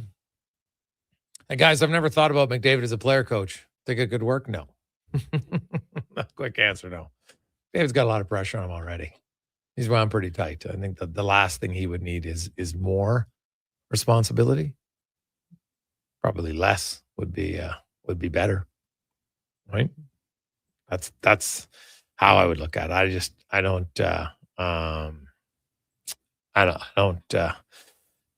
I don't think it would be a good idea. And let's be honest. Actually, I don't even think it's legal. I don't think you can do it anymore in today's NHL, actually. So we'll see. Lots of other texts coming in. 833-401-1440, 833-401-1440. Hey, guys, during COVID, I had a perfect shot on 2, and it hit the pool noodle on the hole and bounced out. Still this day, I can't claim it, but I want to. It was a slam dunk denied because of pool toys during the pandemic. Yeah, that seems like well, where did it hit though? Pool noodle's pretty long, right? Hit 3 feet off from where the hole was? That's a question. Hey, Gregor, McDavid coaching is more ridiculous than Babcock. I would tend to agree with you.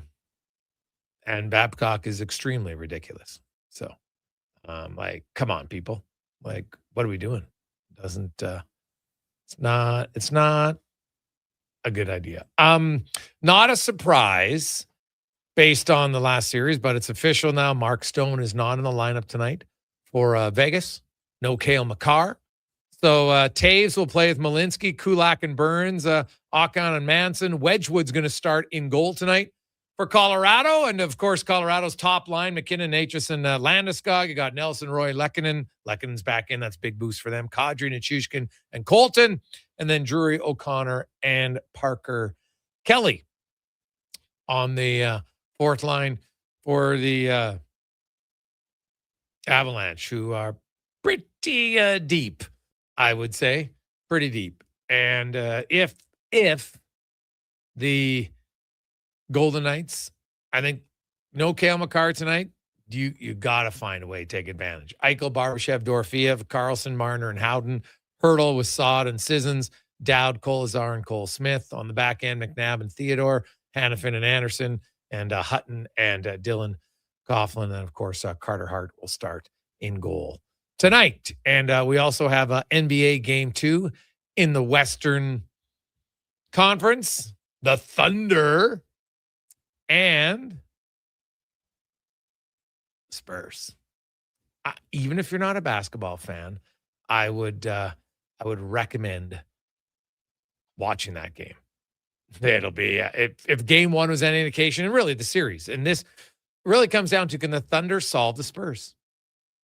They haven't had an answer so far in the regular season or through one game of the playoffs. Now, it was an double overtime. The game was very close, so it's not like they're far away, but you got to win. You have to win. Hey, Gregor, just don't give Babcock your phone password and everything should be fine. Could you imagine that? Like, what? Oh, my God. Like the thing, this was after he'd been reprimanded, people. Like, what else do you need to know? Right? Like, come on. It's Maya Angelou says, when someone shows you who they are the first time, believe it. So, believe it.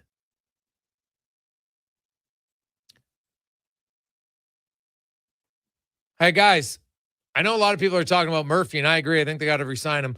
What about Dickinson? How high would you go on him? Well, now that's a great question.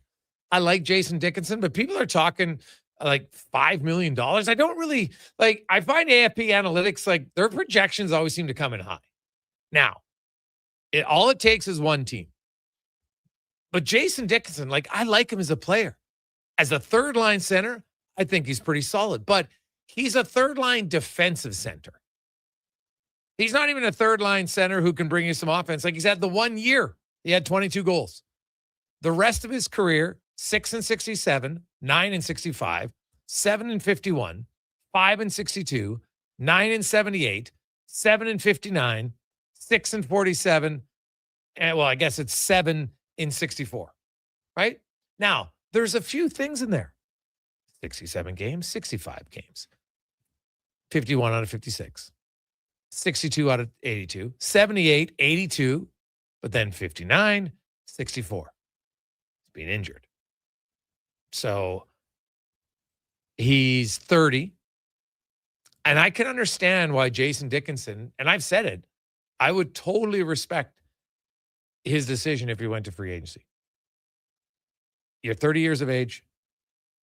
You might get a home run. If not, you'll still get a really good contract. Like, it's not like he's not worth $3.5 million, right? That's what he'll get for sure. But 5, eek, like that's, I would have to pass on that, because I could say, you know what, we'll get through with other guys, and at the trade deadline, because we'll have cap space, we can get a third line center then. Because it's not for 1 year. And this summer for the Oilers, as much as it's about hiring a coach, they can't have management having big swings and misses on contracts or trades. Can't do it. Like, their moves have to be good.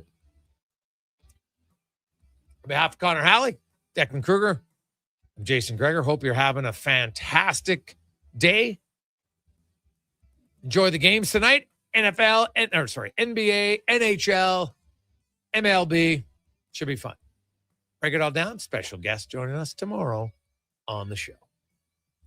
Here's the Con Man and a Sports 1440 update brought to you by GoAuto.ca. Cars, trucks, vans, SUVs, you name it. They have over 15,000 to choose from at 73 different locations.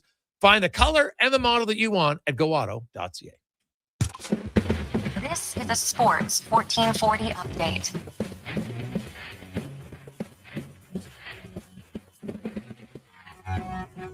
Game 1 of the Western Conference Final is going in about 10 minutes' time. Avs and Golden Knights from Denver.